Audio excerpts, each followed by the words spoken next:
Hello everyone, I'm the Creeps Cabin. I know you use these videos to fall asleep. So before that, like the video and subscribe to the channel. Also, where are you from and what time are you watching? Now get comfortable and relax.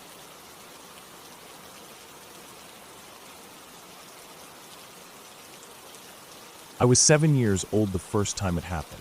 It was fall, one of those chilly, dry afternoons where your backpack feels heavier than it is, and every sound is sharper in the air. Leaves skittered along the sidewalk, and the sky was this pale, washed-out gray. I had a routine.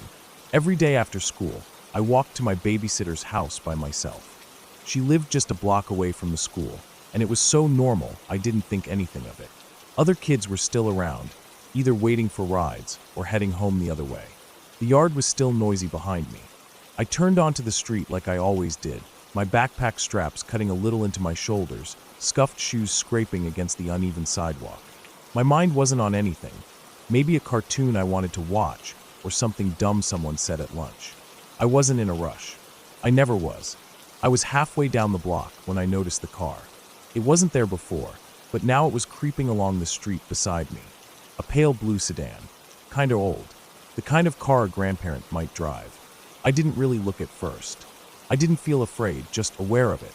But it didn't keep driving. It slowed down more. Then the window rolled down. I remember the sound of it, mechanical and slow. That low hum of glass sliding into a door. I still wasn't looking. I just kept walking. But then a voice snapped into the air, loud and sharp like it had been thrown at me. "Come here." I stopped cold. Just like that. My legs wouldn't move. My breath caught in my throat, like I'd forgotten how to breathe in and out. "Come here. Come here." The voice got louder, more angry or desperate. I couldn't tell which. I finally looked, and the man in the driver's seat was leaning toward the open window, face twisted like he was angry, but not at me, like at something else entirely. He was older, middle-aged maybe. Dark hair but going gray at the sides, kind of messy like he'd been running his hands through it all day.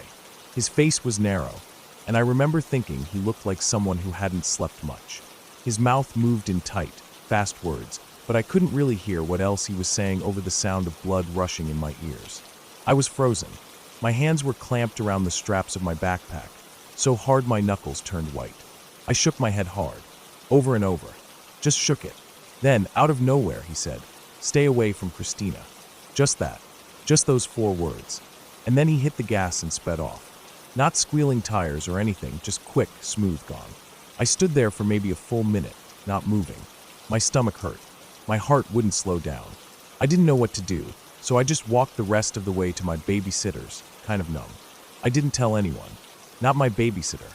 Not my parents. Not my teacher. Not even Christina.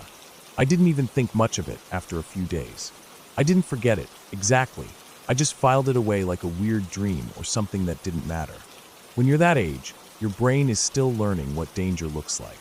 And sometimes it gets it really wrong. Christina and I were off-again friends at the time. Same with another girl, Brianna. We'd all known each other since kindergarten. It was one of those weird triangle friendships where one week you're all best friends, and the next week 2 of you are whispering about the third behind her back. You'd sit next to each other at lunch like nothing happened. But then you'd feel the tension every time someone passed a note or invited someone else over for a sleepover. Still, it was what I was used to. I didn't know better. The years went on.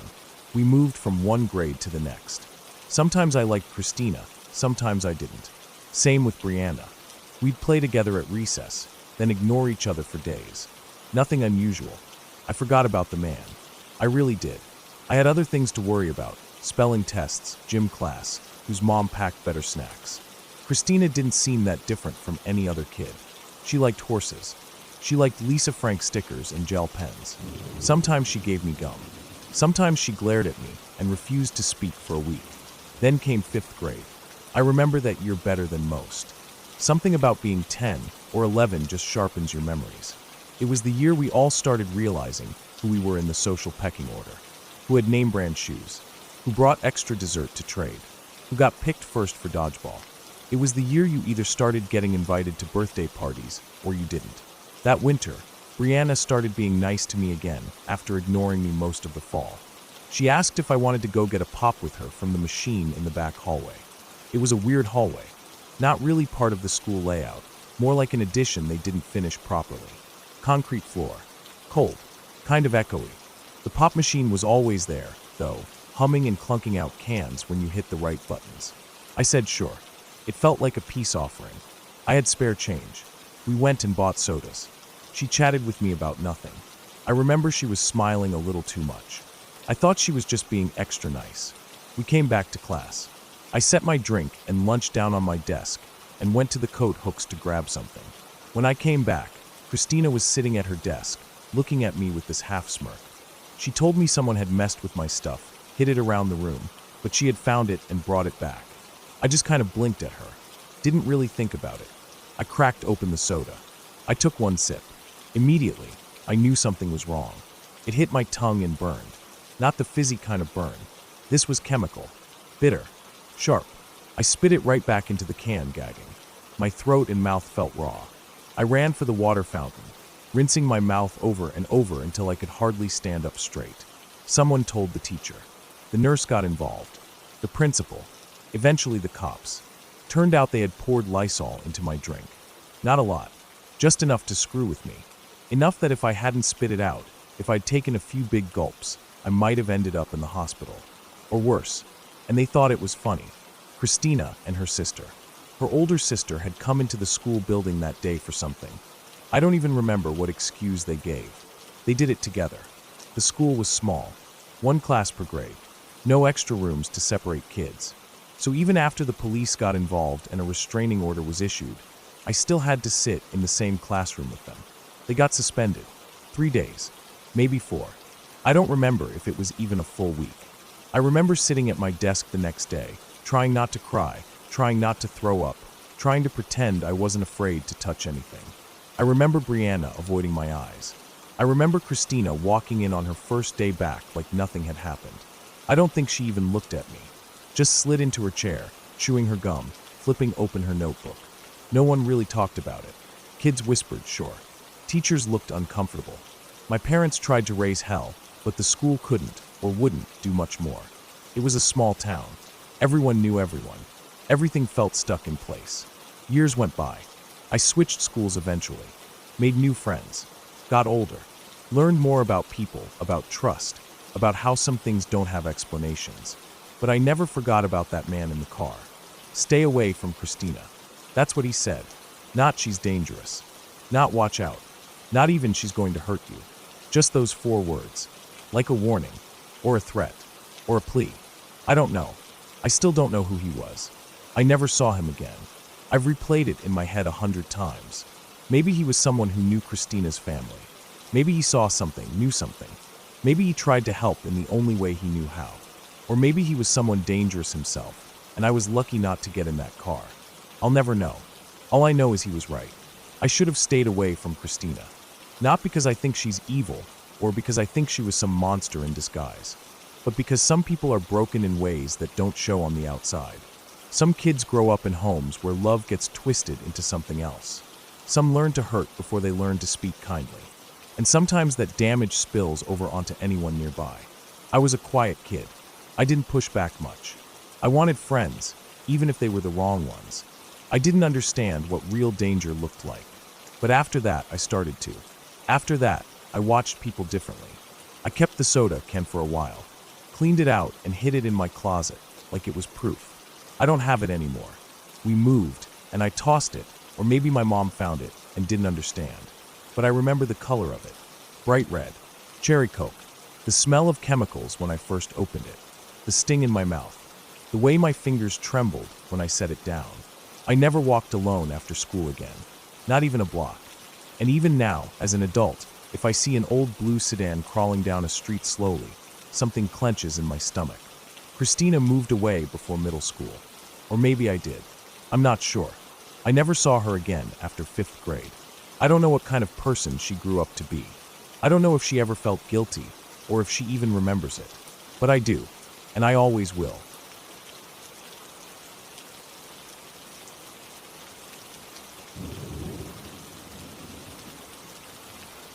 I never knew my father.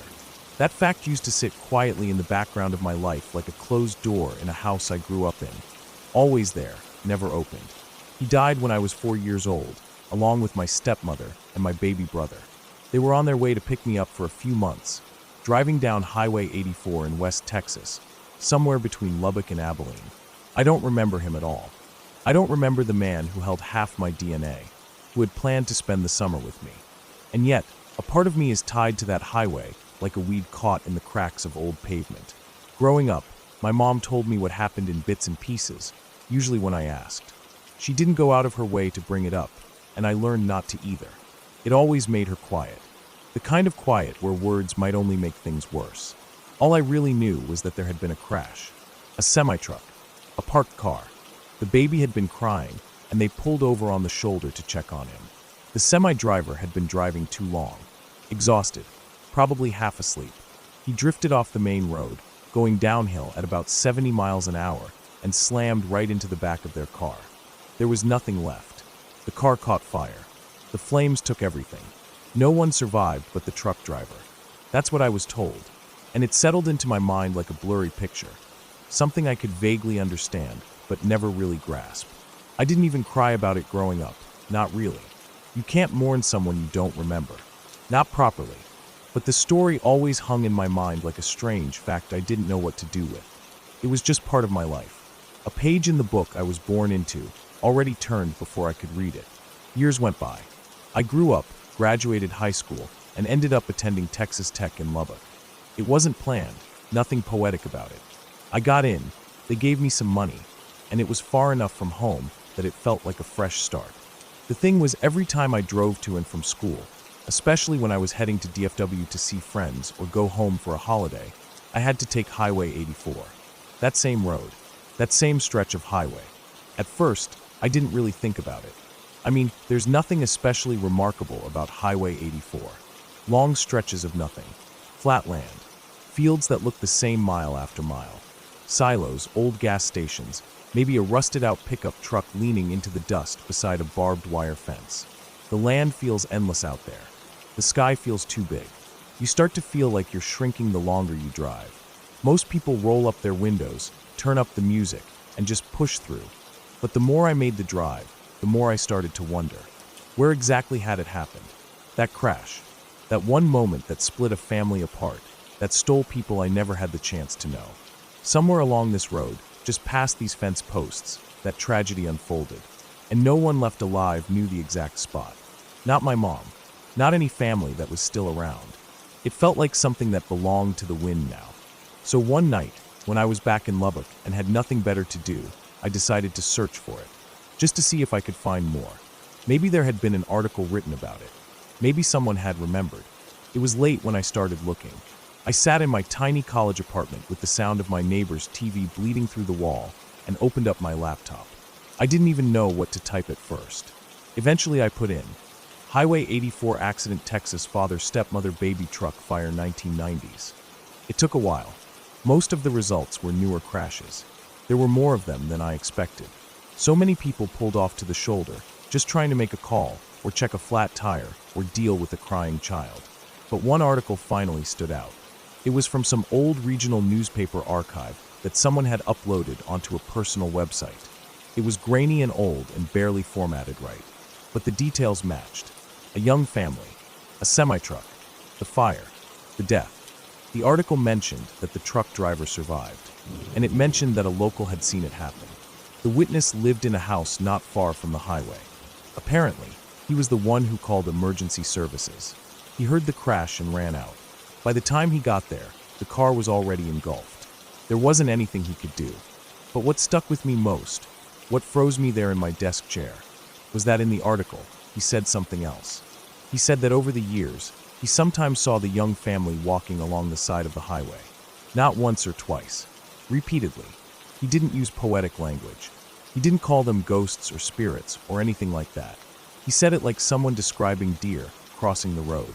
He said he saw a man, a woman, and a child walking along the shoulder, always moving east, always continuing their journey, but never getting any closer to where they were headed. I must have read that line 10 times. My throat tightened up. My jaw clenched. My hand hovered over the mouse, but didn't click away. They were on their way to pick me up. They were coming to get me. They never made it. But somehow they were still walking, still trying to get there. I can't explain the way that hit me. I didn't know them. I didn't remember my father. I had never even seen my baby brother alive. But the idea that they were still out there, walking that road, going east toward a destination they'd never reach, that broke something open inside me. I sat in that chair and cried like I hadn't cried in years. Not loud, just slow and steady. It was like mourning something I didn't know I'd lost until that moment. I printed the article, folded it carefully. I kept it in my glove box for months, taking it out sometimes and reading it again when I made that drive. Eventually, I decided I needed to find the spot. The exact spot, or at least as close to it as I could.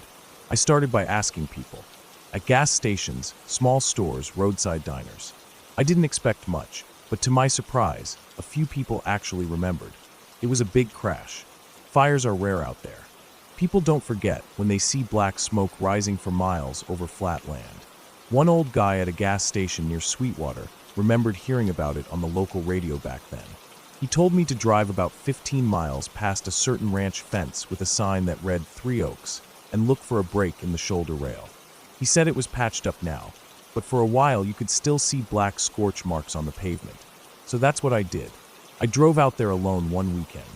No music, no distractions, just the hum of the engine and the wind through the cracked window. I passed the 3 Oaks sign and started counting the miles. The sky was overcast, pale. It looked like the kind of day when the sun was trying to push through but gave up. I found the place. I didn't even need to check the odometer. I just felt it. There was a slight dip in the shoulder. The grass beyond it was a little thinner. The soil looked darker. A newer guardrail had been put in, and a small drainage ditch ran beside it. There were no signs. Nothing to say what had happened. Nothing to tell the story of what was lost there. But I knew. Somehow I just knew. I parked my car and stepped out. The wind hit me hard, dry and gritty. I stood there for a long time, just breathing, just listening to the wind rush through the grass. It was quiet out there. No cars passed for a while. Just me and the land. I didn't say anything. I just stood there and thought about them. About what that day must have been like. About how scared they might have been. About what they had planned. A road trip. Picking me up. Spending time together. Maybe they had a bag packed for me in the trunk. A car seat. Maybe snacks. I'll never know. I closed my eyes and pictured them. Not how they died, but how they might have looked. A father focused on the road. A young woman turned around in her seat, calming the baby. A baby crying because something didn't feel right. And then nothing. Just silence and flame. I stayed for about an hour. Didn't take any pictures. Didn't need to. It was burned into my mind now. I said a quiet goodbye, though I wasn't even sure who I was saying it to. Them? That version of my life that never happened? Myself? I don't know. When I got back in my car and started driving, I didn't look in the rearview mirror for a long time. I just kept my eyes forward, kept driving east, toward a place they were never able to reach, toward a life that had kept going even after theirs stopped. And here's the strangest part of all. I don't believe in ghosts. I don't believe in spirits or haunted highways or signs from the beyond. But every time I drive past that spot now, I slow down. I glance to the shoulder. And sometimes, just for a second, I think I see movement. The shape of a man, a woman, a small child. Not clear, not sharp, just the suggestion of something still walking, still trying. It could be my imagination. It probably is. But whether or not they're out there doesn't change the truth. They never made it. I did. And part of me will always carry that weight. Not guilt, just a hollow kind of understanding. An empty space where people should have been. I don't go searching for answers anymore. I've read the article. I've stood on the roadside. I've felt the wind. There's nothing else to find. But I still think about them when I drive. I think about how quickly life can change. How a single moment can split a road into 2 paths. One where you go on, and one where everything stops. So I tell the people I care about that I love them. I try not to leave things unsaid. I never drive tired. And every once in a while, when I'm out on that highway, and the sun is setting just right, I look to the shoulder. Just in case they're still out there. Still walking. Still trying to get home.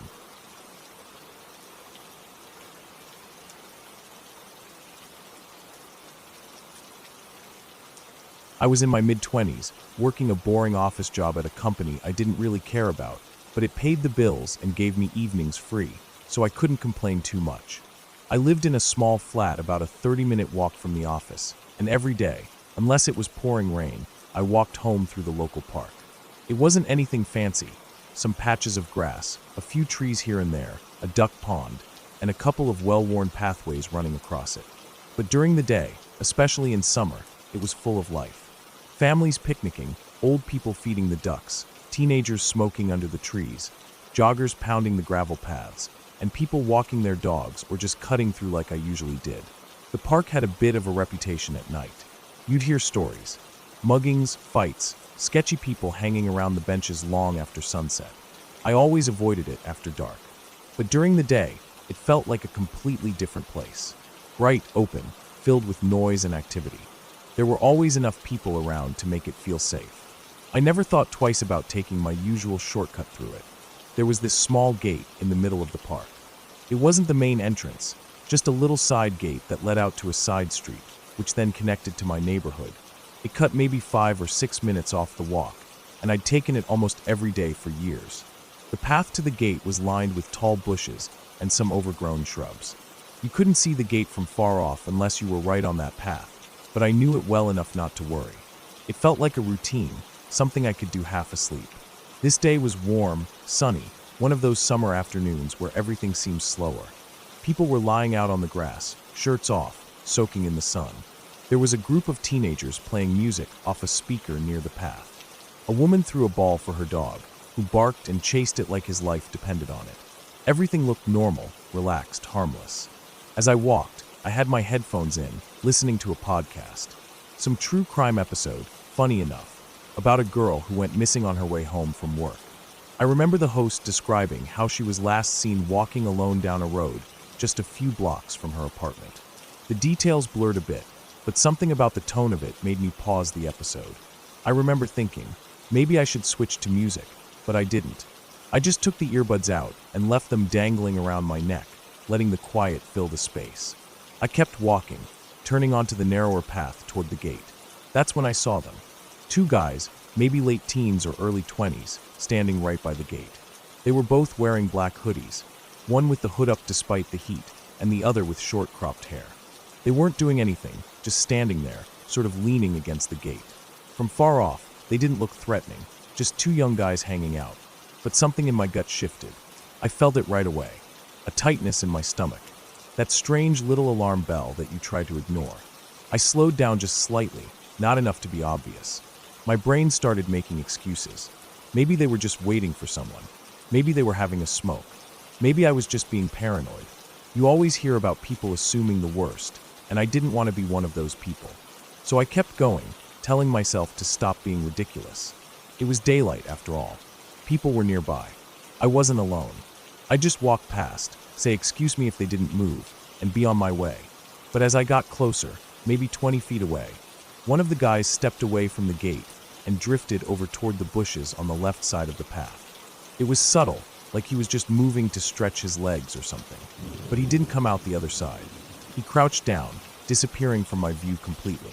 That's when the tightness in my stomach turned to something else, fear. Cold and real. The second guy suddenly turned and looked straight at me. He was smiling, but not in a friendly way. It was that forced, fake smile that doesn't reach the eyes. He raised his hand slightly, as if to get my attention, and then he shouted, "Hey, you got the time." I didn't answer. I didn't stop walking. My feet kept moving, but something inside me started screaming. That voice that had been whispering all along was now yelling. I looked past him for the first time and noticed the car.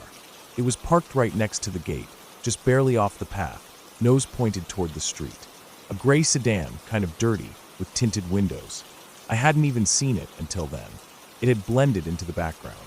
But now that I was looking, I saw the door on the far side was open, just a crack, and crouched beside the car, behind the doors, were more people. I counted 2, maybe more, just low enough to not be visible unless you were really close. My feet faltered. I felt my throat tighten. It was a trap. In an instant, I turned around and started walking in the opposite direction. Not running, just walking fast, like I was late for something. I didn't want to panic or draw attention to myself. My heart was pounding so loud I could hear it in my ears. The blood rushed to my head. I didn't look back. Then came the second shout. "Oi, "You, what's the time?" This one was louder, sharper. I didn't turn around. I just walked faster. My arms were stiff at my sides, and I could feel my legs wanting to break into a sprint. But I forced myself to stay calm, to keep walking. The path curved a little, and the bushes began to block my view of the gate. I passed by a couple with a stroller, and then a guy jogging with earbuds in. I wanted to stop and stand next to them, pretend like I was waiting for someone, or say something, but the words wouldn't come. My mouth was dry. I kept walking. I took the long way out of the park, all the way to the main road on the opposite end. It probably added 10 minutes to my walk. I didn't look behind me. I didn't want to know if they were following. But every sound, every footstep behind me, every car slowing down, made me jump. I walked fast, then faster, then finally broke into a jog once I was out of sight of the park, down a quiet side street. I must have looked crazy, sweating and panting, constantly glancing behind me. I kept telling myself that they hadn't followed, that I was safe now, that nothing happened. But my body didn't believe it. By the time I got to my street, my hands were shaking so badly I could barely get my key into the lock. I remember standing at the door, heart thudding, fumbling with the keys like I'd forgotten how to use them. When I finally got the door open, I slammed it shut and locked every bolt, double-checked every latch, then stood in the hallway trying to catch my breath. I didn't sit down right away. I just stood there, listening, half expecting someone to knock or try the door handle. But nothing happened. The street was quiet, nothing out of place. Eventually I went to the kitchen, got a glass of water, and sat on the couch, staring at the wall. My hands still trembled. My legs felt weak. I don't know how long I sat there, maybe an hour, maybe more. I replayed everything in my head over and over. Every step, every face, that voice, the crouched shapes behind the car, the look in the guy's eyes when he shouted the second time. I knew what that was. They weren't just hanging out. They weren't lost. That wasn't curiosity or friendliness. That was a setup. I don't know exactly what they had planned, but I know it wasn't good. Maybe they thought I'd come up to them, stop and check my phone, and they'd grab me. Maybe they'd pull me into the car. Maybe they'd follow me, wait until I was alone. I don't know, but I know it wasn't nothing. I never told the police. I thought about it, but what could I say? That a few guys were standing near a gate and asked me the time? That I felt something was wrong. No one had touched me. No one chased me. I didn't even have names or license plates or descriptions beyond young guys in hoodies. So I said nothing, but I never walked through that park again, not even during the day. I started taking the long route, even though it added time to my commute. It wasn't worth the shortcut anymore. That gate, once just a harmless detail in my day, now felt like a place I barely escaped from. For weeks afterward, I had nightmares. I'd see the gate in my dreams, hear that voice shouting behind me. I'd wake up covered in sweat, the sound of footsteps echoing in my ears. Every time I left work, I looked over my shoulder. I changed my routines, left at different times, took different routes. Eventually, the fear faded, slowly, like bruises under the skin. I stopped jumping at every sound. I stopped scanning crowds for familiar faces. But I never forgot the feeling in my stomach when I saw that guy crouch into the bushes. That cold certainty that something was wrong. People always think the worst dangers happen at night, that if it's sunny and crowded, you're safe. But that day taught me something different. You can be targeted in broad daylight, in a busy park, with people all around, and you don't need a weapon in your face to feel terror. Sometimes just the wrong glance, the wrong movement, the wrong voice at the wrong time is enough to tell you, you need to get out now. I didn't run that day, but I should have. Still, I got away. That's what matters. Nothing happened. But I know, deep down, I was one bad decision away from something that could have changed my life forever.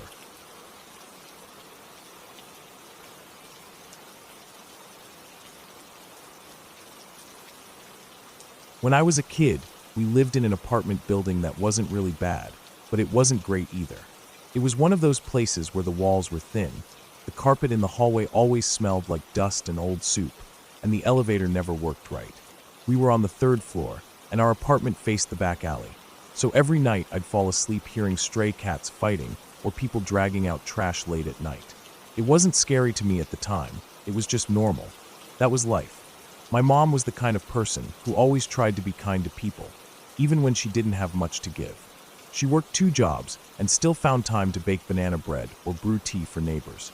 She was tired most of the time, but she never let it stop her from smiling. One of the people she connected with in those early days of living there was the woman who lived directly below us on the 2nd floor. Her name was Denise. Denise was quiet. I hardly ever heard her voice through the floors, which was rare in that building. Most nights you could hear people fighting, watching TV too loud, or dragging furniture. But Denise, she was like a shadow. She lived alone, and I never saw anyone come or go from her place except for her. I didn't know much about her at first, only that she had short, messy hair and usually wore big sweaters, even in the summer. She had tired eyes, like she'd cried too many times and just didn't have any tears left. I remember the first time I actually noticed her was when she helped my mom carry groceries up the stairs. The elevator had broken again, surprise, surprise, and my mom had 2 bags in each hand, with one starting to rip at the bottom. Denise came out of nowhere and scooped up one of the bags without a word. She didn't smile, just nodded at my mom and walked up beside her. After that, my mom started inviting her up, just for coffee or tea, or sometimes just to sit in silence. I'd be doing homework or watching TV while they sat at the kitchen table talking about grown-up things. Most of it was boring to me, work, bills, family problems, but sometimes I'd hear things that stuck with me, like how Denise talked about someone named Carla. She didn't say a lot about her, but the way she said her name, soft and slow, told me everything. Carla had been important. Carla had been loved. But Carla wasn't around anymore. A few times I saw Denise crying, quietly, wiping her face with a napkin and turning her head so my mom wouldn't see, even though she probably did. I didn't ask questions, because kids just kind of pick up on when not to. I'd sneak away to my room, or turn the volume up on the TV just enough, so they could keep talking in peace. I didn't know what heartbreak looked like back then, but now when I think about Denise, I know that's what I was seeing. Weeks went by, maybe 3. We didn't see Denise. My mom knocked on her door a couple of times, left a note once. Nothing. No answer. At first, I didn't think much of it. Grown-ups had their own lives. People get busy. But one day, I remember this heavy silence, this weird stillness that sat in the apartment like a blanket. Even my mom seemed off. She stood by the kitchen window looking down at the back alley, like she was trying to see something that wasn't there. Then one morning, after breakfast, she told me we were going to check on Denise together. I asked her why now, and she said she had a bad feeling. Just that, a bad feeling. I didn't argue. We both got dressed and walked down the stairs. When we got to Denise's door, my mom knocked once, twice, then tried the knob. It was one of those slow, creaking turns you only see in movies. The door wasn't locked. It opened an inch, then 2, then fully swung open, like someone had left it like that for days. The hallway inside was dark, no lights on. There was a smell, heavy, wet, sour. Something like rotting food, but sharper. It hit me like a wall. I gagged without meaning to, and my mom held her arm out to stop me from going further. But we did go in. Her apartment was almost identical to ours in layout, but it felt colder. The furniture looked untouched. The coffee table had a ring from a cup that had long dried out. A plant near the window had withered to nothing. Everything was still. No sound of a fridge humming. No TV. No fan. Just this strange, awful silence. We walked slowly, step by step, the smell getting worse the deeper we went in. I kept looking over my shoulder, even though there was no one behind us. The bathroom door was slightly open, a sliver of shadow breaking through. My mom pushed it the rest of the way. That moment is burned into my brain. The bathtub was half full with what looked like muddy water, but it wasn't mud. It was blood, dark and clotted in places, smeared up the sides like someone had struggled. Denise was in there, slumped over, arms hanging loose, head tilted to one side. Her skin had gone this pale bluish gray. Her eyes were open, staring at nothing. There was blood on her legs, her arms, her stomach. A razor blade was sitting on the floor next to the tub, half sunken in a pool of brown-red water. The smell was coming from her. I remember the way my body froze. I didn't scream. I didn't cry. My brain just shut down. My mom grabbed me by the shoulders and turned me away, but it was too late. I'd already seen everything, every detail. I couldn't unsee it. We backed out slowly, my mom holding her hand over her mouth. I think she was trying not to throw up. Once we were in the hallway, she ran up the stairs with me and called the police from our apartment. They came quickly. First the regular cops, then detectives, then people in rubber gloves with cameras and bags. They asked us questions. Mostly my mom answered. I sat on the couch with a blanket over my shoulders, even though it wasn't cold. Everything felt unreal, like a bad dream you can't wake up from. Later, we found out what happened. Carla, her girlfriend, had left her. Just packed up and walked out one day, no warning. Denise had called in sick to work several times, stopped answering her phone, stopped paying bills. She'd been dead for at least a week before we found her. I had trouble sleeping after that. Every time I closed my eyes, I saw her face again. Not just the way she looked in the bathtub, but her face from before, alive, quiet, soft. I couldn't understand how someone who had sat at our table drinking tea could end up like that. How a person could hurt so quietly that nobody knew it was happening until it was too late. My mom tried to comfort me in her own way. She told me not to worry. She said Denise was our friend, and friends don't haunt friends. That was supposed to help, I guess. But it didn't. Not really. I knew there wouldn't be any ghosts or anything, but that wasn't what I was afraid of. I was afraid of how close everything had come to being missed forever. If we hadn't gone down there that day, how much longer would she have stayed there, rotting in silence? After the police cleared the apartment, they had someone come clean the place out. I saw them carry boxes out one afternoon, clothes, books, photos. I watched from our kitchen window, looking down at the men loading her life into the back of a truck. It all seemed so small, like everything that mattered had fit into 4 boxes. The apartment stayed empty for months. Nobody wanted to move in. Word spread fast in places like that, and no one wanted to live in the dead lady's apartment. Eventually, they painted over everything and replaced the carpet. Some guy moved in later that year. He played guitar and smoked on the balcony. I never spoke to him. Years went by. We moved out eventually, to a better place across town. But I never forgot Denise. Her face still pops up in my head sometimes, especially when I see someone sitting alone in a cafe or standing by themselves at the bus stop. People carry a lot of pain under the surface, and most of the time we never notice. We never ask. Now that I'm older, I think about how many people are out there like her. Quiet, lonely, sad in ways that don't show on the outside. It makes you wonder how many Denises are out there, walking around with heavy hearts, waiting for someone to care enough to knock on the door. I still don't believe in ghosts, not really. But there's something else that stays with you. A weight, a presence.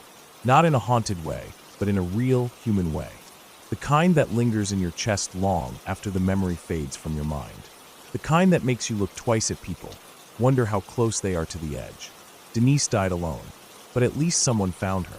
At least she wasn't forgotten in that place forever.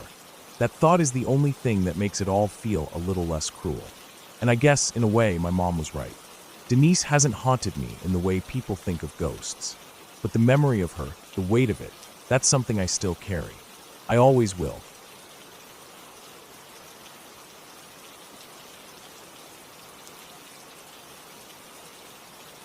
I was outside playing with my friends one afternoon. It was warm out, and the sun was starting to drop lower in the sky, casting that kind of orange light that makes everything look softer. We were about 9 or 10 years old, all of us. We lived in a quiet neighborhood, the kind of place where people left their front doors unlocked, and kids played until the streetlights came on. It was just a bunch of small houses spaced out along a long stretch of road, and behind most of them were fields or woods. The kind of place that felt safe just because it was small. That day, we were at my friend's house. His yard was wide and open, and we were running around with a ball, taking turns kicking it across the grass, making up rules as we went. There was a calm breeze blowing, and the trees lining the road rustled gently.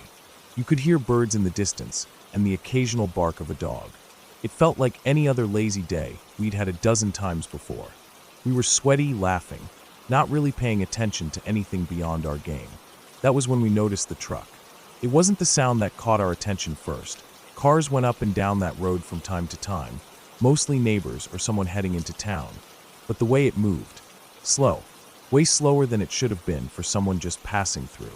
It was an older truck, blue maybe, or dark green.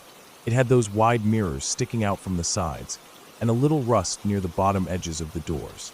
We watched it go by the first time without thinking much of it. Maybe someone lost or looking for a house. But then it came back. A few minutes passed and we saw it again, rolling past even slower this time. It didn't stop, just crawled by, the engine low and steady, like it was trying not to draw attention. But we were already watching. It passed the house again and kept going. This time we noticed the driver. He was alone. A man, probably in his 40s or 50s, with a short beard and wearing a cap. He didn't look at us directly. Not that time anyway. But there was something about the way his head stayed level, pointed toward the yard, that made us all stop playing. We stood still for a minute after he passed. One of my friends said it was weird. Another shrugged it off. Maybe he was just lost, looking for a turn. We went back to kicking the ball around, but something had shifted. I was glancing up at the road every few seconds, even when it wasn't my turn. The third time he came by, we all saw it clearly. He had something in his hand. One of those old camcorder-style recorders, the kind you held up on your shoulder or supported with both hands. It was definitely pointed at us. He wasn't even pretending to hide it now. He had slowed down even more, and his window was open. The camera was resting on the door, angled right at the yard. Right at us. That time, he did look. Right at us. Not just a glance, he stared. That's when everything in me turned cold. It's a hard thing to describe, that feeling. It wasn't panic, not yet. But it was like a knot tightening in your stomach, something in your body, knowing something was wrong before your brain had fully caught up. It was a warning. Every hair on my arm stood up. The moment he passed the house and disappeared down the road again, we ran. We dropped the ball and sprinted to the front door, not even talking to each other. We didn't have to. We all knew. Inside, we found my friend's mom and told her everything. She got serious real quick and told my friends they had to stay inside. Then she looked at me and said I should go home. I remember blinking at her, confused. I tried to explain that my mom wasn't home, that she had gone into town, and I didn't know when she'd be back. But she just said it was best if I headed home now. Maybe she thought I was exaggerating. Maybe she didn't want to deal with someone else's kid. Or maybe she thought it wasn't that serious and I'd be fine. Either way, she opened the door, told me to head out, and closed it behind me. I stood on the porch for a second, stunned. The sky was still orange, but now it looked harsh. The same breeze that felt nice earlier now made me feel exposed. I turned toward the road and started walking. It was about 1.5 miles to my house. Not that far if you're in a car, but on foot, especially at 10 years old, it felt like forever. The road wasn't completely empty, but it was quiet. Most houses were set far back from the street with long driveways and tall fences or trees blocking the view. There were no sidewalks, just a narrow strip of grass on each side, and then ditches. There were no kids out, no people watering lawns, no one walking their dogs. It was just me. I started walking fast, looking over my shoulder every few steps. I kept hearing sounds I wasn't sure were real, the crunch of tires on gravel, the hum of an engine, something rustling in the trees. I kept turning around, expecting to see that truck rolling slowly behind me, creeping up without a sound. But it wasn't there. Still, I couldn't shake the feeling. I knew he could be nearby. Maybe he had parked somewhere. Maybe he had turned around and was watching from the woods. Maybe he was waiting for me to be out in the open, alone. Every driveway I passed felt like a threat. Every tree line looked like a hiding spot. I started running. I ran hard. My backpack bounced against me, and my breath came fast and shallow. I didn't pace myself. I didn't look back anymore. I just ran. The wind in my ears, the pounding of my shoes on the pavement, the way my chest started to hurt, I didn't care. I just needed to get home. Every part of the road looked the same after a while. Just the long stretch of cracked pavement, the dull sound of my steps, the pounding in my head. I passed a field on one side and a tall wooden fence on the other, and for a second, I thought I saw a movement in the corner of my eye. A shape, maybe. Something darker than the shadows. I didn't stop to check. I was wheezing by the time my house came into view. My legs felt rubbery, and I was drenched in sweat, but I didn't stop. I ran straight up the driveway, yanked open the front door, and slammed it behind me. The house was quiet. The kind of quiet that didn't feel peaceful. Just still. I locked the door, then locked it again. I ran to the windows and pulled the curtains shut. Then I stood there for a while, just listening. Nothing. No truck, no tires, no sounds at all. I finally moved to the kitchen and poured a glass of water, spilling half of it because my hands were shaking so bad. I sat at the kitchen table, trying to catch my breath. My heart was still racing. My mouth was dry. I kept glancing at the window, waiting to see that man's face there, or the camera lens peeking through the blinds. but it didn't happen. Eventually, my mom came home. When she saw me, sweaty and pale, and I told her what had happened, she got furious. Not at me, at my friend's mom for making me walk home alone. She kept repeating that I should have been allowed to stay until she got back, that it was irresponsible. She made some calls, talked to neighbors, and reported what happened. Later, other people in the neighborhood said they saw the same truck. Some said it had been parked near the park earlier in the week. Someone else mentioned seeing it at the school playground on a Sunday. No one ever got a plate number. The truck never came back, at least not that anyone noticed. The man was never caught, and we never found out who he was or what he wanted. Maybe he was just filming random kids. Maybe it was worse. After that, things changed. My mom didn't let me walk home alone anymore, no matter how short the distance. My friend's parents started paying more attention, asking more questions, and watching the street when we were outside. We didn't play in the front yard anymore, just the back, with the gate closed. If a car slowed down even a little, everyone froze and stared until it was gone. I never really stopped looking over my shoulder. That one day did something to me. It made me aware of how quickly things can go from normal to dangerous. How fast your heart can go from calm to pounding in your throat. How even in a quiet, peaceful place, someone can be watching, waiting.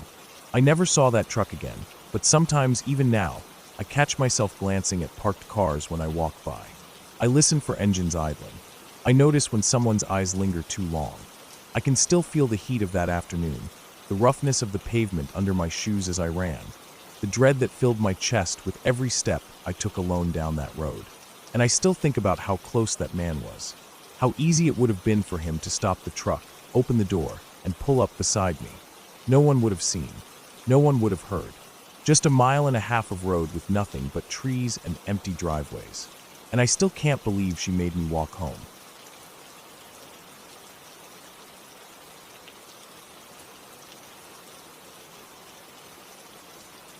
When I was around 8 years old, I had a habit of wandering a little too far from the group during recess. Not in a troublemaking way, just curious. I liked to look at things a bit closer than others did. A tree stump could hold my attention for 10 minutes. A crack in the sidewalk could be a treasure map in my head. I was always the last one to line up when the bell rang, always the one who hadn't noticed it was time to go back inside. I liked quiet things. I liked moments where no one else was looking. But that day was different. That day there was noise, panic, a cluster of kids near the edge of the blacktop, close to a part of the building we weren't supposed to mess around with. It was the storage room. Teachers always said to stay away from it. Not in a dramatic way, just that it was off limits. I never had any reason to go near it before. It was just a gray metal door near the side of the gym, with a rusted handle and one of those old circular keyholes you don't see much anymore. No windows, no signs, just a dead-end space that didn't concern us. But that morning, something was going on. A bunch of kids had gathered in a half circle a few feet from the door. Some were whispering, some yelling. One of the boys was waving his arms, warning others not to get too close. I couldn't hear everything from where I was, but the words eyeball and staring caught my attention like a hook. I walked up, weaving through the crowd slowly, curious more than anything else. The kids weren't faking it. Their faces were pale. A couple looked like they wanted to cry. One of the older girls was pulling on her friend's sleeve, urging her to stay away. I remember the look on her face. She wasn't pretending. You could tell. Her eyes were locked on the keyhole like it had teeth. I asked what was going on, but no one answered me. Maybe they didn't hear me. Maybe they didn't want to talk. Or maybe they were just too freaked out. I heard someone say it again. There's an eyeball in the keyhole. At first I thought they meant someone was inside. Maybe a teacher or someone playing a prank. But their reactions didn't match that kind of joke. These were kids who were genuinely afraid. They weren't laughing. They weren't daring each other to look. They were warning, telling each other to stay back, like something might reach through the door and pull them in. I kept moving forward until I was just a few steps away from the door. There was a half circle of kids behind me, leaving a gap around the front like an invisible fence. No one wanted to be the one closest to it, except me. I was too young to fully understand the fear, I guess. Or maybe I just didn't believe it. I stood there for a second, looking at the keyhole. It was small, round, with little bits of chipped paint around the edge. The metal was scratched and slightly rusted, probably from years of keys turning inside it. There was nothing strange about the door itself. No sounds, no movement. Just an ordinary storage room. I bent down slowly, pressing one hand against the door for balance. I remember the coldness of it, how the metal felt against my fingers. My head tilted slightly to get the right angle on the keyhole, and I closed one eye to focus with the other. And that's when I saw it. An eye, wide open, unmoving, staring right back at me. Dead center in the hole. It wasn't blurry or shadowed. It was sharp, detailed. I could see the whites of it, the faint red lines of blood vessels. The iris was brown, just like mine. The pupil was large, almost too large. There was no blinking, no twitch, just this steady, cold gaze staring directly back into my eye. I froze. My entire body turned rigid, like I had been snapped into place. I couldn't even gasp. I couldn't scream. My body reacted before my mind did. My stomach twisted. My legs trembled. And then it happened. I lost control. I peed right there, standing in front of everyone. Warmth spread down my legs, pooling in my socks and shoes. It didn't even register right away. I was still locked into that stare. And then I screamed. Finally. Loud. Sharp. Like an alarm going off in a room full of silence. I backed away, almost tripping over myself, falling into the kids behind me. That was when the panic spread. The group broke apart. Some kids ran. Others stood frozen. I was crying. Loud, ugly sobs. The fear had completely taken over. It wasn't just embarrassment. It was pure terror. My body had shut down from the inside. A few teachers came running over after that. They didn't understand what was going on, just that a bunch of kids were screaming, and one of them had clearly had an accident. They tried calming us down, but most of us couldn't speak. I remember sitting on a bench near the edge of the blacktop, wrapped in a spare sweater one of the staff gave me. I was still shaking. I kept looking at the door like it was alive. Eventually, I was sent to the nurse's office. She cleaned me up, gave me a spare pair of pants that didn't fit right, and told me to rest on the cot for a while. I didn't talk much. I was still trying to make sense of what I had seen. I kept replaying it in my mind. How close the eye had been, how still it was. I kept thinking, what if it was still there, watching? Later in the day, once things had calmed down, the janitor was called in to investigate the storage room. I wasn't there to see it, but I overheard a teacher talking about it when I was waiting in the office. Apparently, he unlocked the door, stepped inside, and stood there for a minute before laughing. Not a mean laugh, just one of surprise. He found a mirror. A tall, full-length mirror leaning against the inside of the door, angled perfectly toward the keyhole. What we had all seen, the terrifying, unmoving eye, was our own reflection. Our own eye staring back at us. That was it. That was the answer. Simple. Logical. A trick of light and reflection. But it didn't matter. Not really. Because the fear we felt had been real. The panic, the shock, the raw sense that something was wrong. That didn't go away just because there was an explanation. Our bodies reacted before our minds could make sense of anything. I sat in that nurse's office for another hour after I heard what the janitor found. I didn't feel better. In some ways, I felt worse. How could something so simple scare us that much? How could our own reflection feel like a monster? I remember lying on the cot, staring at the ceiling tiles, wondering how many other things in life would turn out like that. How many things would terrify me, only to turn out to be nothing at all. It stuck with me, that whole experience. Not just the fear, but the way it spread. How quickly one kid's panic infected all the others. How none of us questioned it, we just believed. Because fear doesn't wait for facts. It doesn't need proof. It just needs a seed. A tiny suggestion that something is wrong, and our minds do the rest. For days after, I avoided that part of the building. Even knowing it was a mirror, I couldn't bring myself to go near it. Every time I thought about that I felt my chest tighten, like it was happening all over again. My mom washed the clothes I had peed in and never said a word. I think she understood, or at least sensed it wasn't something to tease about. But I heard other kids whispering. Not right away, but in the weeks after. Some laughed about it, turned it into a story to tell during lunch. Remember the eyeball, they'd say. Remember how he peed his pants? I hated hearing it, but I never argued, because they had seen it too. Maybe they hadn't reacted like I did, but they had felt that same fear, even if just for a second. We all did. That's the part one remember most clearly. Not the embarrassment, not the cleanup, not even the mirror, but the instant silence when I saw that eye.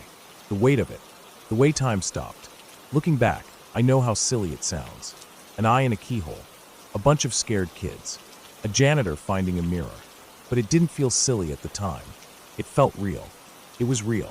That's what fear does. It makes everything feel heavier, bigger, closer.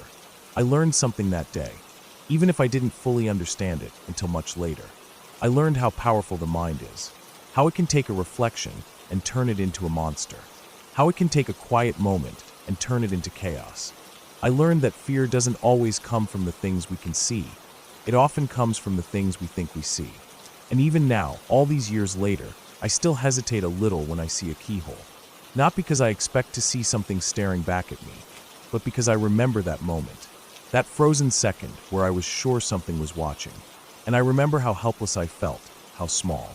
Because even when the fear is gone, the memory of it lingers. Quiet, like a shadow, waiting.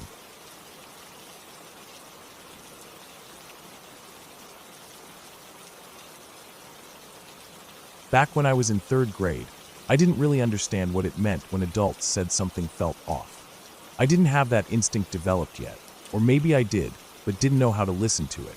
Kids are like that. They notice things, they feel things, but they don't always know how to explain them. They go by what feels good or bad in the moment, and I guess that's what made me such an easy target. Mrs. Todd was short. That's one of the first things I remember about her. Not just a little short, noticeably short. Like, even as a kid, I remember thinking how tiny she seemed. She had this wiry frame, thin arms that seemed too long for her body, like she should have been taller, but then her shoulders sloped down, and it made her look like she was always leaning forward. Her voice, though, was soft, high-pitched but smooth, kind of sing-songy.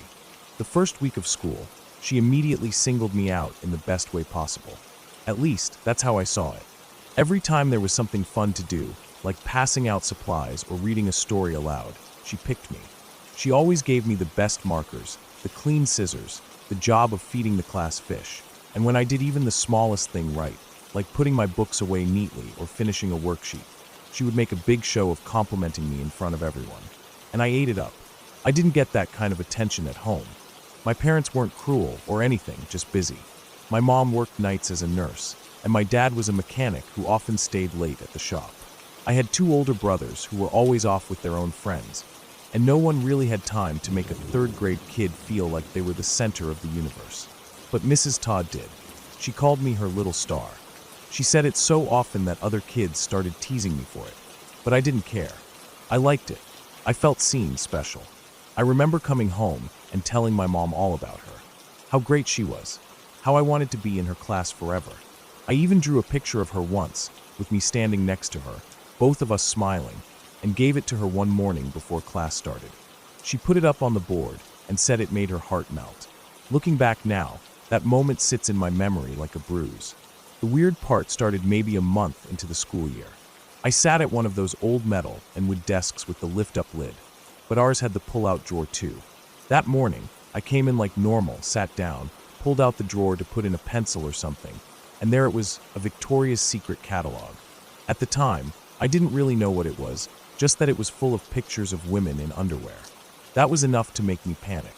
I thought it was something dirty, something bad, and I instantly looked around like I'd been caught stealing.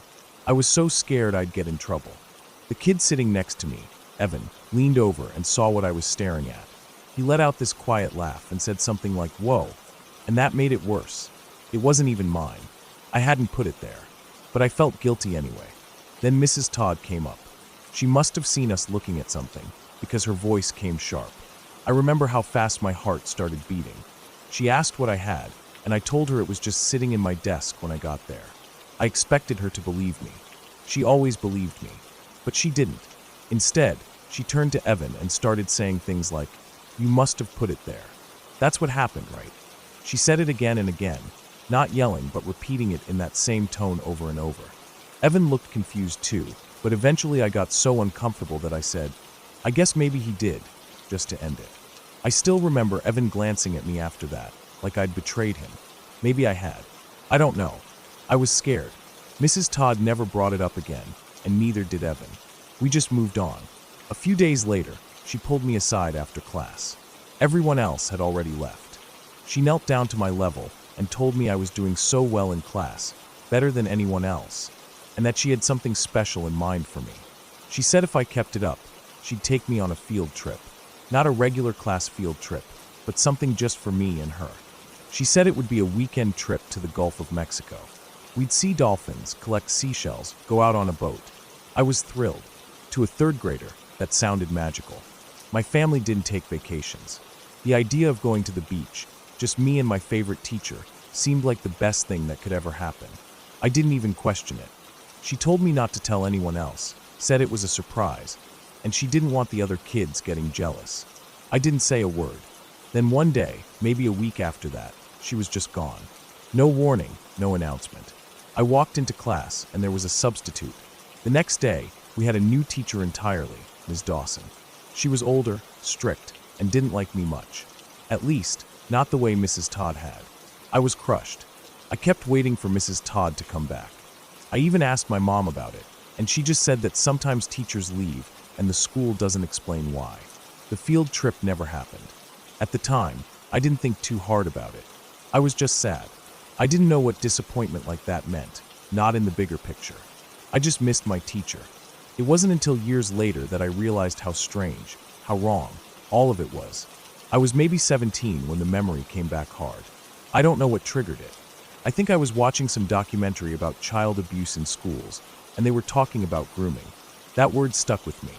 The signs they described, the favoritism, the secret gifts, the isolating of the child, the encouragement to keep things private, it hit me like a truck.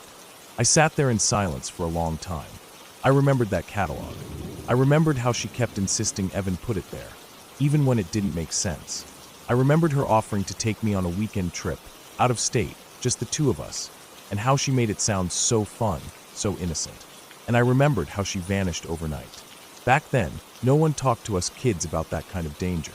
We had those weird assemblies where they told us not to talk to strangers or accept candy from people in vans. But they never told us that sometimes the danger didn't come from the people outside. Sometimes it was from the ones smiling at us every day, the ones we trusted. I thought about what would have happened if she hadn't left, if someone hadn't intervened. Maybe another teacher noticed something. Maybe a parent complained. Maybe Evan said something to his mom. Maybe someone saved me, and I'll never know who. And I think about that a lot, because for a long time, I thought of her as the kindest, most wonderful adult in my life. Someone I loved, someone I wanted to make proud. But the truth is, I think she was trying to hurt me. Not in a way I would have recognized then, but now it's so clear. She was planning something. That trip was real in her mind. She was setting something in motion, and I was the one she picked. I can't explain how sick that realization makes me feel, how close I came to something terrible, without even knowing I was in danger. Now that I'm older, I understand how many stories like mine are out there. How many kids never get that lucky break, that sudden removal, that unexplained replacement. How many kids end up going on that field trip? And I hate that it still makes me feel guilty, like I should have known better, like I did something wrong. But I was a kid. She was the adult. And no matter how small she was, no matter how sweet she acted, she had all the power. That's what makes it so scary. Not that she did something, but how close she came, how well she hit it, how easy it was, and how much I loved her for it.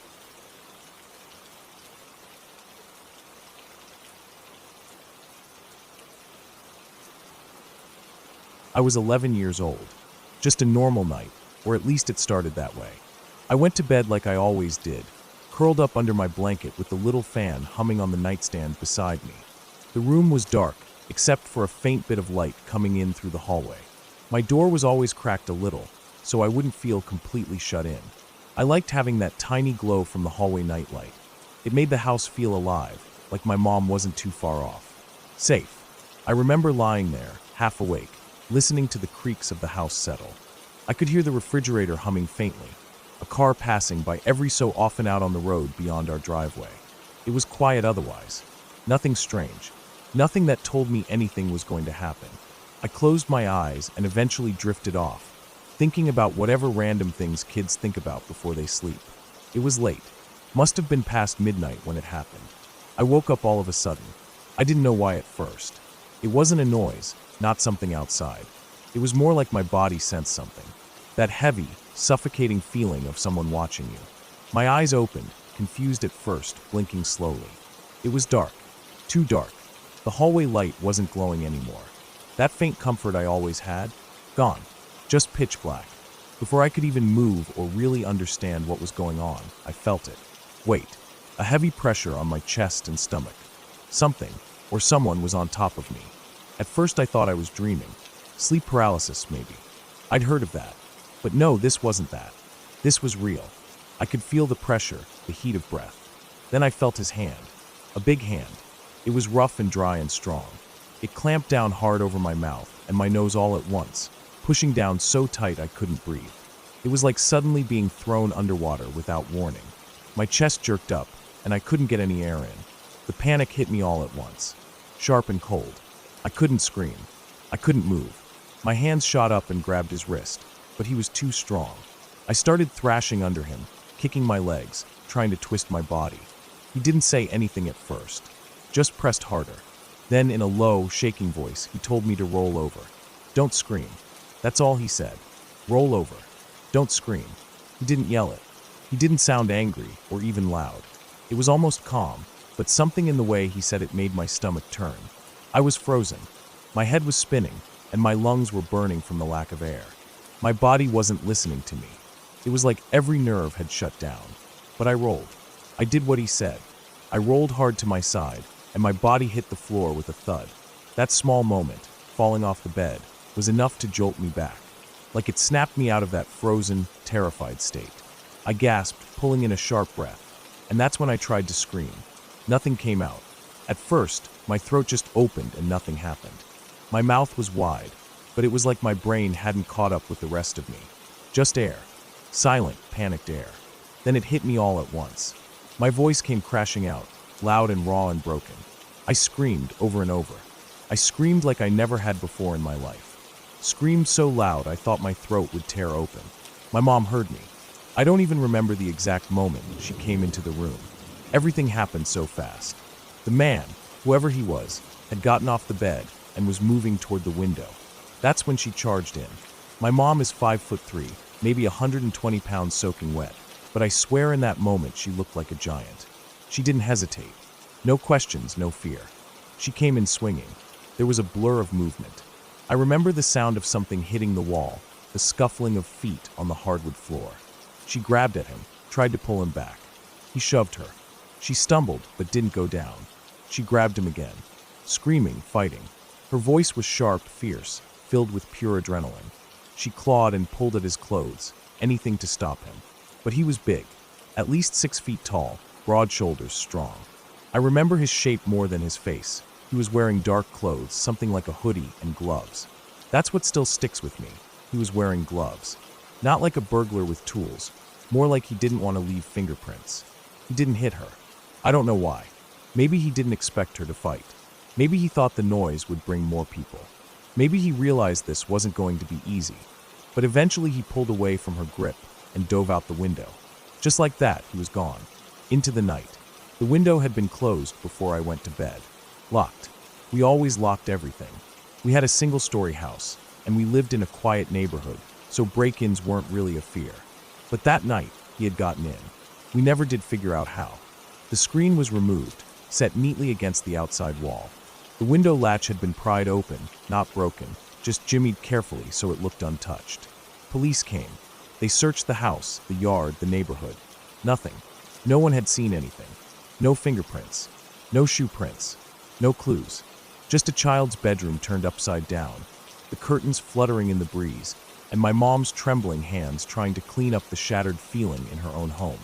I didn't sleep the rest of the night. Neither did she. We sat together in the living room, the lights all on, the door locked and double-locked. I sat on the couch, curled up, knees to my chest, just shaking. I wasn't cold, but I couldn't stop shivering. I felt like my skin wasn't mine anymore, like I was floating somewhere outside of my own head. My mom tried to stay calm, tried to keep it together, but I could tell she was just as scared as me. Maybe more.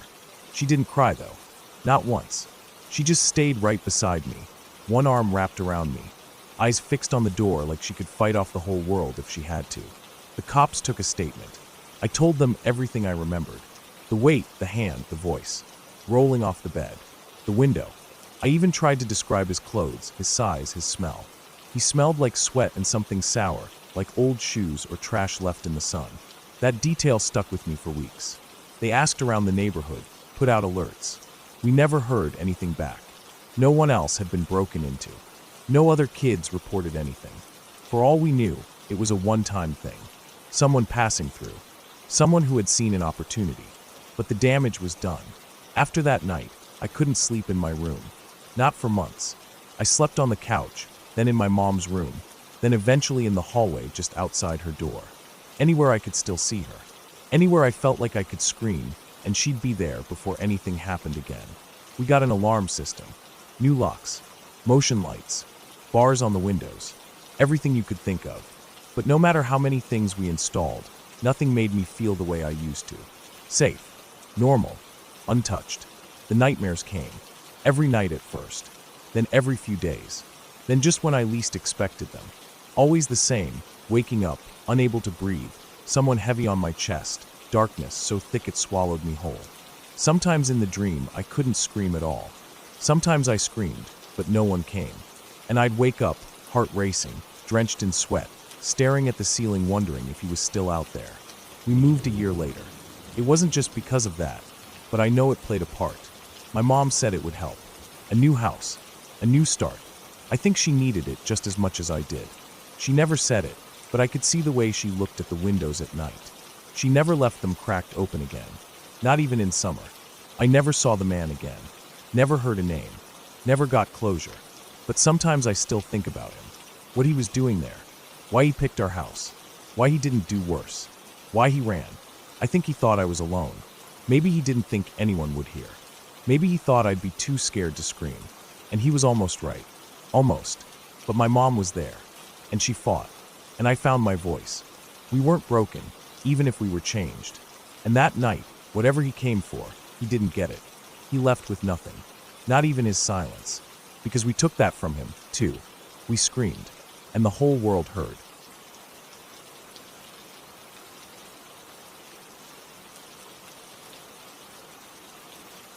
Probably just my entire life would count as a disturbing, scary story. It didn't start with anything big, nothing people would point to and say, "That's abuse." It was quieter than that, slower, like a fog that crept in over the years and smothered everything. When I was little, my mom and grandma kept a close eye on me. At first, it seemed normal, overprotective, maybe, but a lot of people have moms like that. I wasn't allowed to walk to school or ride my bike to the corner store like the other kids. I couldn't go play outside by myself, even though I saw other kids running around and getting dirty. I couldn't have friends over either, and I was never allowed to go to their houses. It always had to be just us. Just family. That was the line. They told me the world was dangerous, that people were evil, that accidents happen when you think you're safe. My mom said it with a kind of desperation that made me feel like she believed it. And my grandma backed her up, always.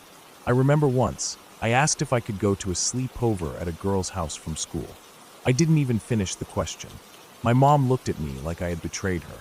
Her voice dropped low, and she said I should be ashamed of myself, that I didn't appreciate how much she was doing to keep me safe. That was the first time I realized I wasn't just being protected. I was being owned. When you grow up like that, you don't always know it's wrong. You think maybe other kids have it too easy. You start to believe that you really are safer inside, that you really don't need friends, that everything you need is right there in that house with those two women. They repeat it enough times, and it sinks into your bones. It got worse as I got older. Way worse. I wasn't allowed to cook on the stove. Not even something simple like ramen or eggs. My mom said I could burn the house down.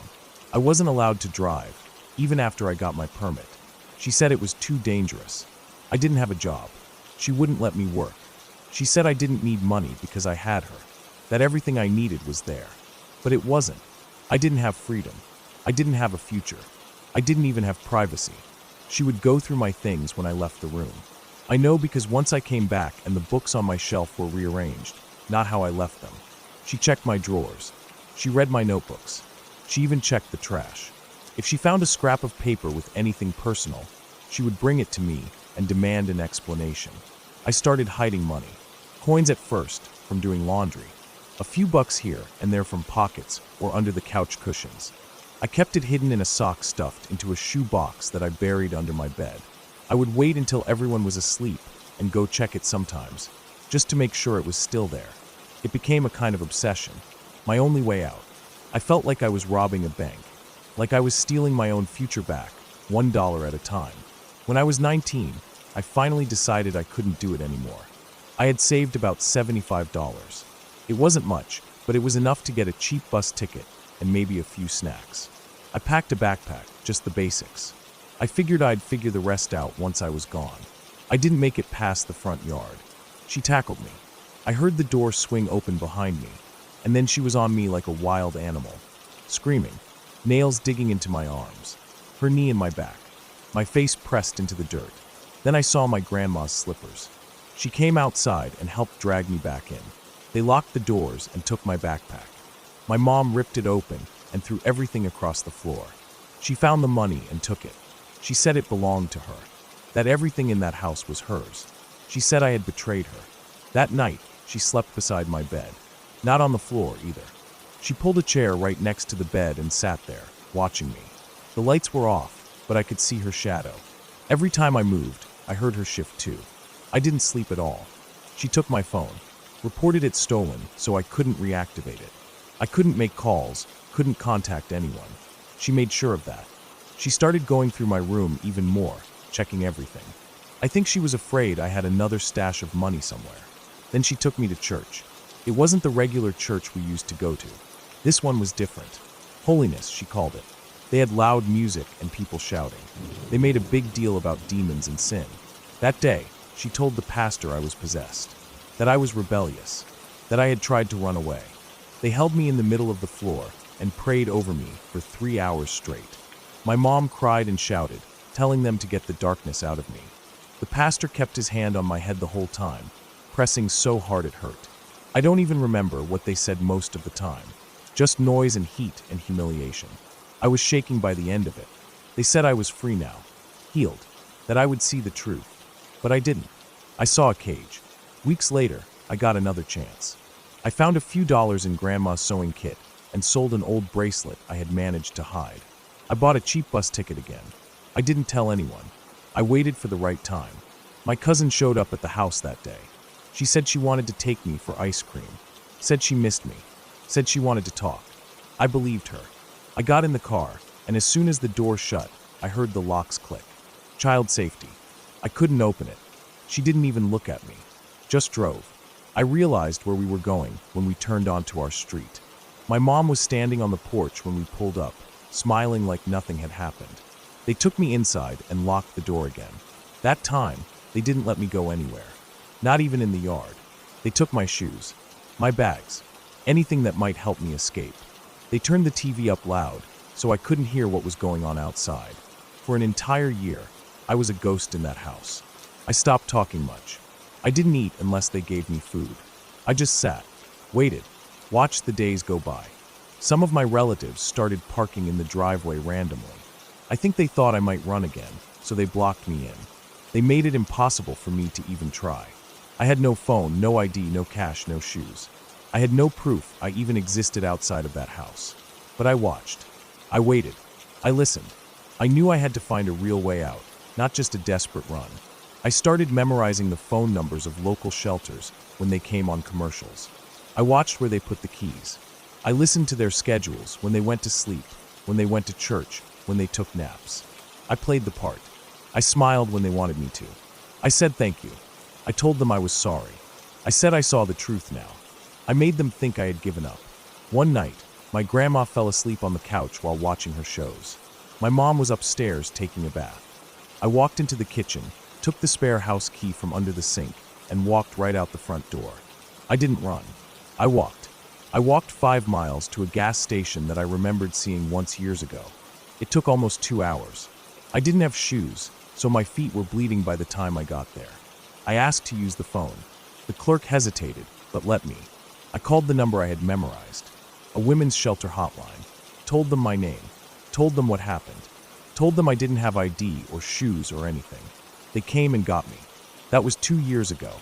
It took almost a year to get my documents back. Birth certificate, social security card. I had to file reports and statements. I had to talk to police and counselors and lawyers. My mom told them I was mentally unstable, that I had always been that way, that she was only protecting me. She even said I was a danger to myself. But they didn't believe her. They saw through it. They talked to doctors. They saw the patterns. They recognized the signs. Now I have a job. I have an apartment. I have shoes. Sometimes, I still wake up at night thinking she's sitting beside my bed, watching me. I check the closet. I check the door. I turn on the lights just to be sure. But I'm okay. I'm here. I'm alive. And I'm free. For a long time, I thought my life wasn't mine, that I belonged to her, that I would never leave. But I did. It took everything I had, and more than I thought I could give, but I made it out. No ghosts. No monsters. Just people. People who think they own you. And the long, slow fight to prove them wrong. It still scares me to think how close I was to disappearing in that house forever. But now, when I walk down the street with the sun on my face, and no one telling me what to do, I know I made it. I know I won.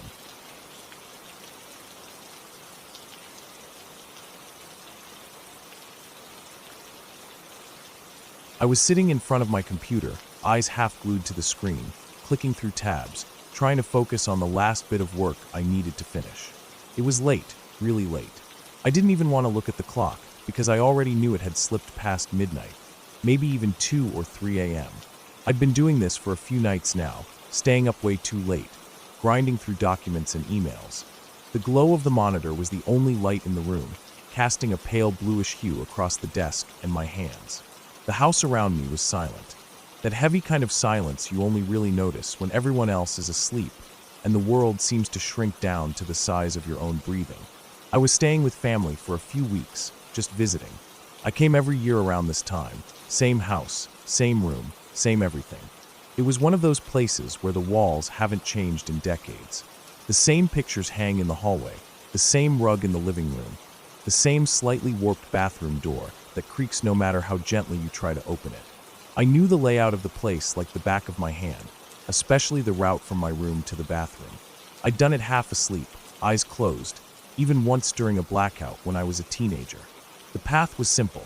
Out the bedroom door, take a few steps forward, then a left, a few more steps, another left, then straight down the hall to the bathroom. I didn't need lights. I could feel my way by instinct. I reached a point where my eyes started to blur from the screen, and my stomach was making subtle warnings that I'd drunk too much water earlier. I needed to pee. I pulled my headphones off, placed them on the desk, stood up slowly, and cracked my back. The room was dim except for the computer light, and as soon as I opened the door, I was swallowed in almost complete darkness. No night lights, no street lights sneaking through the windows, just a thick blanket of black. I stepped out into the hallway, careful to close the door quietly behind me. The sound of the latch clicking felt loud in the silence, so I took my time, easing it shut with the tips of my fingers. Then I started walking. I didn't reach for a light. I never do. I didn't want to risk waking anyone. Plus, I didn't need it. I walked forward a few steps, then turned left. The air in the hallway was cool and still, and the carpet under my bare feet felt just familiar enough to reassure me that I was on track. I made the second left without thinking, my shoulder grazing the wall just a little. The light in the bathroom spilled out as I clicked it on, the sudden brightness making me squint. I did what I needed to do, turned the light back off, and stepped back out into the dark. There was that moment where my eyes were completely shot. After being in the light for a few minutes, I was blind again in the hallway. It was like trying to walk through ink. I raised one hand out in front of me, fingers extended, and started feeling my way back. Straight down the hall. I knew the path. I'd done this 100 times. 1,000 probably. I walked slow, heel to toe, keeping one hand trailing lightly along the wall. I reached the end of the hall and turned what I thought was a right. A few more steps, then another right. That's when I saw something move. It wasn't just a flicker in the corner of my eye. It was a full shift, like a figure. A shadow. Something darker than the dark around it. It didn't move fast, either. It kind of floated, like it was stepping out toward me. My breath hitched in my throat. I stopped moving, standing dead still in the hallway, heart thumping. Everything went quiet again. I stood there for a long second. Then I told myself I was just tired, that it was probably nothing, that it could have been the light from my computer reflecting off the doorframe, or something stupid like that. But I couldn't shake the feeling that it was there, right there, something between me and my room. I took another step forward, this time more carefully. My hand found the edge of what I thought was the door frame, and I reached for the doorknob. That's when it happened again. The shadow moved. It came toward me, bigger this time. Closer. More distinct. I still couldn't focus on it exactly. My eyes weren't adjusting fast enough, but it was right there, inches away from me. It wasn't just something I saw. I felt it. I felt pressure in the air, this weird static-like sensation that made the hairs on my arms stand up. My stomach turned. My hand froze halfway toward the doorknob. I stood still again, barely breathing, listening for anything at all. A creak, a breath, a whisper of clothes moving. But there was nothing. The silence was just as complete as before.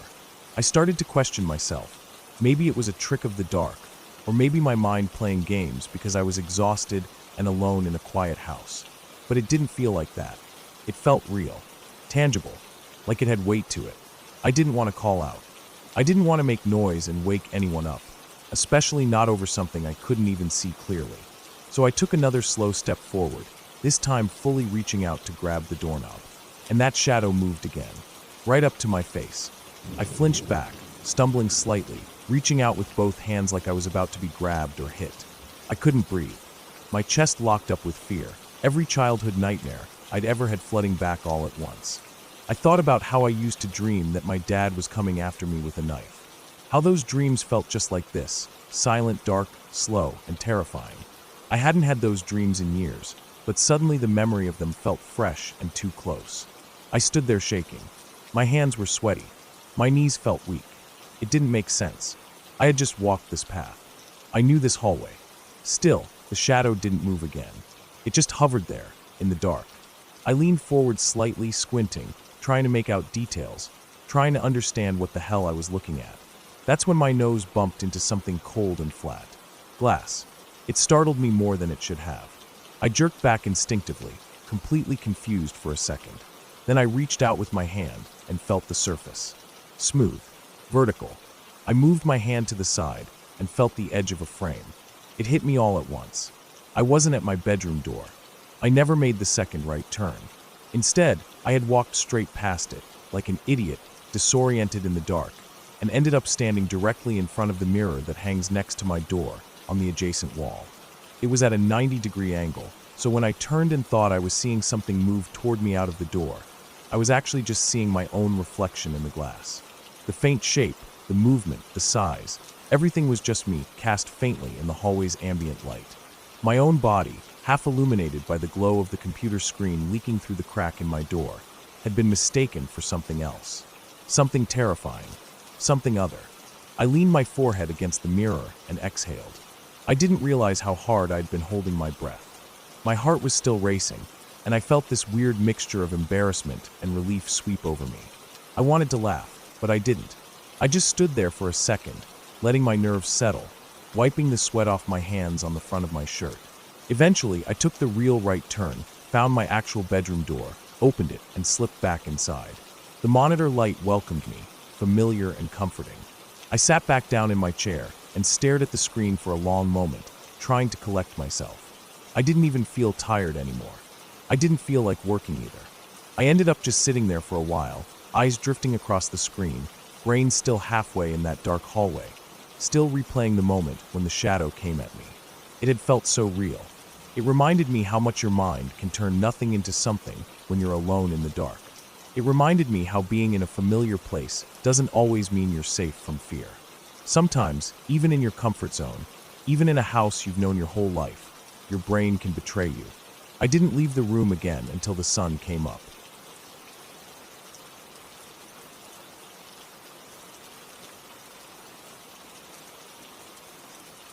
It was early spring when my wife and I decided to take a short break from everything. We'd both been under a lot of pressure, me with work, her with some family stuff, and we figured a few days away in a quiet place might help. We chose a small rental property on the edge of Bath, England. It was one of those listings that didn't stand out at first, but something about it seemed peaceful.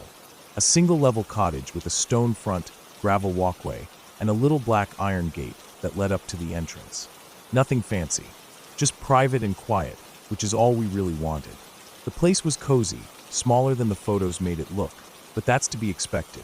There was a living room with 2 old but clean couches, a small kitchen with a round wooden table tucked against the wall, and a single hallway that led to the bedroom and bath. It had a cold feel, the kind you get in old stone buildings, but the radiators worked well enough, and we spent the first day relaxing.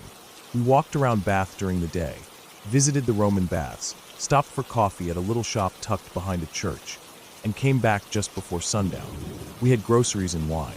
We ate pasta and played cards until we were too tired to keep going. By 11 p.m., we were in bed, lights off, the place silent. The bedroom window looked out directly onto the small front garden and the gravel path. Just beyond that was the gate. The road past the gate wasn't busy, just a narrow country lane with hedges on either side. No traffic, no pedestrians after dark. It was perfect in theory. I wasn't fully asleep when I heard the gate. It was a soft metal click. Not loud, not dramatic, just the sound of it unlatching. I heard the gentle creak as it swung open and then shut again. That single moment, between the opening and closing, snapped every bit of sleep from my body. I was suddenly wide awake, my skin prickling, my body locked in stillness. The kind of stillness that only happens when your brain starts to shout that something isn't right. I didn't want to move too fast and wake my wife if it was nothing. But I knew deep down that it wasn't nothing. The sound was real, and someone had just come through the gate. I turned my head slowly and looked toward the window, not moving my body yet. The curtains were mostly closed, just a thin gap in the middle where the fabric didn't quite meet. I couldn't see anything through it, but I listened. And that's when I heard it, the unmistakable crunch of gravel. Whoever it was, they were trying to be quiet. But gravel doesn't allow that. Every step gave them away in a soft, uneven rhythm. It was slow, deliberate, not someone just passing through by accident. They were walking toward the front door. I sat up slowly, careful not to creak the bed, and put my feet on the floor. I kept still, listening as the steps moved closer. Then, suddenly, the motion sensor light outside flicked on. The whole side of the cottage lit up in a pale yellow glow, flooding through the gap in the curtains. My eyes shot toward the wall where the light from outside cast shadows, and that's when I saw it. A figure. Just a brief flash of their shadow against the wall outside, darting quickly, like they were trying to avoid being seen. The movement wasn't natural. It was jerky, nervous. They were caught off guard by the light. My heart was slamming in my chest now. My hands were shaking, but I stood up and moved carefully out of the bedroom. I didn't even glance back at my wife. She stirred slightly, but didn't say anything. I moved quickly and quietly through the small hallway and into the kitchen. The entire front of the cottage was still lit from the outside. I grabbed the largest knife from the wooden block on the counter. It felt ridiculous at first, holding a kitchen knife like I was in some kind of thriller movie. But the fear was real, and the adrenaline was stronger than the self-consciousness. I moved toward the front door, careful not to let the floorboards creak too loud under my weight. I pressed my back against the wall beside the doorframe, knife gripped in my right hand, and listened. Nothing, just silence. No footsteps, no gravel crunching, no sound of movement. The motion light was still on. It usually stayed on for about 20 or 30 seconds. I remembered reading that in the guest booklet. Then it shut off, and in that exact second, the moment the light went out, I heard it. Running. Fast, uneven steps sprinting back down the gravel walkway. The sound was heavy, not soft like before. Full-on panic mode. A few seconds later, the gate slammed hard. Not the soft, careful push from before. This time it was fast and loud, like they were in a rush to get away. I stayed frozen, knife raised, still listening. Then I stepped closer to the door and pulled the curtain on the small window to the side. Nothing. No one. A few seconds later, I heard my wife behind me. She was whispering, her voice low and unsure. She'd seen the same thing I did, the shadow, the light, the sudden burst of running. Neither of us slept the rest of the night. We sat in the living room, lights on, wrapped in blankets, the knife still close by. The police weren't worth calling. Nothing actually happened. No break-in, no damage, no clear crime. And it wasn't like we could describe anyone. We didn't see a face, just a shadow, a shape, something that didn't belong. By morning, the yard looked normal. The gate was shut. The gravel was undisturbed except for a few slightly deeper footprints that I noticed near the path. They could have been ours from earlier in the day, but but they seemed fresher.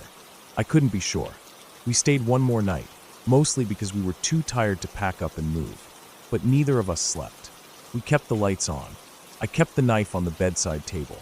And the motion light, every time it flicked on during the night, I was up, standing, heart racing, checking the window. But nothing else happened. The next morning we left, exhausted. My nerves were shot. Every noise on the way to the car made me jump. Every person walking their dog or trimming a hedge seemed suspicious. I was looking at everyone like they might be the one from the night before. I still think about it. A lot. It's not the fear of what happened that sticks with me. It's the unknown. Why were they there? What were they planning to do? Why so quiet? Why retreat the moment the light turned off? It felt calculated, like they were waiting to see if we were awake, or testing something. And I keep going back to that moment, knife in hand, standing by the front door. If they had come through it, if they had pushed their luck just a little further, I would have used that knife. No doubt in my mind. My body wasn't just ready to defend. It was on edge, set to strike at the first sign of a threat. It was too close, too real, too deliberate. I've stayed in dozens of rentals before. Never thought twice about safety. Never even locked some of them. But after that night in Bath, everything changed. Now I check every lock twice. I put something heavy against the door. I scope out exits. I look at every motion light, every gate, every gravel path. My brain won't stop running the possibilities. My gut won't let it go. That shadow on the wall, it's etched in my memory. Not because of what it was, but because of what it almost became.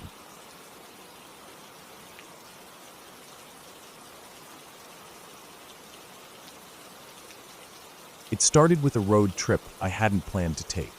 My cousin had called me 3 days earlier and asked if I could help him move some things from an old cabin his family owned in the mountains. He said he couldn't get any of his friends to help, and it'd only take a day or two max. I didn't want to go. I had work, stuff to do at home, errands piling up. But he was the kind of guy who'd help me without question if I asked, so I gave in.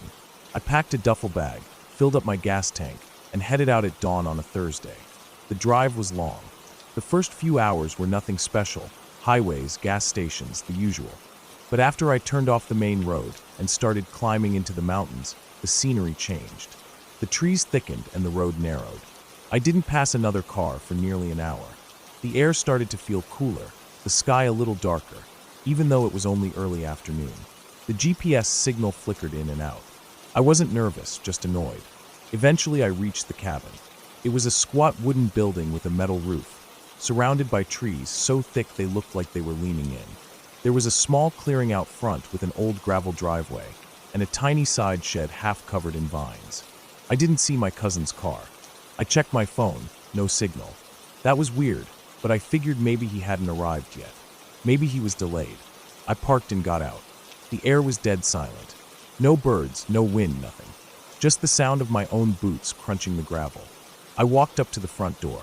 It wasn't locked, so I pushed it open and called out his name. Nothing. The inside looked like it hadn't been used in a while. Dust on everything. A few old chairs, a rolled-up rug, a wood stove. Boxes stacked near the back wall. Some of them were labeled, others weren't. I figured I'd wait for him, so I dropped my bag by the door and sat in one of the chairs. Hours passed. I read a book I brought. Ate a snack. Still no sign of him. By evening, I started feeling uneasy. Not scared exactly, just not right. I walked outside to get some air. The sun was already sinking behind the trees, painting everything in this weird gold light. I kept thinking I was hearing something move behind the trees, little cracks and rustles. But every time I turned my head, nothing was there. Probably deer or squirrels. I told myself that, but it didn't help. I waited until full dark before finally deciding to call it a night. There was a mattress on the floor in the back room. I laid out my sleeping bag and tried to sleep, but I kept waking up. Every time I dozed off, some small noise outside the cabin would snap me awake again. A branch snapping, something brushing the side of the building, the creak of wood shifting. I kept telling myself it was normal. Old building, forest animals. But still, I couldn't shake this crawling feeling in my stomach, like something wasn't right. Around 2 a.m., I heard something different. It wasn't an animal sound. It was more deliberate. Heavy, slow crunches on the gravel outside. Someone walking. My heart started pounding. I held my breath, straining to hear. The steps stopped near the side of the cabin. Then silence. I waited, every muscle in my body tensed. Then I heard it, 3 knocks. Not on the front door. On the wall. Like someone knocking just to see if anyone was inside. I didn't move. I didn't breathe. I didn't even blink. I just stared at the wall, barely lit by the moonlight coming through the window. Minutes passed. Nothing happened. Then more knocks, closer this time. A little lower on the wall. I wanted to move, to get up, to grab my flashlight or the pocket knife in my bag, but I was frozen. Then the sound stopped again. I stayed like that until dawn. When it was finally light enough, I got up and walked the perimeter of the cabin. I didn't see anything. No footprints. No damage. Nothing. It had rained a bit in the night, so if someone had been walking, there should have been some sign, but the gravel looked undisturbed. I tried telling myself it was a dream. Maybe I'd been half asleep. Maybe it was a raccoon. But I didn't believe that. I was about to leave. I didn't care if my cousin showed up or not.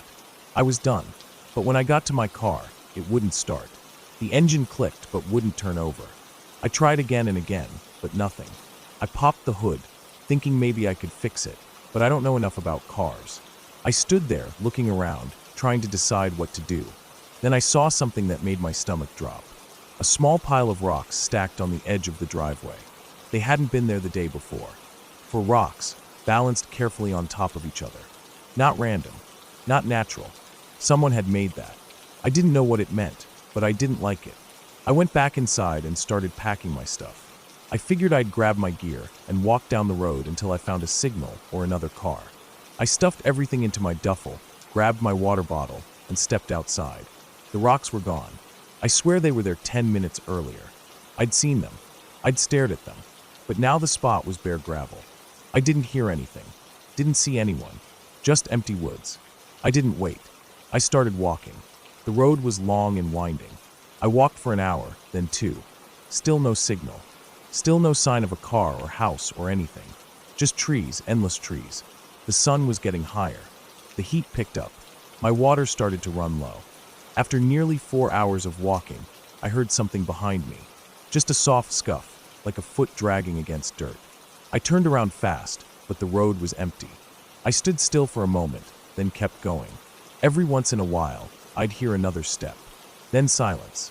Then another. Like someone was matching my pace, just out of sight. I started walking faster. Eventually I came to a fork in the road. One path went downhill, the other curved uphill into more forest. No signs. No markers. I didn't remember this from the drive-in, but I hadn't been paying close attention. I chose the downhill path, thinking it might lead to a town or a main road. I walked for another hour. Then I realized something that made my blood run cold. I passed the same spot I'd seen earlier. The same fallen log on the left side of the road. The same tree with a hollow knot in its trunk. I remembered stepping over a puddle that had a strange shape like a footprint. I was walking in a circle. That wasn't possible. I hadn't turned around. I'd walked in a straight line. There were no turns, no loops. I stood there, breathing hard, trying not to panic. I pulled out my phone again. Still no signal. I turned around and started walking back the way I came. Another hour passed. The sun was starting to dip again. My legs ached. My mouth was dry. I felt like something was watching me. I kept hearing things, a cough, a breath, a soft whistle, but never saw anything. I kept glancing over my shoulder, convinced I'd see someone just standing there, half hidden by the trees. But there was never anyone. Eventually, I saw a structure up ahead. Not the cabin, something different. A small shack, maybe 10 feet by 10 feet, made of old weathered wood. No windows, just a door. It looked abandoned. I didn't want to go near it, but I was desperate. Maybe there was something useful inside. A phone, a radio, anything. I approached slowly. The door wasn't locked, so I pushed it open. It was empty. No furniture, no supplies, nothing. Just a dirt floor and walls covered in scratches. Not marks from animals. These were deliberate. Dozens of lines carved deep into the wood. Some were short. Some were long. Some had names next to them. Others were just dates. Years and years of marks. I stood there, staring at them, not understanding. Then I noticed something in the corner. A small pile of clothing. Torn. Dirty. Like someone had left in a hurry, or hadn't made it out. I felt sick. I backed out of the shack and started walking again. Fast this time. My heart was pounding, and my mouth was dry. By nightfall, I still hadn't found the cabin again. I was just lost in the trees. Everything looked the same. I didn't even have the road anymore. Somehow I'd wandered off it, and now I was just crashing through brush, tripping over roots, pushing branches out of my face. Then I saw light, a single flickering glow through the trees. I moved toward it, even though every part of me said not to. I stepped into another clearing, and there was the cabin. The same one, my cousin's family cabin. I'd walked in a full circle again. The front door was open. I didn't leave it open. I was sure of that. I should have turned and run, but I was so exhausted and scared and confused that I went inside. My bag was still there. My water bottle was empty. I sat down and tried to collect myself. That night was the worst. I heard movement all around the cabin, footsteps circling, scraping against the walls. I didn't sleep. I sat there with my back to the wall, eyes fixed on the door, knife in my hand. At one point, I thought I saw a shadow pass by the window, but when I checked, nothing was there. I stayed like that until morning. When the sun finally came up, I made a decision. I wasn't going to walk. I wasn't going to wait. I was going to try the car one more time, and if it didn't start, I was going to break a window, hotwire it, whatever it took. I got in, turned the key, and it started. I didn't ask why or how. I just drove. I didn't stop. I didn't look back. I got off that mountain, back to the highway, back to a gas station with people and lights and noise. When I finally got home, I tried calling my cousin. He said he'd never called me. Said he hadn't been up to that cabin in over a year. I didn't believe him. I still don't. But I won't go back there. Not ever again.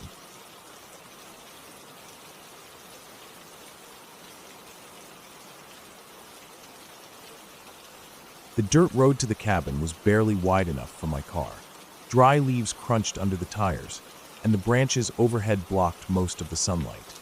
I'd taken the day off to get away from the noise of the city, hoping the silence of the woods would help clear my head. Work had been a nightmare for weeks, and I hadn't really slept in days. I borrowed the cabin from a friend. He told me it was bare bones, no Wi-Fi, no TV, and spotty cell reception at best. That was exactly what I wanted. Just me, a few books, and some peace. I had enough canned food, bottled water, and batteries to last a week. The plan was to hike during the day, maybe fish a little, and sleep early every night. When I got there, the place was even more isolated than I expected. No other houses in sight. Just trees, hills, and the narrow path that led me there. The cabin was small and wooden, with a tin roof and a front porch that creaked when I stepped on it. Inside, it was one room with a small bathroom, a twin bed, a kitchen counter, and a wood stove. Simple but clean. I dropped my bag, opened a window to let the air in, and sat on the edge of the bed for a while. That first night was quiet. Too quiet, almost. No car horns, no sirens, no hum of traffic through a window. Just the occasional chirp of crickets or the distant hoot of an owl. I read until my eyes felt heavy, then turned off my flashlight and lay in the dark. The mattress was thin, but I didn't care. I finally felt alone, in a good way. But I didn't sleep well. Around 2 or 3 in the morning, I woke up in a sweat. Not from a nightmare. I didn't remember dreaming at all, but just this weird feeling like something wasn't right. The air in the room felt thick. Not hot, just heavy, like the pressure had dropped. I turned on my flashlight and scanned the room. Everything was as I left it. The door was still locked. The window was open, but the screen was intact. Nothing moved. I stayed awake for maybe an hour, then fell back asleep. The next morning, I went for a hike. I followed a marked trail for a while, but then got curious and started exploring some unmarked paths. Nothing too far. I was careful to keep track of where I was, but I liked the feeling of wandering where no one else had walked in a while. I saw deer tracks in the mud, some squirrels, a fox. No people, no voices, just me and the trees. I was out for about 5 hours before heading back to the cabin. My legs were sore and my shirt was damp with sweat. I made some ramen on the portable stove, ate on the porch, then spent the evening reading again. When the sun went down, the air cooled fast. I closed the window and crawled into bed early. That night, I heard something. It started with soft crunching outside the cabin, like footsteps but slow. I froze under the blanket, listening. There were no other cabins nearby. No cars. No reason anyone else would be out here. I told myself it was an animal. A deer. A raccoon. Maybe even a bear. But it didn't sound like a 4-legged animal. It sounded like a person, walking around slowly, careful not to make too much noise. I sat up and reached for the flashlight. I didn't turn it on right away, just held it in my hand, staring at the door. The cabin had no curtains, just wooden shutters on the windows. They were closed. I waited. The footsteps stopped. I stayed like that for almost an hour. Still nothing. No sounds. No movement. Eventually, I laid back down, but I didn't fall asleep for a long time. In the morning, I checked around the cabin. Nothing unusual. No footprints, though the ground was mostly dry and covered in leaves, so it'd be hard to tell anyway. I shrugged it off. I hadn't seen a single person since I got here. Probably just an animal. I went about my day, another hike, some journaling, and more reading. That night, it happened again. More footsteps. But this time, they didn't stop. I was lying in bed, trying to fall asleep, when I heard them again. Slow, deliberate steps circling the cabin. They'd stop for a minute, then pick back up. It was like whoever, or whatever, knew I was listening. It was trying to mess with me. This time, I got up. I turned on the flashlight, grabbed the small hatchet I'd brought for chopping firewood, and stood by the door. I didn't open it. I just waited. Eventually, the sound stopped again. But now I was wide awake. Every sound outside felt louder. The wind through the trees, the creaking of the porch, even the rustle of leaves, it all felt intentional. Like someone was trying to scare me. I didn't sleep at all that night. In the morning, I decided to hike a bit less. I stayed near the cabin, checking the area more carefully. Still nothing. No broken branches, no fresh prints, no trash left behind. I started to feel like I was losing it. Maybe the isolation was messing with me. Maybe I'd just imagined it. But I didn't want to leave. Not yet. I'd told myself I'd stay for a week, and it had only been 3 days. I was stubborn like that. That evening, I sat on the porch until it got dark. I kept the hatchet by my side and watched the woods. I wanted to see something, to prove to myself that I wasn't going crazy. Around midnight, I heard it again. This time, it was louder, closer. It started on the side of the cabin, near the bathroom window. Slow steps, then a pause. Then more steps, toward the front. I stood up, holding the flashlight and the hatchet tight. My heart was beating so hard I felt it in my neck. Then came the sound of something brushing against the wall, like a hand dragging along the wooden siding. I snapped. I ran to the door, yanked it open, and shined the flashlight outside. The beam cut through the dark like a blade. Nothing, just trees and shadows. But then I saw it, just for a second, at the edge of the woods, maybe 30 feet out. A figure, not clear, just the outline of someone, standing still, watching. I stepped out onto the porch, aiming the flashlight at them. But as soon as the light touched where they'd been, they were gone. I didn't sleep that night either. I locked the door, shut the shutters, and stayed sitting up with my back to the wall, watching the door. The next morning, I made up my mind. I was going to leave. I packed up everything, threw it into the car, and got ready to go. I didn't care if I had to eat the remaining cost of the trip. I needed out. But as I backed down the dirt path, I realized something that made my blood run cold. There were tire tracks in the dirt. Not mine. A different set. Slightly wider. Deeper tread. Coming in from the main road and stopping not far from the cabin. Then turning around and heading back out. Someone else had driven up here. Recently. I looked around but saw nothing. The woods were still. Too still. I told myself it was just someone exploring. Maybe another cabin owner checking the area. But I hadn't seen another structure for miles.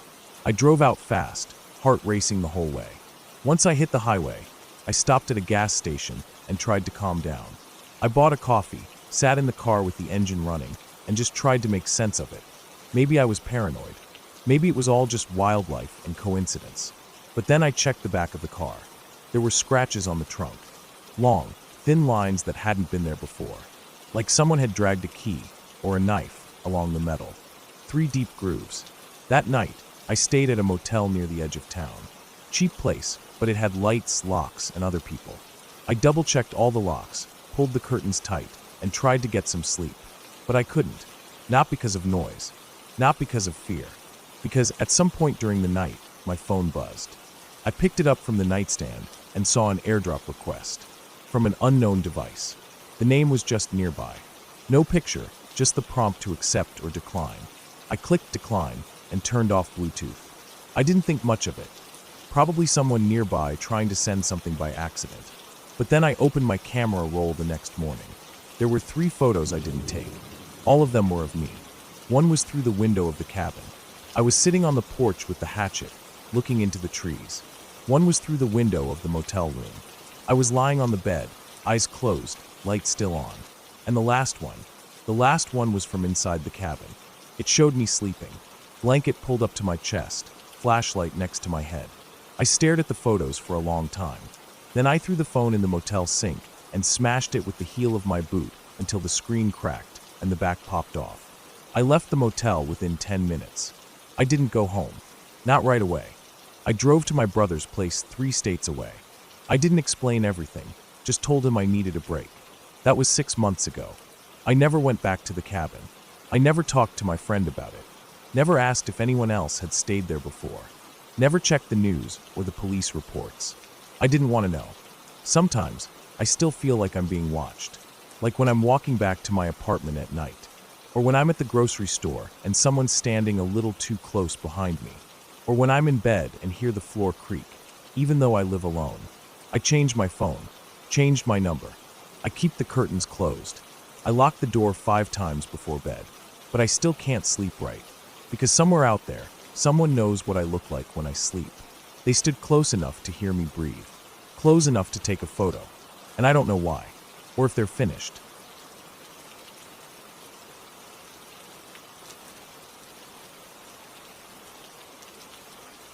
I remember that whole stretch of time too clearly, even though I try not to. The images still come back on quiet nights, dull, colorless flashes, like watching a CCTV recording in my own mind. It wasn't supposed to be anything out of the ordinary. Just a quick favor, that's all.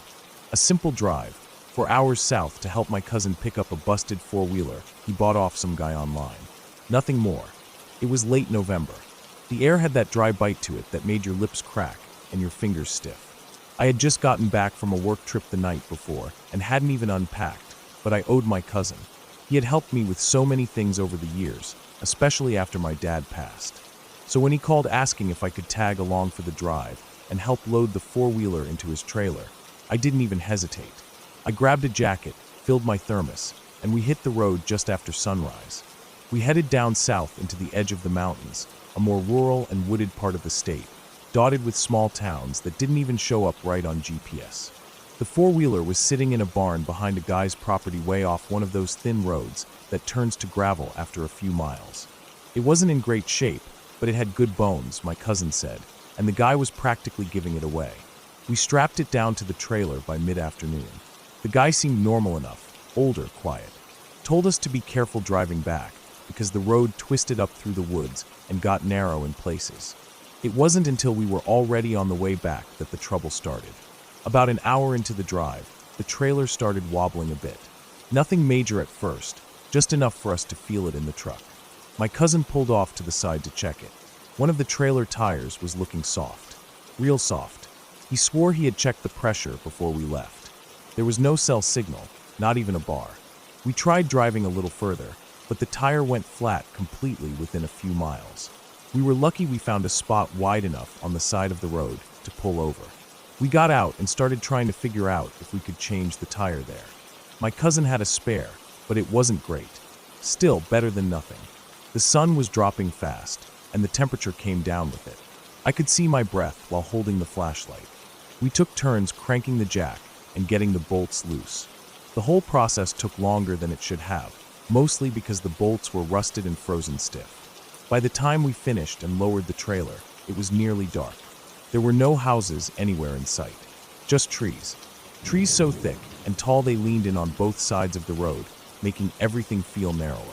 I could tell by the way my cousin was breathing that he didn't like it either, though he never said it out loud.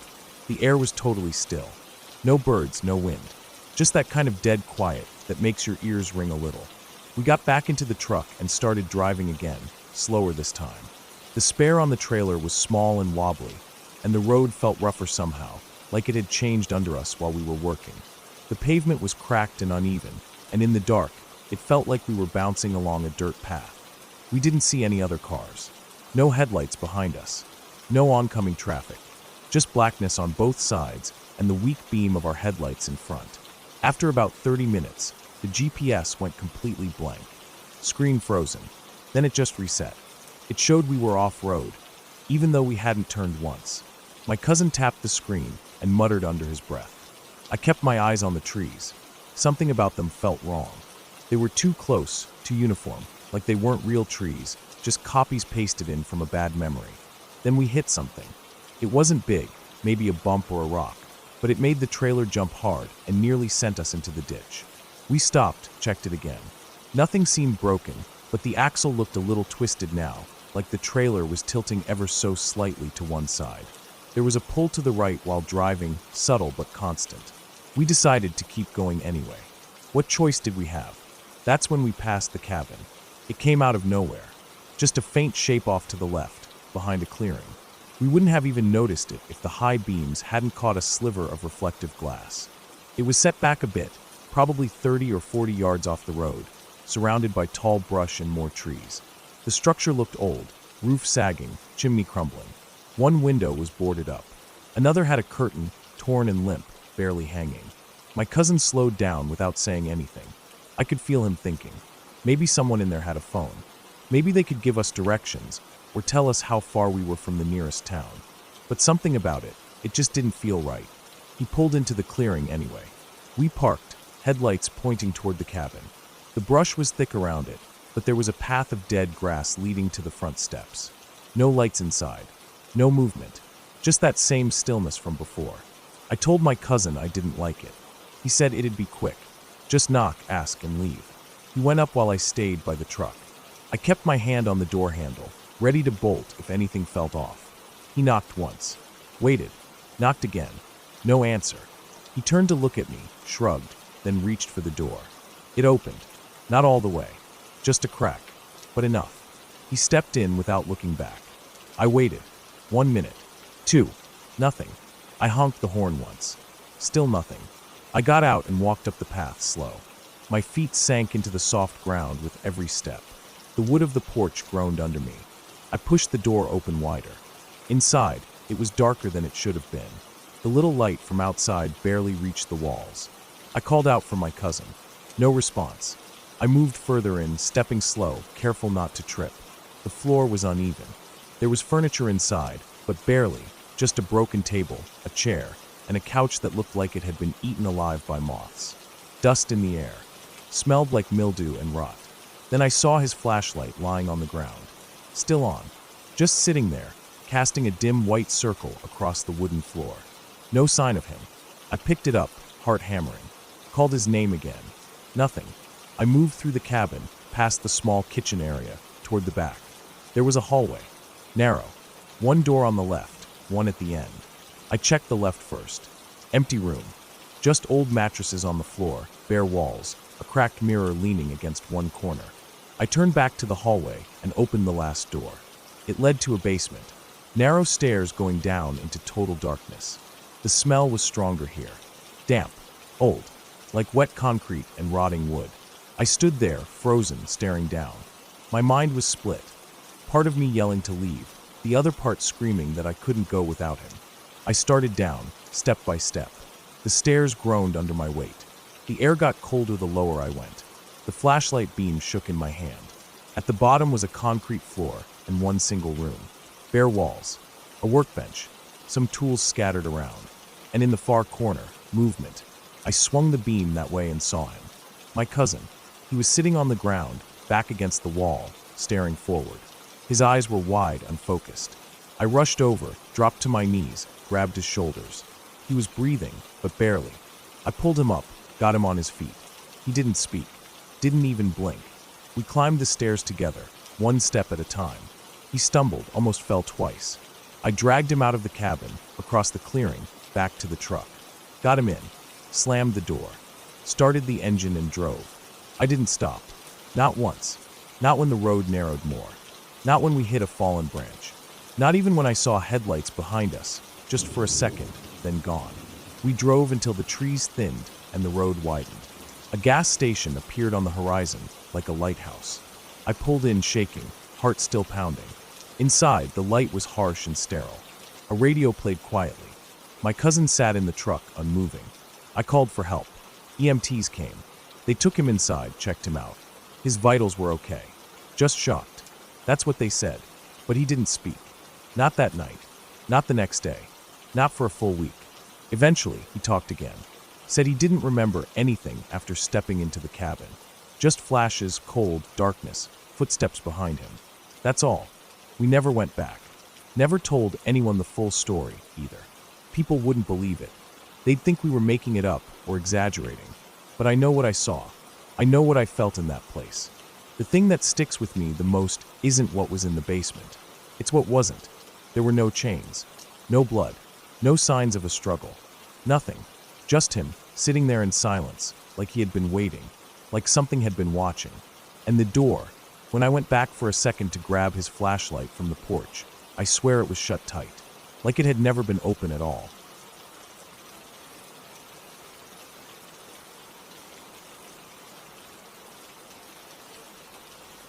The sky was still a deep blue when I pulled my old truck into the parking lot at the base of Miller's Ridge. It wasn't a real trailhead, just a dirt pull-off about 20 minutes off the main road.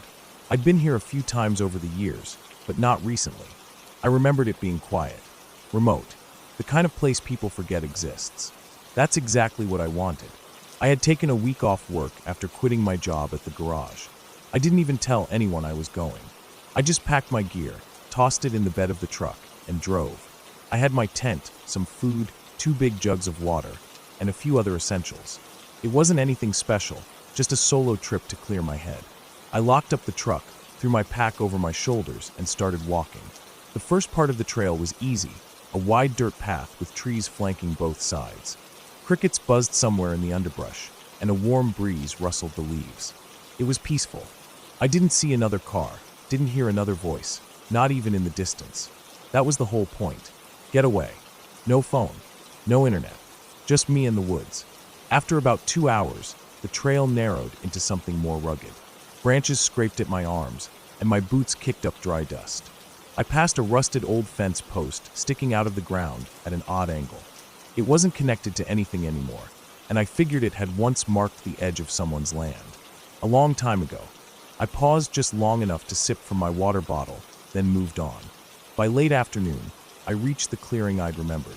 It sat in a little hollow surrounded by trees. There was a fire ring of stones someone had built years ago, and a large flat area with soft moss where I could pitch the tent. I dropped my pack and stood for a minute listening. Just wind. Just birds. Nothing else. I set up camp quickly, slipping the tent poles into place, hammering the stakes into the soft dirt, unrolling my sleeping bag inside. I gathered some dry sticks and built a small fire, just enough to heat a can of soup. I ate while watching the last light disappear behind the trees. The woods got real dark after sunset, the kind of dark that city people forget exists. I liked it. I stayed up for a while, poking at the fire, staring into the flames. Then I crawled into my tent, zipped it up, and lay back. My sleeping bag was warm, and I could still hear the fire crackling softly outside. I slept better that night than I had in weeks. The second day was uneventful. I woke up, made coffee over the fire, and wandered around the woods near my camp. I didn't have a map, but I knew I wasn't going far. Just exploring. I found a few deer tracks near a dry creek bed, and an old metal can wedged under a rock. I pulled it out, brushed the dirt off. It looked like one of those big soup cans from the 80s, faded and dented. The forest here felt untouched. There were no signs, no fences, no trash. Every few minutes, I'd stop and listen. Nothing but wind and birds. That evening, I was sitting by the fire again when I noticed something strange. A few rocks near the edge of the clearing had been moved, just slightly, like they'd been pushed aside. I stared at them for a long minute, trying to remember if I'd walked over there. Maybe I kicked one and didn't notice, but the moss looked undisturbed. It was just odd. I chalked it up to animals. Maybe a raccoon or something had been nosing around. I went to bed that night with the fire still smoldering, zipped up the tent, and tried not to think too much. The next morning, I woke up earlier than usual. The sun wasn't quite up yet, but the sky had turned that cold gray color that means dawn isn't far. I sat up, stretched, and unzipped the tent. That's when I noticed the boot prints. Not mine. These were larger, wider. Deep, like someone heavy had stepped into the soft dirt not 20 feet from my tent. I got up slowly, scanning the area. The prints led from the edge of the clearing to the fire ring, then back into the trees. My heart started beating faster. I looked at my boots, then at the prints again. They didn't match. Mine were smaller, with a different tread. I crouched down and stared at the ground, trying to convince myself I was wrong. Maybe they were old. Maybe I'd just missed them yesterday. But they looked fresh. The edges were sharp. No leaves had fallen in them yet. I didn't hear anything during the night. I didn't wake up once. If someone had been near my tent, I should have heard it. Should have felt it. I didn't know what to do. There was no cell signal out here, no one around for miles. I didn't want to panic, but I also didn't want to ignore it. I packed up my food and gear and sat by the cold fire pit, just watching the woods. I didn't move for over an hour. Just listened. Waited. Nothing.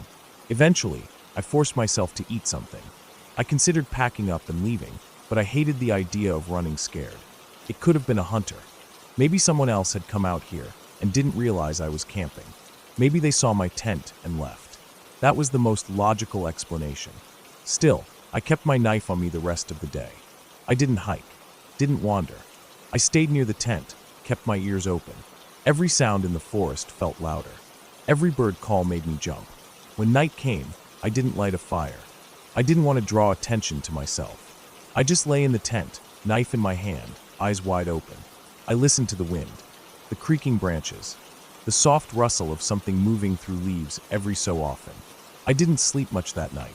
The next morning, the prints were gone. Not like they were erased, just no new ones. Nothing near the tent, nothing near the trees. But I found something else. A torn piece of black fabric stuck to a branch near the clearing. It was maybe 4 inches long, caught on a jagged twig. I pulled it down and turned it over in my hands. Looked like part of a jacket. The kind of material you find on work coats.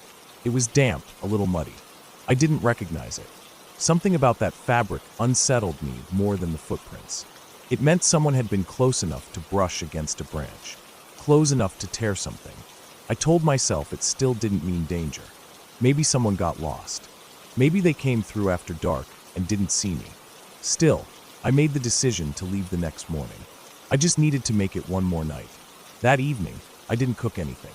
I didn't want any smells giving away my location. I stayed in the tent as soon as the sun dipped behind the trees. The woods got colder, quieter. The wind had died completely, which made the smallest sounds feel loud. I lay still for hours, barely blinking, ears straining. Then I heard it. A crunch, like a footstep on dry leaves. Not a squirrel, not a deer. Something heavier, slower. It came from the north side of the clearing. Close. I held my breath. My heart thudded so loud I was afraid it would drown out the sounds. I waited. Another step. Then silence. I didn't move. Didn't dare even shift in the sleeping bag. The tent walls were thin. Just nylon. I felt like if I moved, it would give me away. Minutes passed. Another step. Then another. Closer. Then nothing. I lay there for what felt like hours. Eventually, I must have drifted off out of pure exhaustion. When I woke up, it was light outside. The tent was damp with dew, and everything was quiet again. Too quiet. I unzipped the tent and stepped outside, scanning the clearing. That's when I saw it. A small pile of stones near the edge of my camp. 5 of them, stacked in a neat little tower. Not natural. Not random. Someone had placed them like that. I stared at it for a long time. It wasn't threatening. Not really. But it felt deliberate. Like a message. I couldn't explain why, but my gut twisted into knots. That was it. I wasn't waiting around another night. I tore down the tent, stuffed everything into my pack, and started hiking back. I moved fast, barely stopping to drink water. The trail felt longer than I remembered. Every tree looked the same. Every sound made me whip my head around. After 2 hours, I stopped to rest. Sat on a fallen log, took a drink. That's when I noticed something in the dirt a few feet away. Another boot print. Same size as before. Facing the direction I came from. I got up and started walking faster. Almost jogging. My pack bounced on my shoulders. Sweat dripped down my back. I didn't stop again. When I finally reached the parking lot, my truck was there. Untouched. No other cars. I unlocked it, tossed my gear in, and drove. I didn't look back. I didn't sleep well for weeks after that. Kept thinking about the prints, the fabric, the stacked stones. It wasn't a ghost story. There was no monster in the woods. but someone had been there, watching, walking around my tent at night, close enough to touch it. I still don't know who they were or what they wanted, but I haven't been back to Miller's Ridge since.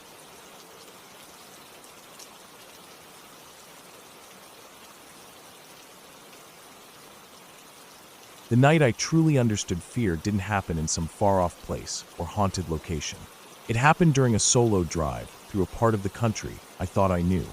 I didn't tell anyone where I was going, and no one expected me back for a couple of days. That was probably the biggest mistake. I had taken a few days off work. I was burned out, tired of sitting at a desk, tired of emails, tired of people. I didn't want to go to some resort or a tourist-heavy place where I'd just be swapping one kind of noise for another. I just wanted quiet, open roads, peace, and isolation. I picked a route that cut through the rural parts of the state, long stretches of nothing but hills, old barns, and trees. The kind of areas where you don't pass another car for miles. That's what I wanted. I left early that morning. My car was packed with a sleeping bag, a small cooler, some snacks, a flashlight, and a battery pack. I didn't plan to camp, but I wanted to be ready for anything. I had no reservations, no fixed stops. I just drove. The first few hours were great. I rolled the windows down, let the wind come in, let the music play loud, and didn't check my phone even once. The towns got smaller, the road signs fewer, and eventually I hit one of those stretches of two-lane highway where the trees press in close, and the only thing you hear is the engine and your own thoughts. It was around 6 p.m. when I pulled off for gas. It was an old station, 2 pumps, no lights, and what looked like a closed shop beside it. There was no one around. I debated just skipping it, but my tank was under a quarter, and I didn't know how far the next town would be. Against my better judgment, I stopped. The pump worked, though it was slow. I filled up, paid with a card at the old machine, and got back in the car. The sun was getting low. I thought about finding a motel soon, but I didn't see anything on the map. I decided I'd keep going another hour or so and see what popped up. I had passed a dirt road a few miles back that I was curious about. It led into some wooded hills and looked peaceful, so I turned around and headed toward it. The road was narrow and uneven. Trees leaned over it from both sides, and after just a few minutes, I lost cell signal completely. The dirt path wound through forested terrain, getting bumpier the deeper I went. At one point, I had to slow to a crawl because a tree had partially fallen across the road. I debated turning around, but something about the quiet kept pulling me in. I felt like I was moving away from everything stressful, everything fake. I drove for another 15 minutes before I came to a clearing. It was small, just a patch of flattened grass surrounded by trees.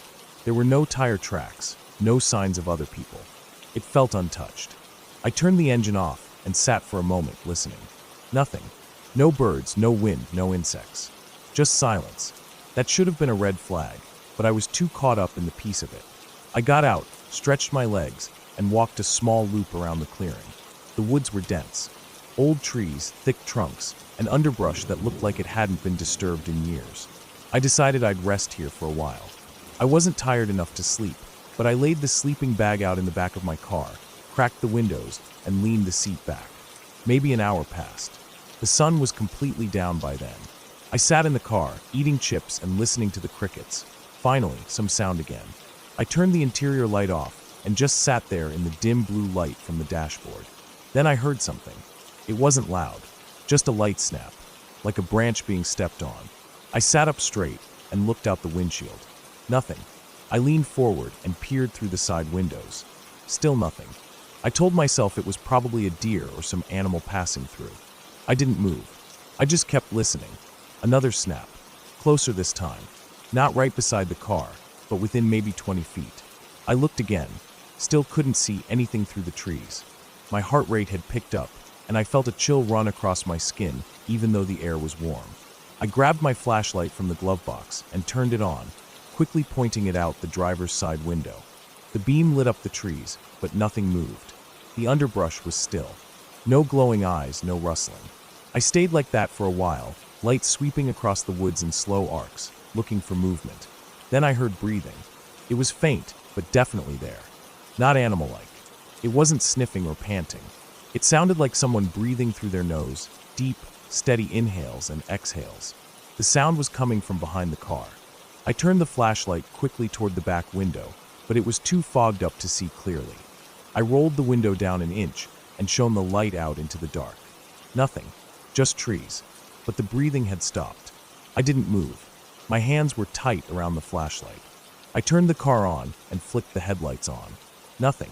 I waited. 5 minutes. 10. No movement.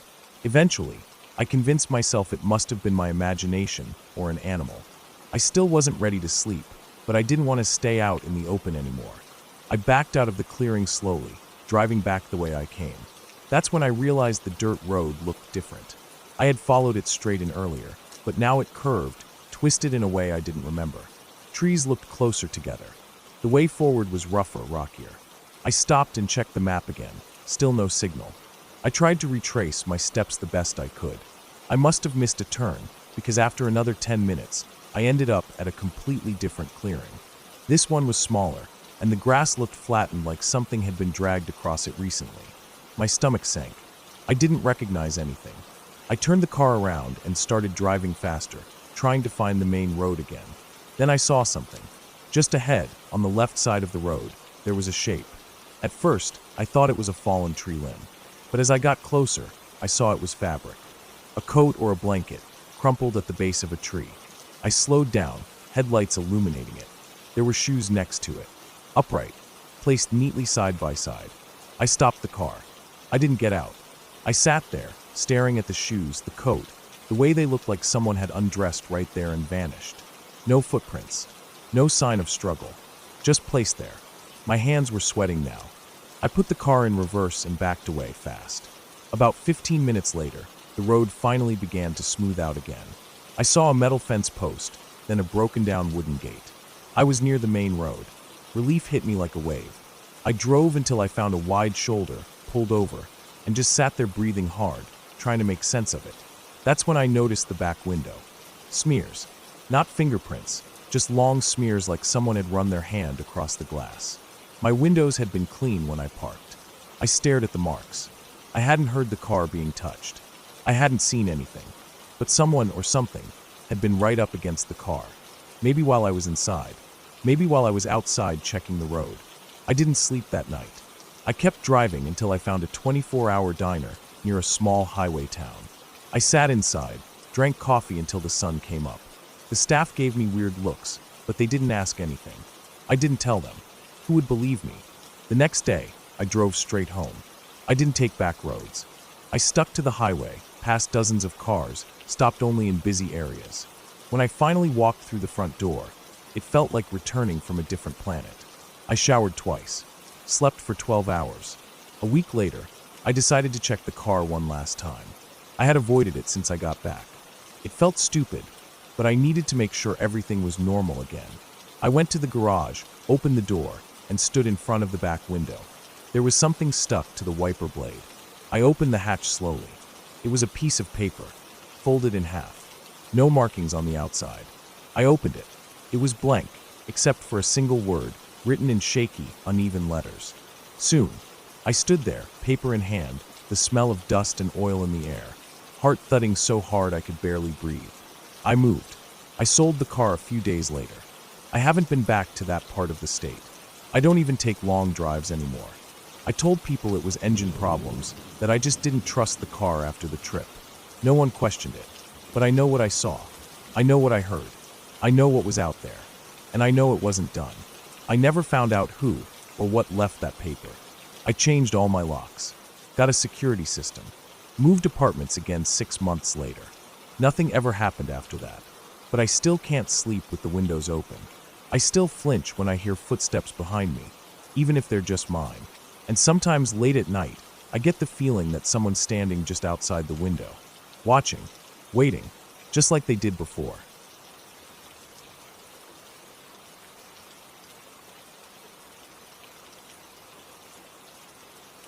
The day started out normal. I remember that clearly. It was the kind of day where everything feels so plain, you don't expect anything unusual to happen. I had the whole weekend free and decided to drive out to this old piece of land my grandfather used to own. It was about 2.5 hours from where I lived now, tucked into the edge of a wide forest that hadn't changed much in the last 50 years. He passed away almost 10 years ago, and the property sat there untouched, still in the family, but no one visited anymore. There wasn't much to see, just a rusted gate, an overgrown gravel path, and what was left of a shed and the old barn foundation. I don't know what made me want to go there. Maybe it was boredom, maybe it was nostalgia. I hadn't been out that way since I was a teenager. My plan was simple: drive out there, walk around a bit, maybe take some pictures, eat a sandwich in the truck, and come home. I didn't even tell anyone I was going. It felt that casual. By the time I pulled off the main road and rattled through the gate, it was late morning. I parked under the same old oak tree where we used to string up a hammock when I was a kid. The path ahead was mostly covered in tall weeds and some fallen branches, but I could still see the outline of it stretching into the trees. I grabbed my water bottle and phone and started walking down it, brushing aside tall grass with my forearm. It felt peaceful. The wind moved through the trees gently, and the heat wasn't too bad yet. The air changed once I got about a half-mile in. I don't know how to explain it, but it felt heavier, thicker somehow. There wasn't as much wind anymore, and the birds had gone quiet. I stopped and looked around for a second, trying to figure out if it was just my imagination, but everything looked normal. I kept going. I passed the old barn foundation, just a few concrete blocks and moss-covered beams now.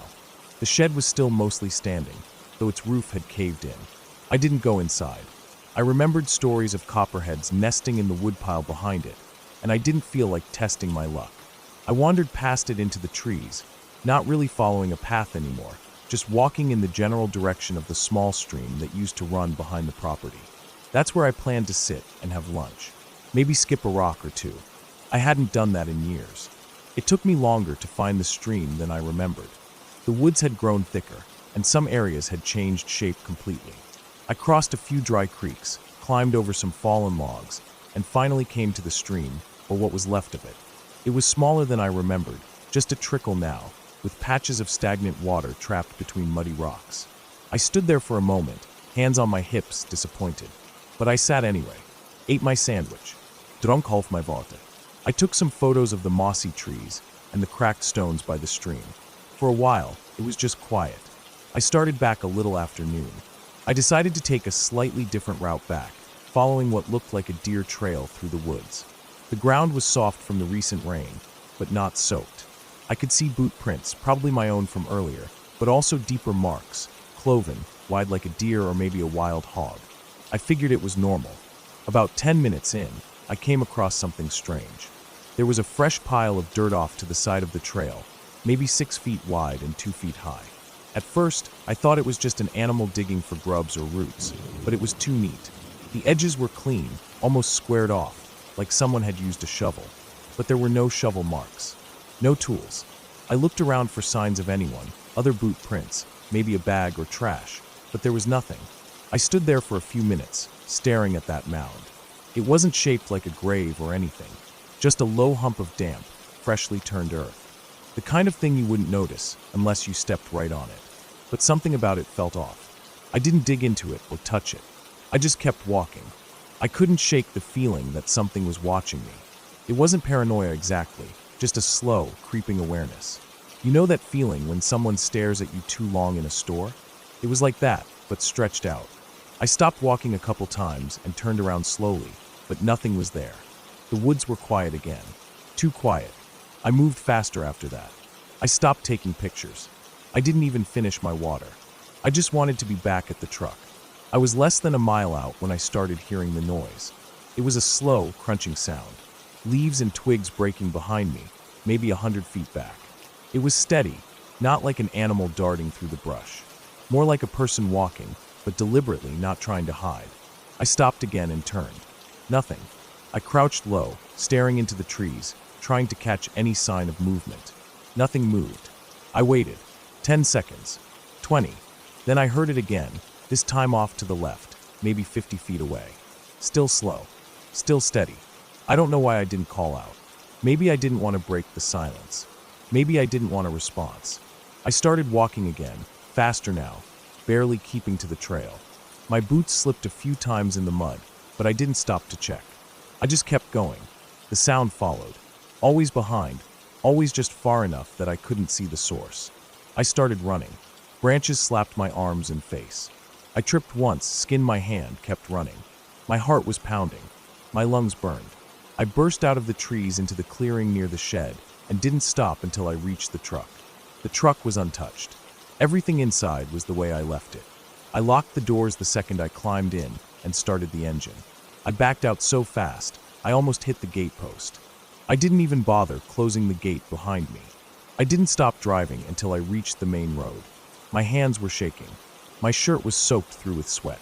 I looked in the rearview mirror over and over, half expecting to see someone step out of the trees. But there was nothing. I told myself it was just an animal. Maybe a hog. Maybe a stray dog. But the footsteps, they were too even. Too slow. No rustling, no darting, no growls. Just crunch, crunch, crunch. I didn't sleep that night. Every time I closed my eyes, I saw trees. I saw the dirt mound. I heard footsteps. The next day, I called the county office. Asked if anyone else had reported trespassers out near that part of the woods. The woman on the phone was polite, but said no. No recent calls. No hikers. No squatters. I didn't go back. I tried to forget about it. I pushed it out of my head for months. But it didn't leave me. About 6 months later, I got a call from my cousin. She had gone out there with her boyfriend to camp. I hadn't told her what happened. I never told anyone. She asked if I remembered where the old shed was, and I said yes. Why? She said they found something strange. Fresh dirt, soft and piled. No tools. No tire marks. No prints. Just a mound. She said they left early. 2 days after that, I drove out there again. I don't know why. I told myself it was to get closure, to prove to myself there was nothing to be afraid of. I brought a shovel this time. I found the same mound. A little flatter now, like time had started to level it out, but still distinct. I walked a wide circle around it for 30 minutes. No footprints. No trail cameras. No gear. No signs of recent activity. Just the mound. I stood over it and hesitated. My grip on the shovel was tight. My palms were sweating. I didn't want to dig, but I did. The top layer was soft, like it had been turned not long ago. The smell was heavy, earthy, not rotten. I dug slowly, shallow at first. The first foot revealed nothing but dirt and stones. I kept going. Around the 2-foot mark, the smell changed. It wasn't strong, but it was there. Sour. Metallic. I stopped when I hit something that wasn't dirt. It was cloth. I froze. My stomach turned. I pushed the dirt aside gently. More cloth. A jacket, maybe canvas, maybe denim. Faded. Dirty. I kept digging until I uncovered what was unmistakably a shoulder. I couldn't breathe. I backed away and dropped the shovel. My legs went numb. I didn't know what to do. Eventually, I called the sheriff. They came out, taped it off, asked me questions, took my statement. 3 days later, they confirmed what I already knew. It was a man, maybe in his 40s. No ID, no wallet, no phone, no missing person report that matched. They said he'd been dead for a while, maybe 6 months, maybe more, buried by hand. No signs of trauma, no weapons. They called it suspicious, but didn't have much to go on. I asked them if they'd found any other graves out there. They said no. I never went back. I sold my part of the land to a timber company. They cleared the whole area 6 months later. Shed, trees, everything. But I still think about it. I think about the footsteps, the silence in the woods, the way that mound looked so fresh, so precise, like it had just been made. I wonder if the person who buried that man was still out there when I walked past. I wonder if I'd stayed 5 minutes longer, what would have happened. And most of all, I wonder how many other mounds are out there, just waiting, hidden beneath leaves and time.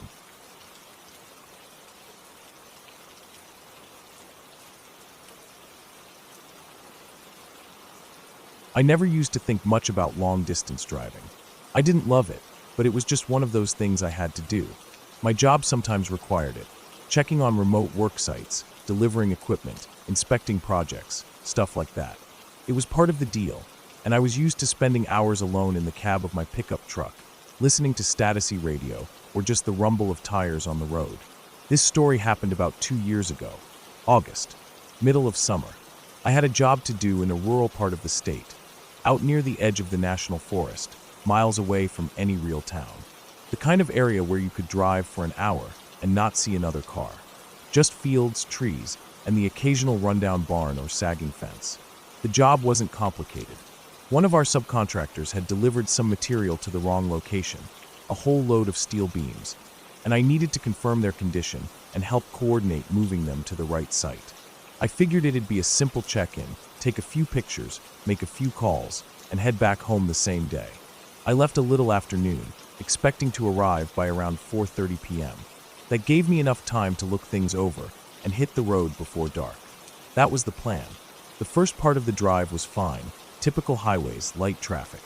But the farther I got from the city, the thinner everything got.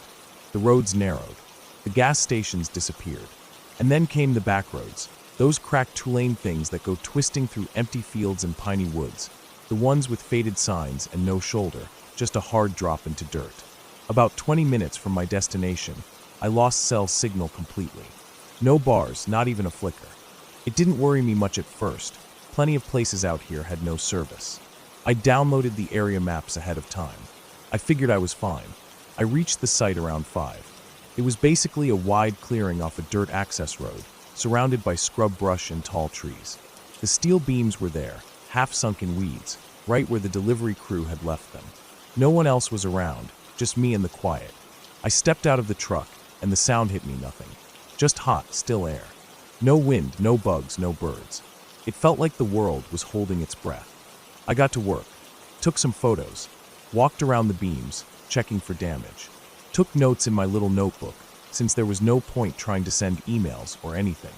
I climbed back into the truck around 5:45, sweat sticking my shirt to my back. I turned the key. Nothing. The dash lights flickered, then went black. No click. No engine turn. Dead. I tried again. Still nothing. I swore under my breath, popped the hood, and got out. I'm not a mechanic, but I can check a battery connection, jiggle some cables.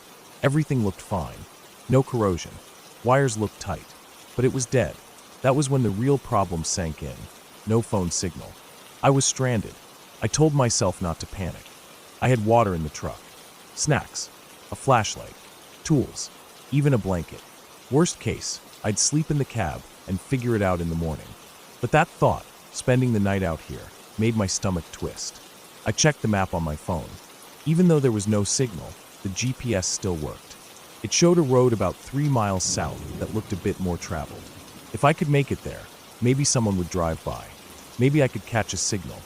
It wasn't dark yet, and I didn't want to waste daylight sitting around. I locked up the truck, stuffed my essentials into a small backpack, and started walking. The dirt road was rough and overgrown. I kept having to dodge branches and push through waist-high grass. After a while, the trees thickened. The light started to dim, even though the sun wasn't down yet. Everything started to feel closer, like the forest was pressing in. I kept walking. After maybe 40 minutes, I came to an old barbed wire fence, mostly collapsed. I climbed over it, tearing a hole in my sleeve. The land beyond looked like a clearing, wide open flat. I figured it was some kind of old pasture or field. I crossed it, hoping it would take me closer to the road. That's when I saw the house. It wasn't on the map, wasn't mentioned in any of the property reports. But there it was, half hidden in the trees on the far side of the field. Small, plain, one story. Looked abandoned. The windows were dark, and the porch sagged like it hadn't been walked on in years. I don't know why, but I felt pulled toward it. Maybe I was hoping someone lived there. Maybe it was instinct, or maybe it was just the idea that shelter, even an old shack, was better than being alone in the woods. I walked up slowly. No signs of life. No car, no path, no mailbox. The yard was wild, the grass up to my knees. I stepped onto the porch and knocked. Nothing. I tried the door. It creaked open. Inside, the air was stale. Dust floated in the light from the doorway. The floorboards creaked under my boots. There was furniture, a table, a chair, an old couch. But everything was coated in dust and grime. The kitchen looked like no one had touched it in years. But it didn't feel destroyed, just left behind. I looked around for a landline phone. Nothing. Then I found something strange. On the table in the living room, there was a single piece of paper. Clean. No dust on it.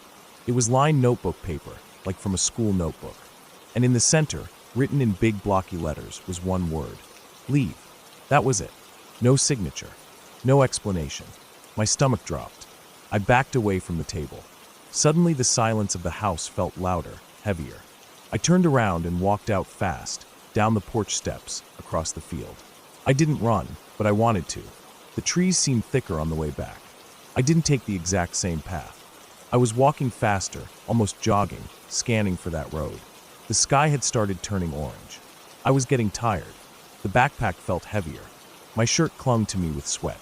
I wiped my face, but my hands were dirty, and now my face was too. I kept moving. Then I heard something behind me. It was faint, but it was there. A rustle. A snap. I stopped walking and held my breath. Nothing. I turned slowly. The trees behind me were still. Empty.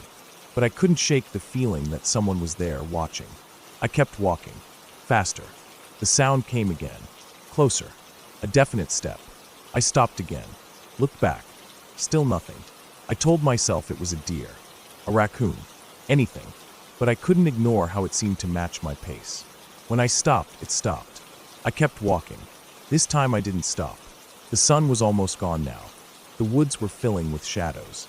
I pulled out my flashlight and flicked it on. The beam was weak, but enough to see the trail ahead. That's when I heard the whistle. Short, sharp, like someone calling a dog. I froze. Another whistle. Closer. My breath caught in my throat. I turned in a slow circle, flashlight scanning the woods. Nothing. But then I saw it. Far off, behind the trees, something moved. A shape. Human, maybe. Standing still. Watching. I didn't wait. I started running. The trail curved and dipped. Roots tried to trip me. Branches slapped my arms. I didn't care. I just ran. I heard footsteps behind me now. Not quiet ones. Fast. Heavy. Running. I didn't look back. I ran until my legs screamed. Until I thought I'd puke. Until I stumbled out onto gravel. It was the road. The one from the map. I staggered to a stop, chest heaving. I looked behind me. Nothing. No one came out of the woods. But I could still hear something. Breathing. Just past the tree line. I backed away from the edge of the forest, down the road. Kept backing up, never turning around, until the trees started to thin. Then, in the distance, I saw headlights. I ran toward them, waving my arms. It was a dusty old pickup. The driver, a man in his 60s, slammed on the brakes and rolled down his window, staring at me like I was crazy. I didn't explain. I just asked if he could give me a ride to the nearest town. He hesitated, then nodded. I climbed in. We drove in silence for a while. I kept looking back, half expecting to see someone chasing us. When we got to town, just a gas station and a diner, I thanked him and went inside. My phone still had no signal, but they had a landline.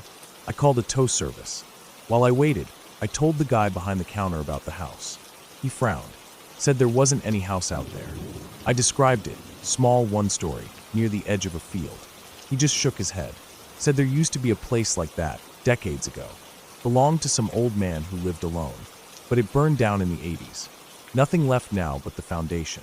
I didn't argue. The tow truck came. We drove back to my pickup. The driver hooked it up without talking. I kept glancing at the woods. The next day, my truck started on the first try. No explanation. No dead battery. Nothing wrong. I've thought about that day a lot since then. The old house. The paper on the table. The shape in the trees. The footsteps. I don't know who or what was out there, but I believe the note. Next time, I'll leave.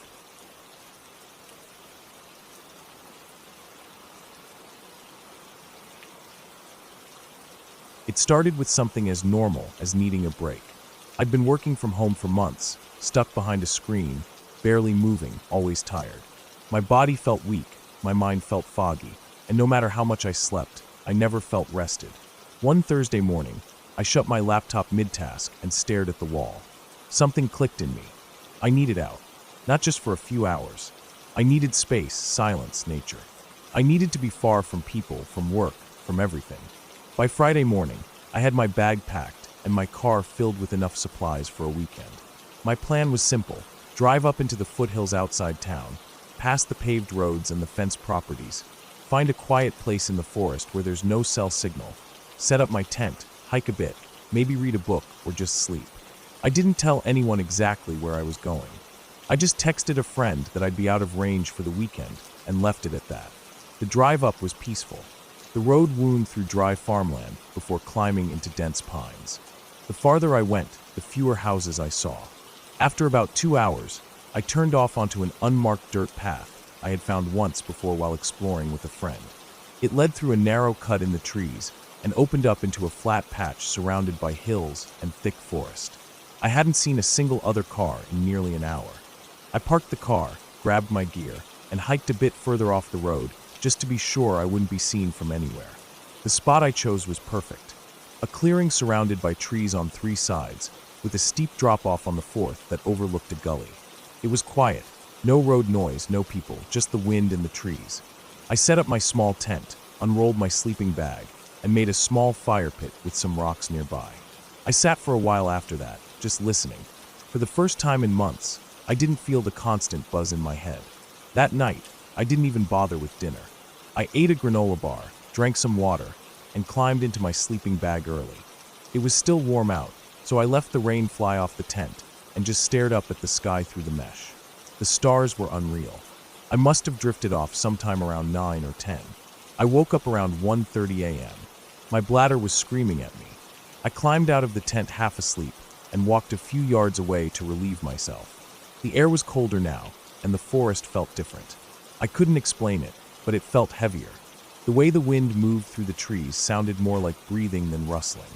When I turned to head back to the tent, I noticed something weird. There was a light, just a faint, barely there glow, off in the woods, maybe 200 feet away. It was low to the ground, like someone had dropped a flashlight and left it on. It didn't flicker, didn't move. At first, I thought it might be a reflection or some kind of weird moonlight, but the moon wasn't even out. My stomach tightened. I stood still, staring at it, waiting for something to happen, but it just stayed there. I backed into my tent and zipped it up, heart pounding. I tried to tell myself it was nothing. Maybe a reflection off some trash. Maybe a glow stick someone dropped long ago. But then the questions started piling up. Who would have been out here? This wasn't a campsite. There were no trails nearby. I hadn't seen a car or person for hours. Eventually, I fell asleep again. When I woke up at sunrise, I unzipped the tent slowly and peeked out. The forest looked normal. Bright, green, peaceful. No sign of the light. I made some coffee on my little camp stove and ate a protein bar. I debated walking over to where the light had been, but I didn't want to mess with it. I didn't come out here to play detective. I just wanted space. That morning, I hiked a few miles out along a dry creek bed, following deer trails. I found a rocky outcrop that overlooked the valley and sat there for hours. I didn't see a single person or animal the entire time. When I got back to camp around mid-afternoon, I noticed something that made my skin crawl. The rocks around my fire pit had been moved.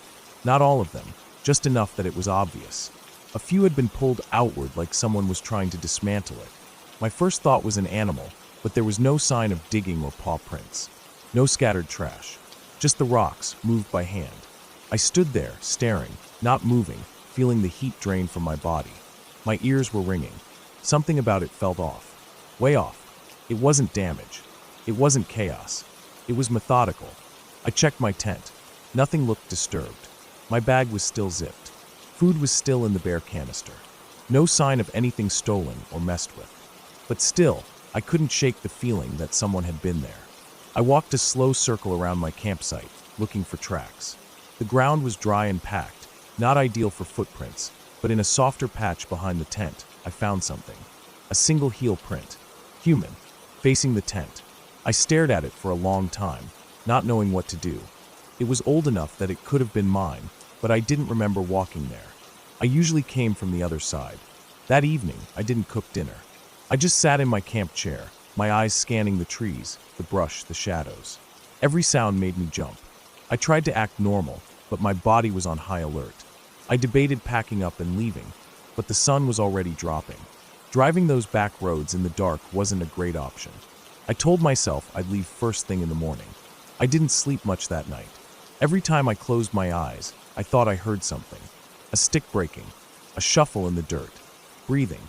I kept unzipping the tent, shining my flashlight out into the trees, but saw nothing. Around 3 a.m., I heard something that froze me. A whistle. Not a bird call. Not wind.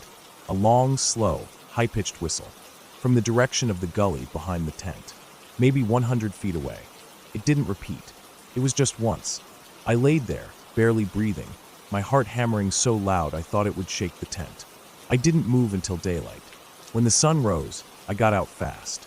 I packed up everything, not even caring how sloppily I shoved it into my bag. I just wanted out. As I hoisted my pack and turned toward the direction of the car, I noticed something new. Something that hadn't been there before. Tied to a small branch near the edge of the clearing was a piece of string, about 2 feet long. It looked fresh, bright white, no dirt or weathering. It was tied in a loop. Not just a knot. A loop. Like a snare. A trap. It wasn't there the day before. I stared at it for a long time, then kept walking. The hike back to the car felt longer than before. Every rustle made me jump. I kept spinning around, sure I'd see someone behind me. But there was nothing.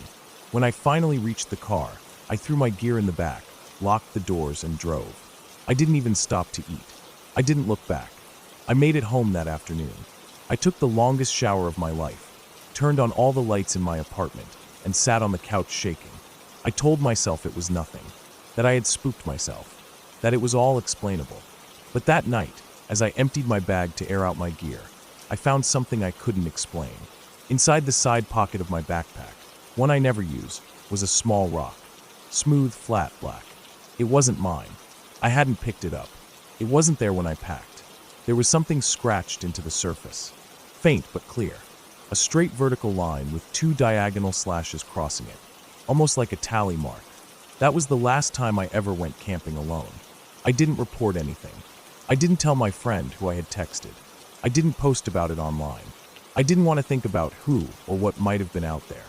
Maybe someone lives off-grid out there and doesn't like visitors. Maybe it was some twisted prank. Or maybe someone was waiting for something, or someone else. Maybe I left just in time. Since then, I always check my car twice before I drive. I make sure no one follows me home. I leave lights on even during the day. I haven't felt safe since, and I don't think I ever will again.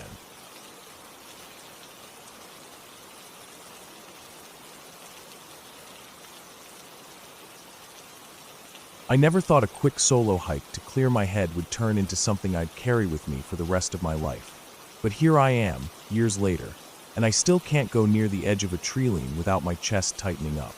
It started out as a normal day. I had been feeling burnt out from work and wanted some quiet time. I drove out early to a spot I found online, about 2 hours from home, called the Little Bear Loop. It wasn't too popular, but not completely unknown either. I figured it would give me a few hours alone without being too remote or dangerous. The full loop was about 8 miles, not too tough, mostly flat, just a few slopes. I packed light, a small day pack with 2 bottles of water, a sandwich, my wallet, a cheap first aid kit, and my phone. I wore my usual hiking clothes, moisture-wicking shirt, light jacket, trail pants, and boots I had broken in months ago. I parked in the small gravel lot around 9:30 a.m. There were only 2 other cars there, which comforted me. I wasn't going to be entirely alone, but it wasn't crowded either. The air was cool, crisp. No clouds in the sky. It felt good to stretch my legs and breathe clean air for once. The first few miles were peaceful. Birds chirped from the canopy above, and small lizards darted across the trail as I walked. I passed a small creek around mile 2, and the sound of water was calming. I took my time, stopping occasionally to take pictures or sip water. Every so often I'd hear a branch snap in the distance, probably from deer or maybe even a raccoon. I didn't pay much attention to it. By the time I hit mile 4, the halfway point of the loop, the trail narrowed and dipped into a shaded patch of thicker forest. I noticed it got colder there, and the sound seemed different, not silent, just duller. The way the trees crowded and made the light feel odd, even though the sun was still out. I felt a little uneasy, but I chalked it up to the isolation and pressed on. Around this point, I realized I hadn't seen another person all day. No hikers coming the opposite direction, no one passing me. I started glancing over my shoulder more than usual, just checking. I told myself not to be paranoid, but still, I listened more carefully to the woods. A little after that, I came to a fork I didn't remember seeing on the trail map. There was no sign, no marker. Just 2 trails splitting off like AY. The left looked more worn in, like the main path. The right was narrower, overgrown, but it curved slightly uphill and looked like it might reconnect. I took out my phone to check the map app, but of course, no signal.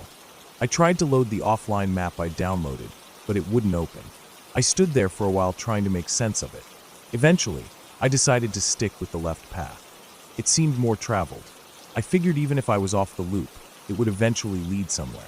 But after about 20 minutes of walking, the trail got worse, less maintained, full of fallen branches, even old trash like a rusted can and half-buried beer bottle. It didn't feel right. My gut told me I'd made the wrong choice. I turned around, but when I got back to where the fork had been, I couldn't find it. I walked in circles, scanning the woods for that split.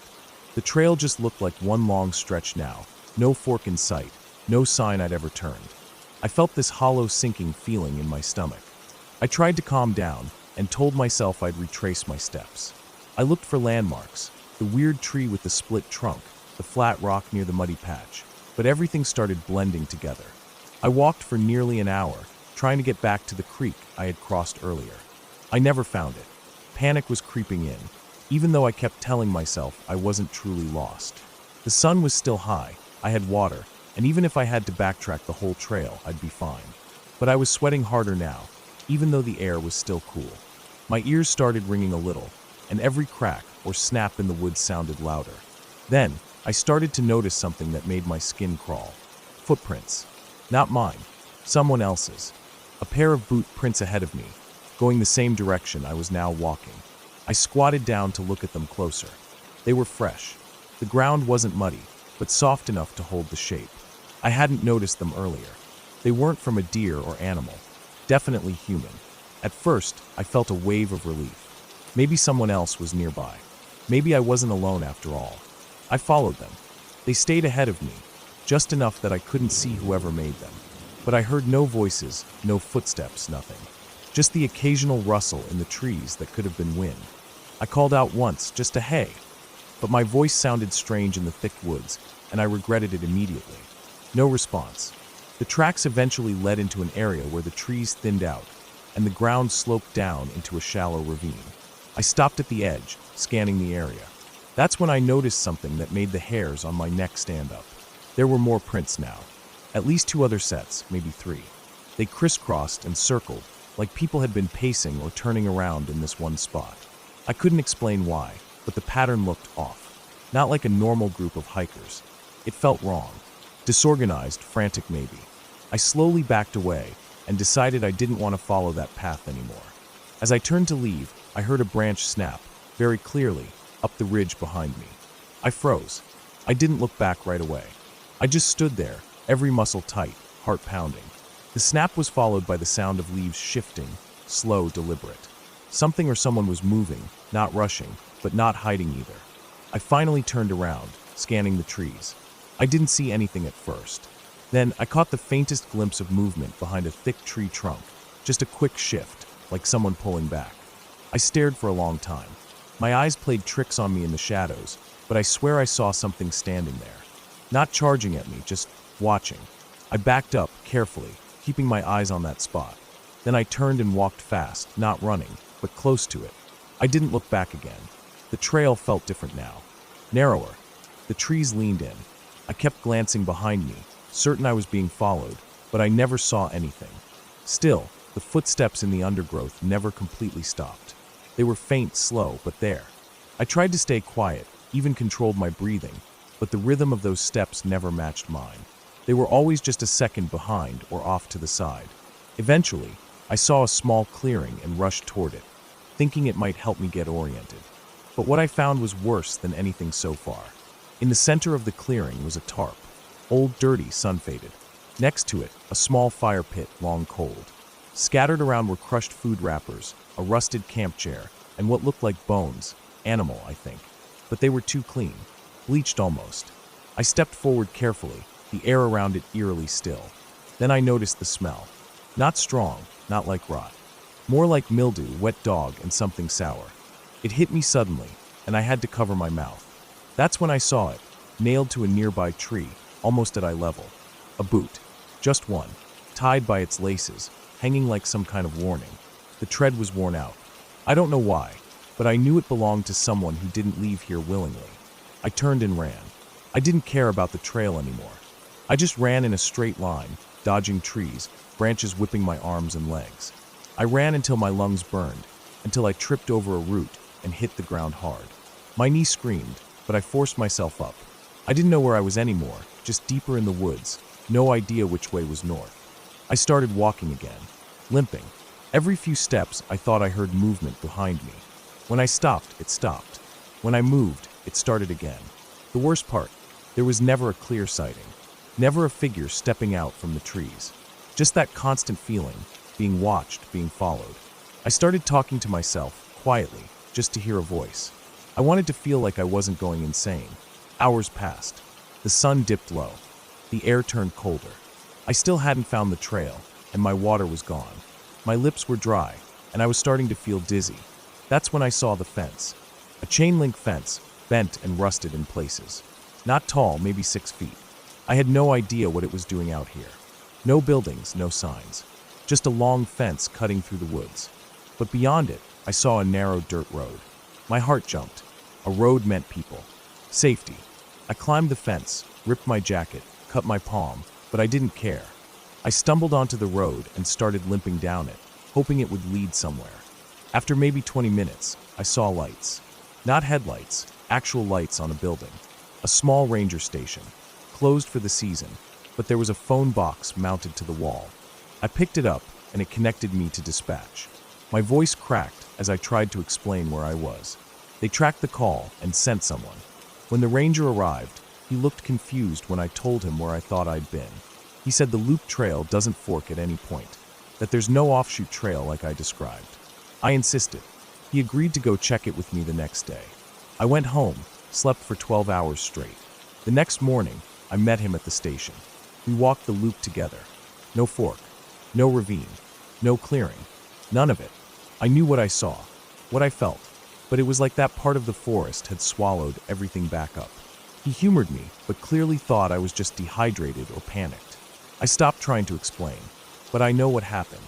Something or someone was out there, watching, following, waiting, and sometimes when I can't sleep, I think about the other boot, the missing one, and wonder where it ended up.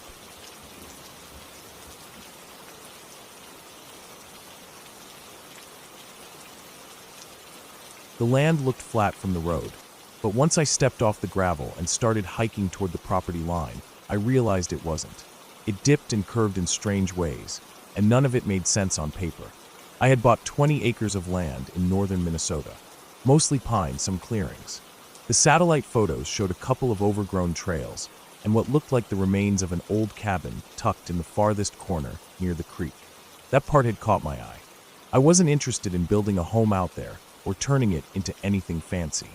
I just wanted to get away from people and maybe build a little off-grid place, just for myself. No running water, no power, nothing. Just quiet. The first time I walked the property, it was in early October. Cool air, yellow leaves falling, the whole cliché. I parked my truck off the gravel road near the rusted-out barbed wire fence that marked the west edge. I left it running for a bit while I laced up my boots in the driver's seat. I remember watching the exhaust curl up in the rearview mirror and feeling this strange calm settle over me. It was the kind of place where you could just vanish into the trees and not see another person for weeks. That was what I wanted. That's why I paid cash. I brought my pack, some water, a paper map I'd marked up from the county survey, and a machete to cut through anything overgrown. The first few hundred feet were easy enough. An old ATV trail, probably used by hunters or whoever owned the place before me. The deeper I went, the more the land changed. It didn't slope up or down, really. It just shifted. Like the kind of unevenness you don't notice with your eyes, but you feel in your knees and ankles. The ground felt soft, even dry as it was. Pine needles built up thick on the forest floor, and in some places, the trail vanished under them completely. I kept heading east, following the line I'd drawn on the map, using the angle of the sun to guide me. I'd been hiking through woods my whole life, scouting, hunting, camping. I knew how to move without getting turned around. But after maybe 2 hours, I stopped walking and realized I had no idea where I was. That was the first time I noticed it. The quiet. Not the normal kind of quiet you get in the woods. This was different. No wind, no birds, no bugs. Just silence. Like a padded room. I thought it might just be the way the trees were packed in. Maybe the sound was being muffled somehow. But it got to me. I tried shaking it off, kept moving forward. I figured I was just overthinking it. I'd get to the old cabin site near the creek and circle back. Only I never found the creek. I walked and walked, and the trees stayed the same. Pines, some birch. No slope, no opening. And I started seeing the same tree formations again. A broken branch in a Y shape hanging from a low limb. A pile of rocks by a stump. A half-buried tire near a patch of thick moss. I'd already passed all of them. I stopped, pulled the map out, checked my compass. The needle was jittering, not spinning, but shaking side to side, like it couldn't decide where north was. I stood still for a long time, longer than I should have. I listened for something, anything, but it was still completely quiet. I looked at the trees around me and realized I couldn't tell which direction I'd come from. I tried to calm myself. Sat down on a fallen log, drank some water, ate a protein bar. I told myself it was just nerves. I wasn't lost. I was just disoriented. All I had to do was backtrack. Use the sun again. Even if I didn't make it to the cabin site, I could still make it back to the truck. I gave myself 15 minutes to rest, then stood up and started moving west, where the sun had been behind me earlier. I told myself if I just kept walking that way, I'd hit the fence again. I walked for hours. The trees didn't change. The quiet didn't lift. I checked my watch over and over, but the sun barely moved in the sky. It didn't make sense. I should have at least heard something, wind, birds, anything, but it stayed dead quiet. I started to panic a little. My breaths got short. I had to force myself to stop again, sit down, and breathe slow. I marked the spot I stopped in by sticking my machete in a tree, just to make sure I wasn't looping around. Then I walked straight in one direction for 20 minutes, watching the compass the whole time. I turned around to check if the machete was gone from view. It wasn't. I could still see it sticking out of the tree behind me. I hadn't gone anywhere. That was when I started walking faster. Not running, just faster. My legs ached, but I didn't care. I needed to get back to the truck before it got dark. I didn't want to be out here overnight. I didn't even care about the land anymore. I just wanted out. The sun started to drop, finally. The sky turned pink through the treetops, but it felt fake, like I was inside a snow globe and someone painted a sunset on the top. I couldn't explain it, but it felt wrong. Then I saw something. Up ahead, maybe 50 yards, I saw a shape through the trees. It wasn't a person, not an animal either. It was something man-made, tall, rusty. I pushed through the brush, my heart beating fast. As I got closer, I saw it clearly, a watchtower, or what was left of one. The kind forest rangers used back in the day. The bottom supports were rotted out, and it leaned badly to one side, but it was real. It was something. I climbed the base carefully. The steps groaned and swayed under my weight. At the top, there was a half-collapsed platform with just enough space to sit. From up there, I could see above the trees. That should have made me feel better. But all I saw were trees. Trees in every direction. No road, no fence, no creek, no clearings. Just endless pine forest in every direction. That was the first night. I slept in short bursts, waking up cold, stiff, and terrified every time I heard a creak or sway. I saw no lights, no stars, just thick clouds. In the morning, I climbed down, ate the last of my food, drank the rest of my water. Then I started walking again. The second day felt longer. The silence pressed harder. My mouth dried up fast. I tried to chew pine needles for moisture, but it only made my tongue raw. Around mid-afternoon, I saw a rabbit, first sign of life since I'd gotten out there. I tried to follow it, thinking maybe it would lead to water, but it vanished quick. My legs started to shake from exhaustion. My boots felt like lead. I knew I couldn't make it through another night. Then I saw smoke, just a thin column, rising straight up from behind a small hill. I didn't even think, I just moved. I didn't care what it was. I just wanted people. Anything. When I got close, I found a small clearing with a half-collapsed cabin in the center. The smoke was coming from a metal chimney, crooked and blackened. Someone had made a fire inside. I moved up slowly, heart pounding. The front door was gone, just a dark opening. The roof was half missing. Inside, there was a fire burning low in a stone hearth, but no one around. No chairs, no supplies, no gear, just smoke and ashes and the smell of burnt wood. I stepped inside, called out, but there was no answer.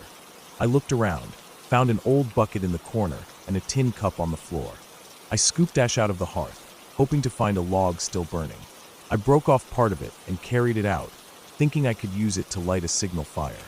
That's when I saw the footprints. Fresh ones, leading away from the cabin. Bare feet. No shoes, no socks. Deep impressions in the soft dirt.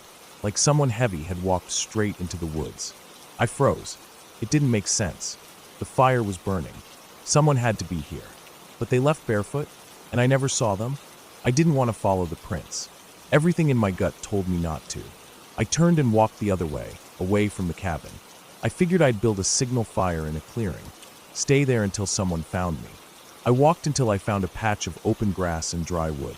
I built the fire as big as I could, using the ember I'd carried from the cabin. The smoke rose fast, black and thick. I sat by it and waited. And waited. No planes. No people. No change in the trees. Just the fire, and the smell of pine, and the terrible silence. That night, I didn't sleep. I sat up, back to a tree, gripping a broken branch like a club. I thought I heard footsteps, but they were faint, too faint to be sure. At one point, I saw something move in the trees. Just for a second. A flash of pale skin. Then it was gone. By morning, the fire had died, and my throat was dry enough to make me dizzy. I knew I had to find water. I followed the low spots in the land, hoping they'd lead to a creek or pond. My map was useless. The compass needle still twitched like it was nervous. Then I found a deer carcass. Half-eaten. Fresh. Steam still rising from the torn open belly. No buzzards, no flies. Just meat and blood and torn fur. Something was close. I backed away slowly. Moved off at an angle. I didn't run. I didn't want to make noise. My legs ached with every step. My mouth felt like sand. I started chewing leaves, sucking dew off them. I didn't care anymore. I just needed to survive. At some point that afternoon, I stumbled across an old fence line. Posts mostly rotten, barbed wire twisted and sagging. But it was something man-made. I followed it. 2 hours later, I saw the road. It was the gravel road I'd come in on. My truck was gone. I didn't know how many days had passed. I staggered out of the woods, fell onto the gravel, and laid there for what felt like forever. A passing car finally stopped. I couldn't even speak. Just pointed, gasped, and collapsed again. They took me to a hospital in Duluth. I'd been gone for 5 days. I went back with search and rescue 2 weeks later. They couldn't find the tower, or the cabin.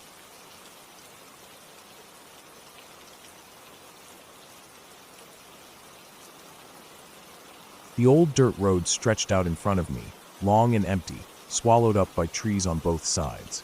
It wasn't even supposed to be a road, more like a logging path that hadn't seen traffic in years. The ruts were deep, and every few feet there were tree roots pushing through the cracked earth. I was following it because Google Maps had lost its signal about half an hour ago, and the blue dot had stopped moving. I'd already turned around twice, and ended up in the same place both times. I was supposed to be at the cabin by 5. It was now past 7. Sunlight was thinning fast, and I was nowhere close to anything that looked like a cabin or even a house. I had rented this cabin for a weekend alone, just a chance to unplug, write, and get some peace. It was in the middle of nowhere, tucked deep in the woods of northern Michigan. The listing said it was peaceful and remote, perfect for those seeking solitude. I should have thought about that a little more. I wasn't expecting the GPS to stop working or to lose signal this fast. I hadn't seen another car for over an hour, and the further I drove, the more the trees seemed to close in around the road. The silence in these woods was different. It wasn't peaceful. It was thick, heavy, like the trees were holding their breath. The rental car, a beat-up gray SUV, bounced as I went over another deep rut. My hands were gripping the steering wheel tighter than they needed to. I kept glancing at the fuel gauge, a little under a quarter tank. I figured if I didn't find the cabin soon, I'd have to turn back and sleep in the car. I didn't want to, but I didn't want to get lost out here in the dark either. Then the road narrowed. It hadn't been wide to begin with, but now branches were scratching the sides of the car, and the wheels were sliding in the soft dirt. I slowed down, rolling at maybe 5 miles per hour, trying to spot anything through the trees. Just more woods. Thick trees with trunks like pillars. No signs, no lights, nothing. I spotted a clearing up ahead and figured I'd stop there. Maybe get out and walk a bit, see if I could spot a trail or anything that looked like a cabin. The road curved slightly and opened up into a rough patch of grass and stumps. I pulled the car in and turned off the engine. The sudden silence was jarring. No birds, no bugs, just nothing. I got out and immediately noticed how quiet it really was. My boots crunched on the gravel and dry twigs. I walked around the car, trying to get a better look through the trees. Still nothing but woods. I thought maybe I could climb one of the small hills to get a better look, but everything around was too dense. The trees were so close together, it was like a wall of bark and branches. I grabbed my phone again. No signal, not even a bar. I tried walking a bit up the road. Holding the phone up like that would help. It didn't. I considered honking the horn a few times. Maybe someone would hear it, but who?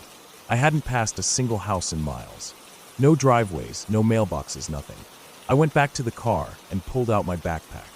If I was going to try and find this cabin on foot, I needed water and a flashlight. I grabbed both from the passenger seat, zipped the bag, and slung it over my shoulders. I looked at the slant of the road and guessed that downhill would eventually lead to something, maybe a river or a road that actually went somewhere. I locked the car, not because I thought anyone would steal it out here, but because it felt right. Then I started walking. The road curved again and dipped into a low, swampy area. The air got thicker there. The smell changed too, wet moss, old leaves, and mud. I had to pick my steps carefully. There were spots where water had gathered in shallow pools. Bugs buzzed around my face and neck. I waved them off, trying to stay on the dry parts. That's when I heard the first sound. It wasn't loud, just a quick crunch of leaves off to my left, deeper in the woods. I froze and looked in that direction. I didn't see anything, but I stood still for a long minute listening. Nothing, just silence again. I kept walking. Another 5 minutes down the road, I heard it again, this time behind me. Same kind of sound, crunching leaves, like someone had stepped on a branch and tried not to. I turned around fast, scanning the trees. Again, nothing. I stood there for a bit longer, my heart beating faster now. I told myself it was probably a deer, maybe a raccoon, but it didn't feel like that.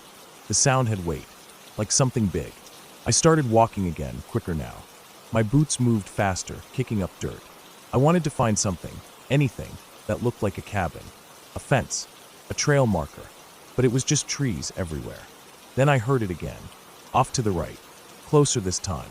I didn't stop walking, but I pulled the flashlight from the side pocket of my bag and clicked it on. The beam cut through the dark between the trees, but it didn't reach far. The woods were thick, way too thick. I was sweating now, even though the air was cool. I kept walking, faster now. I didn't want to run, not yet. But I was close. The sun was almost gone. The sky above the trees had faded to a dark gray blue. The road was nearly invisible now, just a faint line of dirt between the trees. Then the road ended. It didn't gradually fade. It just stopped, like someone had built this path halfway and then walked away. Trees had started growing where the road should have gone. No signs, no trail, just an abrupt wall of forest. I stopped, breathing hard, trying to make sense of it. That's when I heard it again. Behind me, clear this time. Not just a crunch. It was a footstep. And then another one. Not fast. Just one, then a pause. Then another. Steady. Measured. Human. I turned and shined the flashlight into the trees. Nothing moved, but I kept hearing it. Slow steps, just far enough back that I couldn't see what was making them. I backed up, almost stumbling. I was being followed. I didn't think. I just ran. I turned and pushed into the woods, away from the road, dodging trees, snapping branches with my legs and arms. The beam from the flashlight swung wildly with each step. I kept running until I couldn't hear the steps anymore.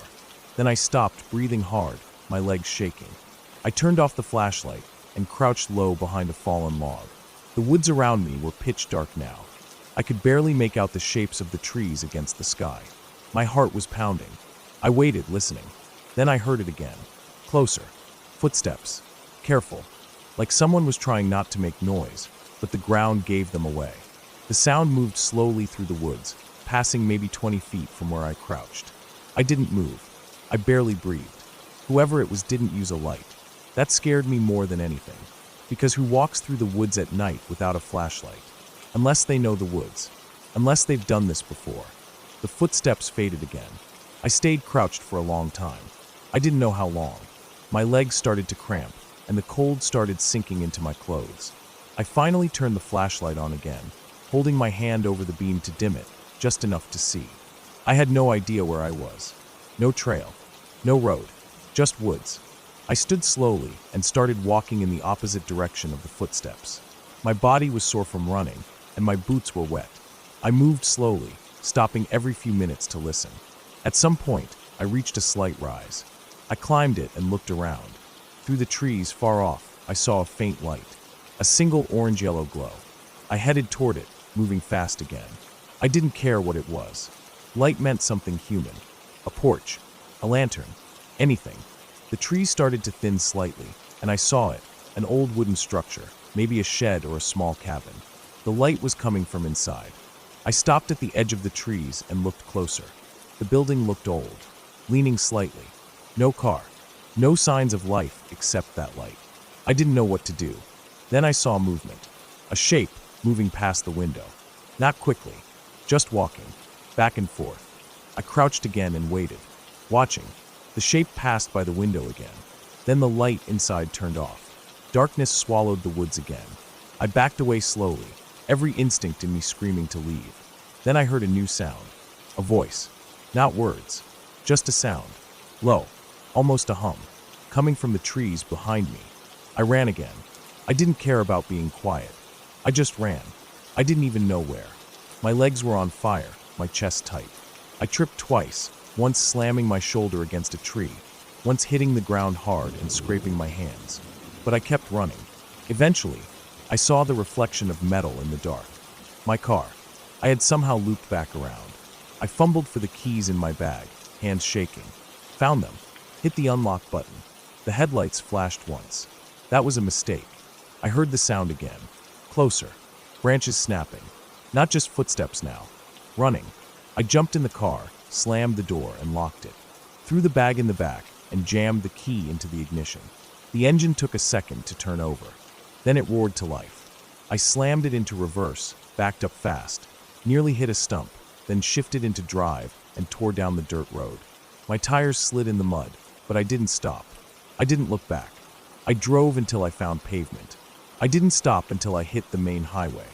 I pulled into a gas station lit up like a football field and sat there in the car for almost an hour, engine running, trying to stop shaking. I never found that cabin. I don't know who or what was in those woods, but I know this. Someone was following me, on foot, without a light, and they knew those woods better than I ever could. I canceled the reservation and never looked back. The listing.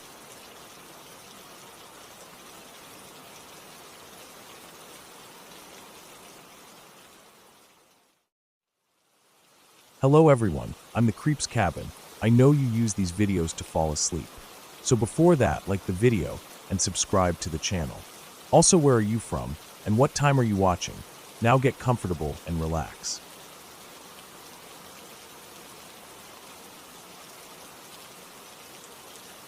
When I was around 13, one evening stands out to me more clearly than most of that year. It wasn't a special night or a holiday or anything you'd expect to remember a decade later. My mom and dad had invited over our old neighbors from the block of flats we used to live in until I was about 5 years old. At that point, I barely remembered anything from back then. We'd moved when I was still really young, and apart from a few hazy memories of gray concrete stairwells, the smell of old carpet in the corridors, and a noisy playground surrounded by metal fencing, most of it had faded into the background. They were all sitting in the living room that night, drinking tea and catching up, while I was told to head to bed. I didn't argue. I wasn't particularly close to those neighbors. They were just familiar adult faces from old photo albums and a few birthday parties I couldn't fully recall. I went up to my room, pulled the door nearly shut behind me, and lay on my bed fully clothed, just listening. The walls in our house were thin. Voices carried easily. I could hear the low hum of the adults talking, the occasional burst of laughter, the scrape of a chair against the floor, and spoons clinking against ceramic mugs. Nothing unusual. But then I heard something that made me freeze a little. The woman, I later remembered her name was Sheila, said something that stood out sharply against the rest of the normal chit-chat. She said something like, "Hey Digsy's mom, do you remember when Digsy used to say there was someone in his room? Well, there's a new family upstairs from us now, just moved in. They've got a little boy, about 3 years old, and he's saying the same things. The exact same things Digsy used to." At first, I thought I misheard. The name Digsy was their nickname for me when I was little. I don't remember how it started, probably some toddler thing I did that stuck. But no one had called me that in years. Hearing it again made my ears tune in harder, and I waited, expecting someone to say more. I heard Mum give this kind of half-laugh, and then her tone dropped lower. I couldn't hear every word, but she sounded surprised, like genuinely taken off guard. I picked up some murmurs, footsteps, gone missing, and something about a record player, but that was all. Dad said something that made everyone laugh again, and the moment passed. But I couldn't let it go. I just lay there, staring up at the ceiling, trying to make sense of what I'd heard. The next morning, it stuck with me. It's weird how sometimes things that seem confusing or creepy late at night feel totally different in the daylight. But this didn't fade. If anything, I felt more pulled to it. I didn't remember ever being scared in that old flat. I didn't remember saying someone was in my room. I didn't remember anything weird. But the way they talked about it, it sounded real. Not a joke, not some ghost story for fun. Real. I asked Mum about it later that day. She was folding laundry in her room when I brought it up. I tried to be casual, just saying I'd overheard something last night. When I told her what I heard, she stopped folding, looked at me, and said something that still sticks in my head. She said, "You don't remember?" That hit me harder than I expected, because that reaction told me right away that this wasn't something small. This was something she'd expected I'd never forget. She sat down on the bed and told me everything. She said it started gradually when we lived in the flat. I would have been around 3 or 4. I started saying things about someone being in my room. She didn't think much of it at first. Kids have vivid imaginations. I was at that age where imaginary friends, fears of the dark, and monsters in the closet weren't unusual. But it kept happening. She said I didn't act scared, just kind of bothered. Like I was annoyed. I'd complain that someone walked into my room during the night, stood near the bed, then walked out. Sometimes I said they sat on the floor or stood in the hallway. Then she said things started going missing. Small things. A spoon, a roll of tape, my socks, keys. Always little things that could be easily misplaced, but they kept turning up in strange spots, like inside the laundry basket, behind the toilet, once even in the microwave. That last one made her feel off. She said she started checking doors and windows more carefully after that. The weirdest thing, though, was the footsteps. She said that was the moment she realized it wasn't just a kid's imagination. She and Dad would both hear them. Light steps, slow ones, pacing the hallway outside the bedrooms. But every time they got up to check, nothing. No one. Once or twice they thought maybe it was the neighbor's kid upstairs, but the layout of the building meant there wasn't an apartment directly over our hallway. The building was oddly shaped, an old design where flats stacked like offset bricks. Our hallway ceiling backed onto another wall, not a floor. She said the final straw happened during the day, when she was home alone with me. I was playing with blocks in the living room, and she was listening to music on the record player. Something old and slow, one of her favorites. She was folding laundry, always folding laundry, it seems, and the record started to drag. Not scratchy or skipping, just slowing down. Like someone was holding the edge of the vinyl lightly, pressing down to stop it. She thought the player was breaking, but when she looked at it, nothing seemed off. And then it stopped. Not the song. The whole record stopped turning. Just like that. The power was fine. Nothing else shut off. And then, she told me, something came over her. Not fear, anger. She said she'd had enough. Whatever it was, whatever it wasn't, she just shouted, "Leave us the fuck alone." Loud and clear. She said the second those words left her mouth, the record spun back to life like nothing had happened. No slowing, no warping, just music playing like before. And that was it. After that day, nothing else happened. No footsteps, no missing items, nothing. And a few months later, we moved. The thing that unsettled me most wasn't the story itself. It was that I had no memory of any of it. You'd think if I had been so bothered by someone being in my room, it would have stuck. But nothing. It was like it had all been wiped clean. I remembered the building, the general feel of it, even the playground outside. But nothing from inside that flat. Not my room. Not any fear. Not even the weird stuff Mum described. It felt like a part of my early life had been cut out. As I got older, I started to think about it more. Sometimes late at night when I couldn't sleep, I'd go back over everything Mum told me. I'd picture that flat. I could barely remember the layout. I tried once to draw it from memory, and the more I tried to pin it down, the more I felt like I was just making it up. That only made it worse. There's a certain kind of unease that comes not from being scared, but from not knowing whether you should be scared. By the time I was in my 20s, I became more skeptical of stories like that. I started chalking things up to misremembered childhoods, stress, sleep deprivation, faulty wiring, and the usual explanations. But the thing I could never shake was how I found out. I didn't hear it from my parents. I didn't remember it myself. I only learned about it years later, by accident, from someone else describing something happening again. Almost the exact same thing, to a different kid, in the same building, above the same flat. I never went back to that building. Mom said it was a rough area now, not worth seeing again. But a few years back, I tried to look it up online, just out of curiosity. I wanted to see the layout, maybe find a floor plan. I couldn't find anything detailed. Just a photo of the outside, gray concrete walls, rows of small windows, metal doors. It looked almost abandoned, and I wondered for a while what I'd do if I went back and stood outside. Would something come back to me?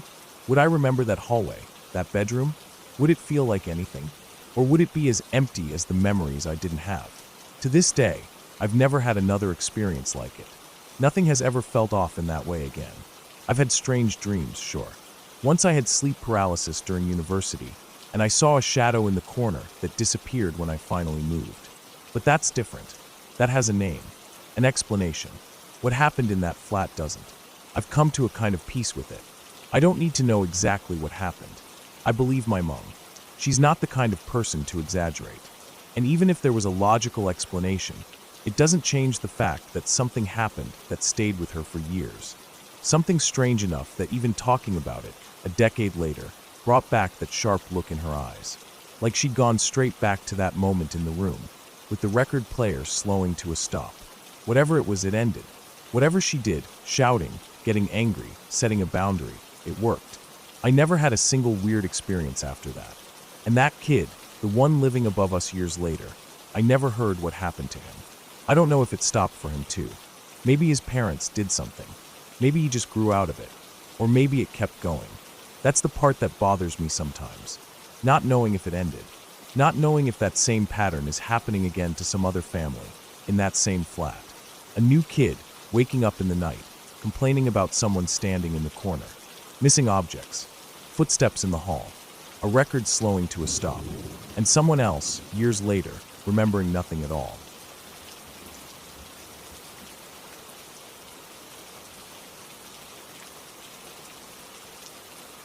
When I was about 10 years old, there was this one night that stayed with me all my life, like a splinter under the skin that never works its way out.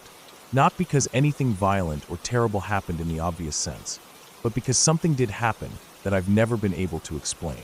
And that quiet, creeping confusion, combined with the feeling that something about the world doesn't quite add up, has stuck with me longer than most of the loud, chaotic memories ever could. My dad had gone duck hunting that day with 3 of his buddies. Men I knew just enough to recognize by voice or silhouette, but didn't really talk too much. They were a rough bunch, country men like my dad, the kind who wore the same old flannels year-round, smelled like tobacco and gunpowder, and told loud stories that were half-lies even before the beer started. I remember watching them load up in the truck that morning, the sun not even up yet, steam from their breaths rising in the cold air, the dull clatter of guns and gear in the back, dogs barking from the crates in the bed. It was the kind of day where everything seemed ordinary. My mom made pancakes. I played with some plastic army men on the living room rug. The house was quiet in that special way it only was when Dad was gone, like it had more room to breathe, less tension stuffed in the corners. My mom seemed more relaxed too. She was still herself, but lighter somehow, less bracing for something. She let me stay up late, not too late, but later than normal. We watched a movie together, something on VHS, and I remember her nodding off halfway through, her legs tucked under a blanket on the couch. Around 10, she blinked herself awake and told me it was time for bed. I didn't argue. I never really did. I was a quiet kid, observant, and mostly stayed in my own head. I think a part of me liked my room anyway. It was mine, it was predictable, and it had a little reading light clipped to the bedpost, which gave just enough glow to read comics without Mom noticing. I got into bed, pulled the blankets over my head like always, listened for the old furnace clicking on and off downstairs, and waited for sleep to come. I drifted off at some point, I'm not sure when, but it wasn't that deep kind of sleep where you dream and forget you're dreaming. It was light, scattered. The kind where every creak of the floorboards or pop from the walls makes you shift and half wake up. Somewhere around midnight, I heard the truck come back. The familiar crunch of tires on gravel, the slam of doors, the bark of one of the dogs, muffled by the distance. Then the voices started, faint through the walls at first, but getting louder as they all came into the house. I sat up in bed, rubbing my eyes, trying to shake off that heavy, slow feeling that comes from waking in the middle of the night. I wasn't scared or anything, just curious. It was rare for me to be awake when the grown-ups were talking, and I had always liked the low hum of their voices from the kitchen, like some distant radio station that played stories instead of music. I crept out of bed, careful to avoid the one floorboard that creaked outside my door, and sat down with my back to the wall, ear turned toward the kitchen down the hall. The door was cracked open just a bit, and I could see a slice of yellow light spilling onto the floor. Their voices were clearer now. My dad was laughing about something, and then one of his friends, a guy named Earl, I think, started into a story about the boat nearly capsizing that morning. I could picture the scene even though I hadn't been there. 4 men in camo, scrambling around in a little aluminum boat, gear sliding across the floor, one of them yelling while the dog panicked. But it was as the story went on that something strange started happening. I knew what Earl was going to say before he said it. At first, I thought it was just one of those weird déjà vu feelings. Like you get this flash that you've lived a moment before, even though it's impossible. But then it happened again, and again. I heard the words in my head. 2, maybe 3 seconds before they came out of Earl's mouth. My first thought was that maybe I had overheard this story before. Maybe Earl had told it years ago, and I just didn't remember consciously. Maybe it was a story my dad had repeated, and the details were buried in the back of my mind. But then my dad started telling a different story, one I had definitely never heard before, about how he and Greg, another one of the guys, had gotten separated in the marsh and started calling out like idiots, thinking one of them had fallen in. I hadn't heard that one. I was sure. But as he was talking, the words were already forming in my mouth before he said them. I found myself mouthing the phrases, almost like I was reading from a script, and then hearing him say them exactly, word for word. At some point, I started whispering them aloud, soft, just enough for me to hear, mouthing the next part of the story before my dad got there. It wasn't like guessing. I wasn't predicting. I knew what came next. It was like remembering a dream, just as it starts to happen again. I remember my whole body feeling cold. Not the kind of cold from the air, but the kind that spreads out from your chest and stomach when you realize something is very wrong, but can't name it yet. My fingers were shaking. I had to put my hand over my mouth to stop myself from whispering out loud.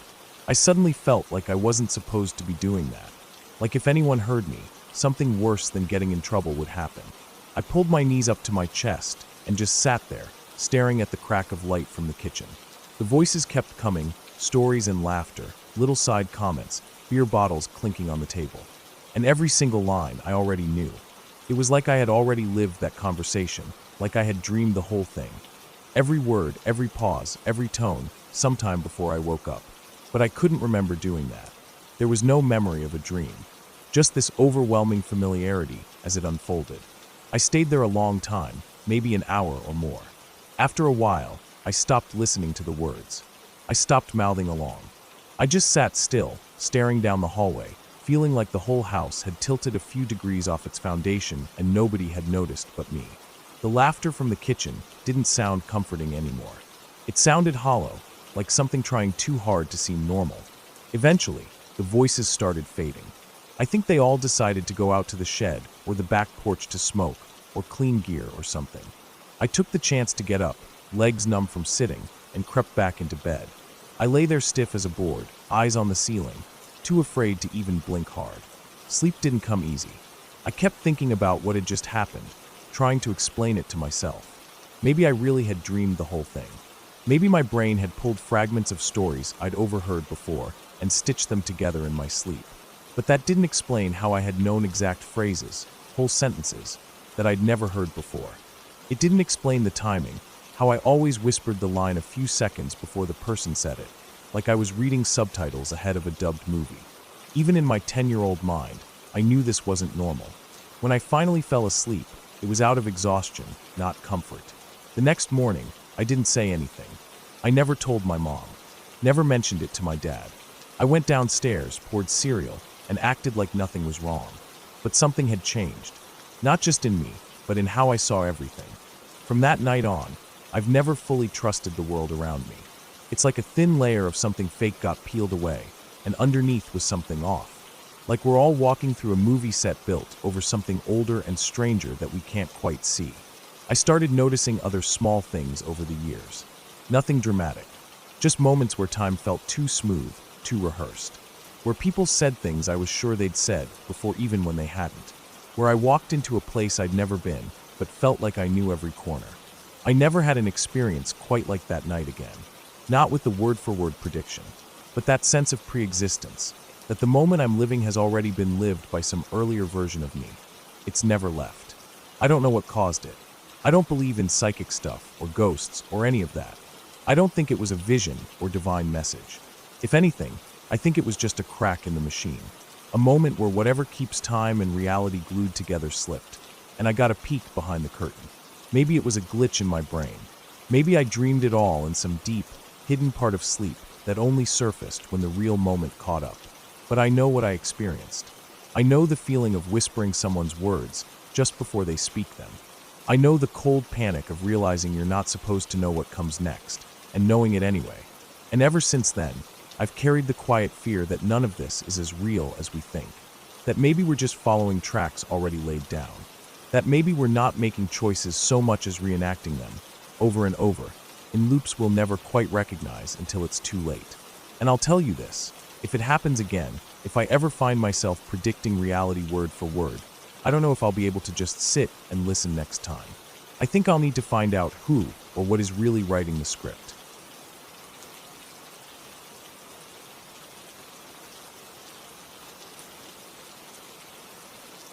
For as long as I can remember, sleep has never just been sleep for me.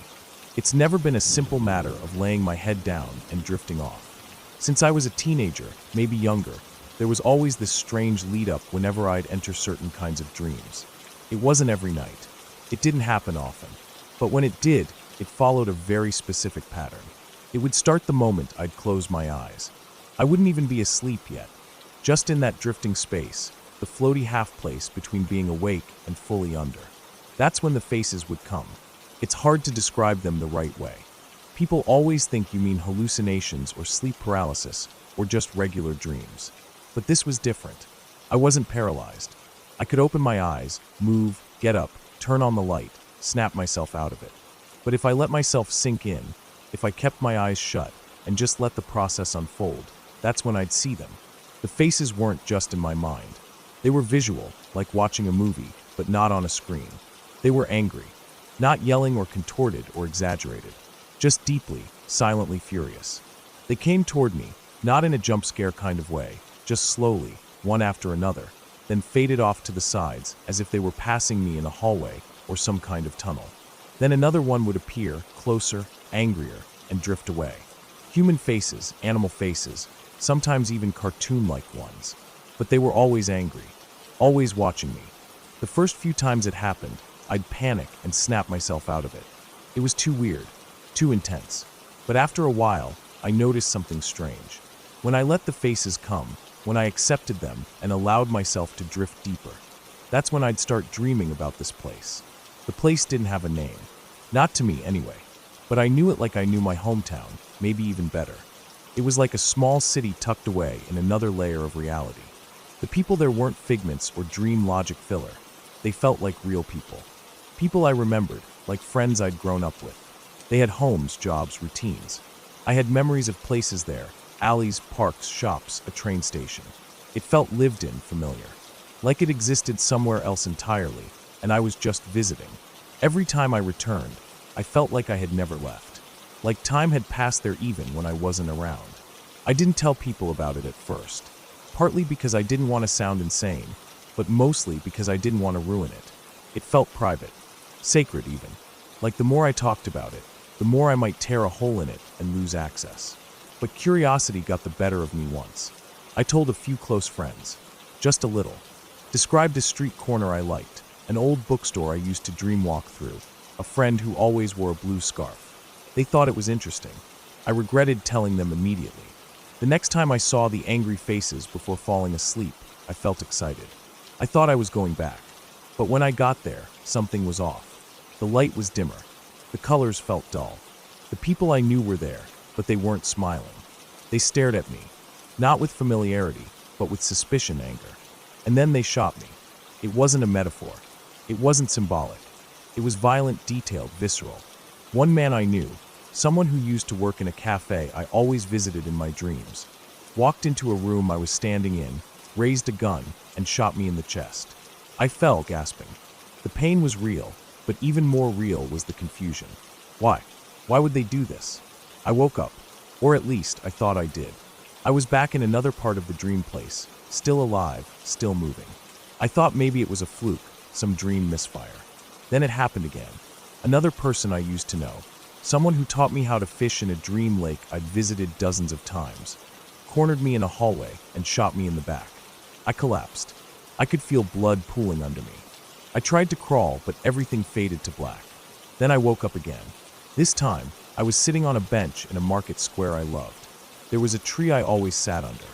I looked around, expecting it to be safe, maybe reset. Then someone sat next to me, an old woman who ran a food stall I used to visit every time I came. She had the same angry face. No warmth, no recognition. Just cold, silent hatred. She pulled a revolver from her coat and shot me point blank in the face. I didn't wake up again after that. When I finally returned to regular sleep, I didn't see the angry faces anymore. I didn't go back to the place. The dreams were just dreams. Weird, normal, chaotic. I missed that other world. I missed it like you miss a childhood home after it's been demolished. For years, I tried to get back.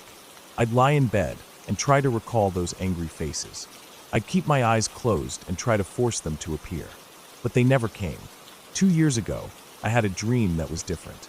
I was walking through a dusty street market.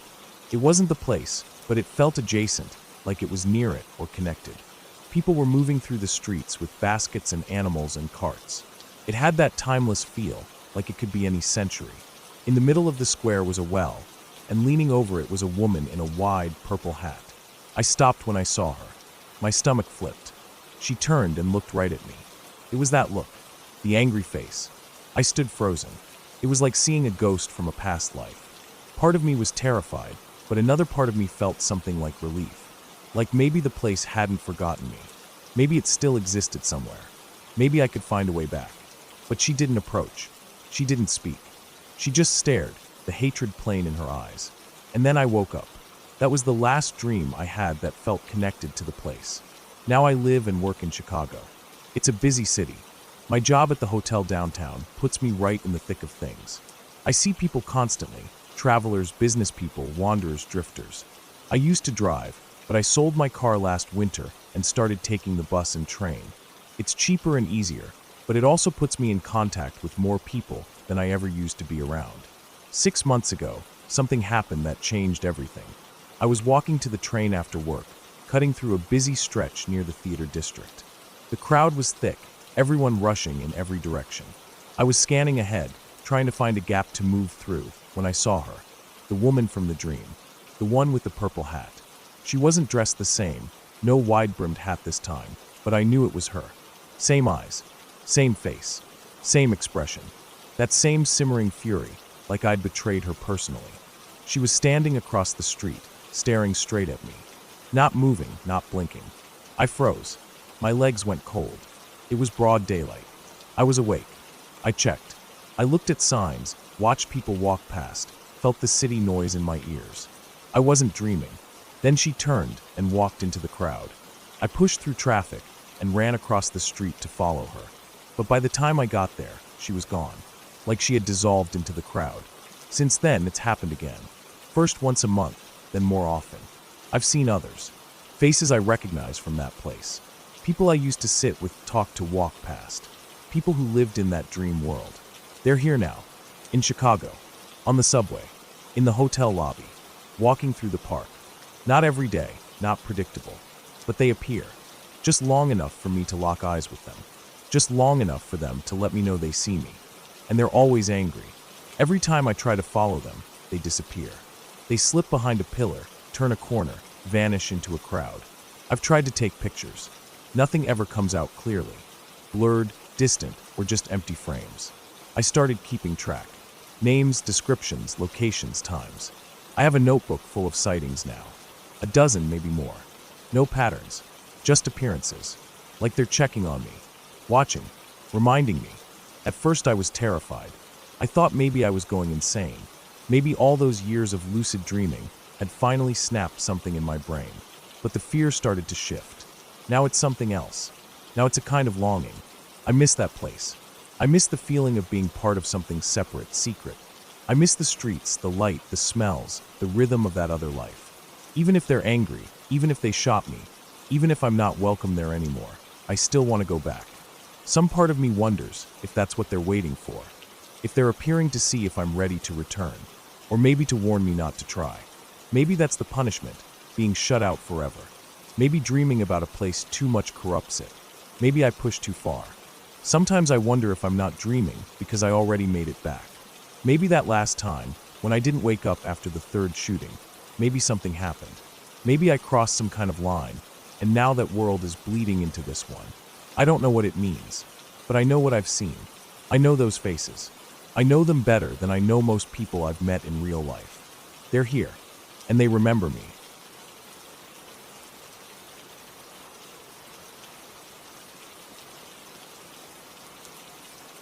When my mom was about 3 years old, my grandparents moved into an apartment on the 9th floor of a high-rise building in downtown Columbus.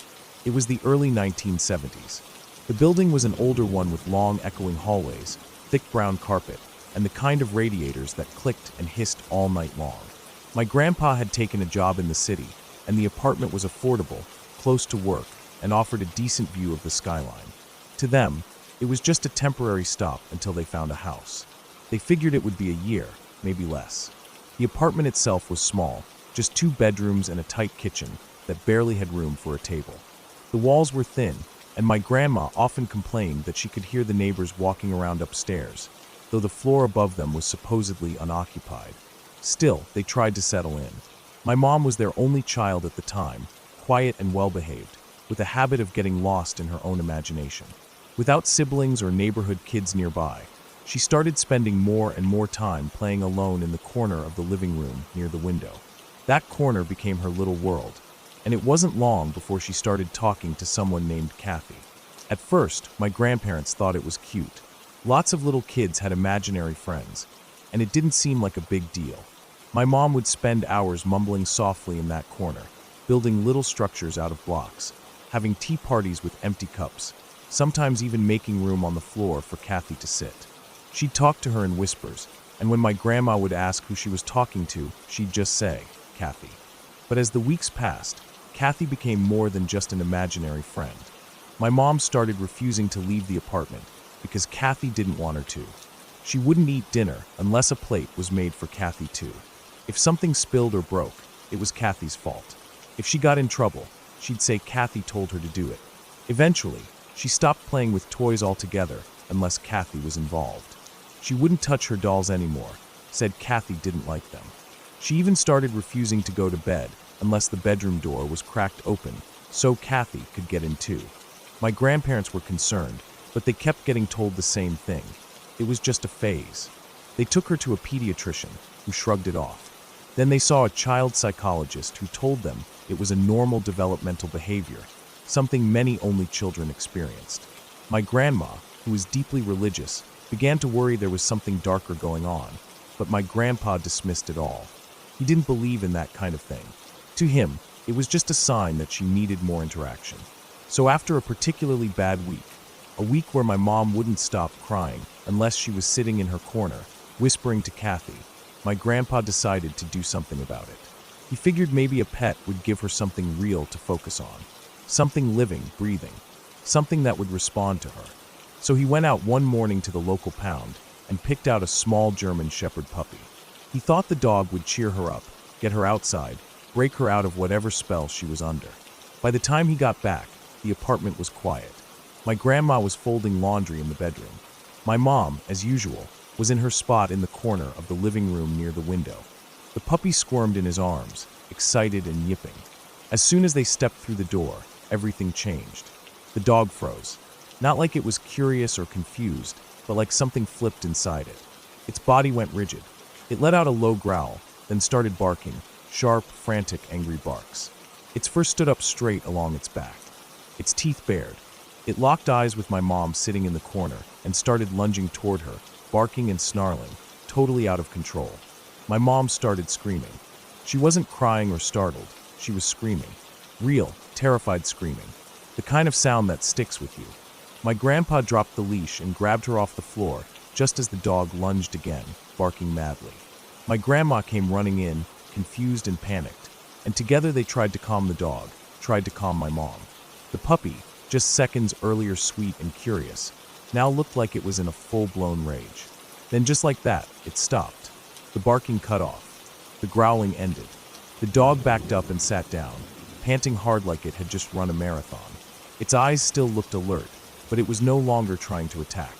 My mom, on the other hand, was a mess. She was crying hard, pointing toward the window, her words jumbled and breathless.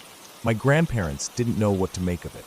They kept asking what happened, what was wrong, and all she would say, over and over again, was that Kathy had fallen out of the window. She wouldn't say anything else. After that, she never played in the corner again. She didn't mention Kathy again. Not once. It was like a switch flipped. No more whispers. No more tea parties. No more crying to leave the door open. My mom started playing with toys again, started acting more like a regular little kid. She didn't seem scared, just tired. Like something heavy had been lifted off her. The dog settled in well after that. My mom bonded with it almost immediately. She named him Max. Max became her shadow, always close by. She took him for walks, fed him, even tried to teach him tricks. And for a while, things felt normal again. But my grandma never shook the feeling that something was wrong with that apartment. The long hallways, the way the air felt heavy at night, the clicking radiators, the sounds from the empty apartment upstairs. She started pushing my grandpa to move. He resisted at first, saying it was just nerves, just imagination. But my grandma didn't let up. She started reading the Bible out loud at night, leaving a crucifix over my mom's bed, keeping the lights on longer than necessary. She wasn't taking chances. And after a few more months, my grandpa finally gave in. The day they moved out, my grandpa ran into the landlord in the hallway.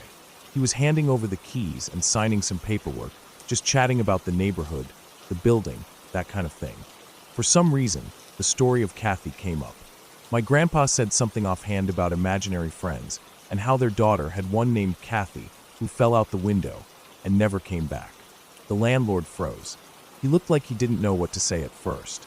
Then, after a moment, he told my grandpa that a few years before they moved in, there had been a family living in that same unit. A young couple with a little girl named Kathy. She was 5. One day, she fell out of the 9th-story window, died on impact. The family moved out not long after. My grandpa didn't know what to say. He just stood there, holding the leash while Max sniffed around at his feet. The landlord kept talking, saying how it had been a freak accident. Something about the screen being loose. Nobody was sure if she fell or if she leaned too far. It was a tragedy, he said. One of those things you never forget. But the apartment had been empty for a while afterward, until my grandparents moved in. My grandpa went back down to the car, got in, and told my grandma what the landlord said. She didn't speak for the rest of the ride. When they got to the new place, she took out her Bible again and placed it on the nightstand. Even years later, she swore that something wasn't right about that apartment, that it had a weight to it, that my mom had been different when they lived there, not like herself. She blamed herself for not seeing it sooner, for trusting the doctors, for not praying more. My mom barely remembers any of it. She says she has a vague memory of a girl in a blue dress, sitting cross-legged near the window. But that's it. She doesn't even remember the incident with the dog. Just flashes, sounds, feelings, and that one moment, a girl with long brown hair, staring at her with wide eyes. As for Max, he lived a good life.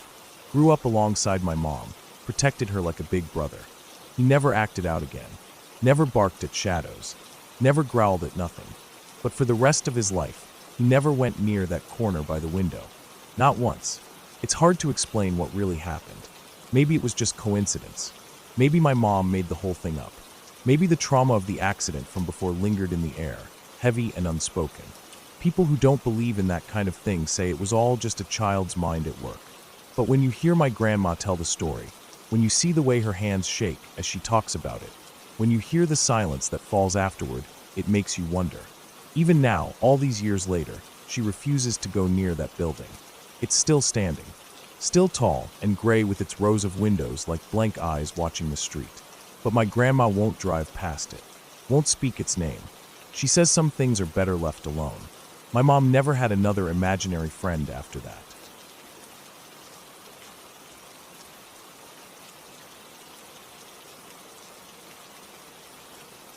When I was a kid, maybe around 9 or 10, we used to go visit my uncle's lodge during the school holidays. It was one of those old timber places way out on a huge chunk of land, probably hundreds of acres that backed right onto thick bushland. The kind where the trees felt like they went on forever. No fences, no trails, just miles of scrub and dirt and silence. The kind of silence that makes you feel like you're standing in someone else's house, uninvited. The lodge itself was nothing special to me back then. Just a big wooden place with a wide veranda and a couple of sheds scattered around. But as a kid, it felt like a castle.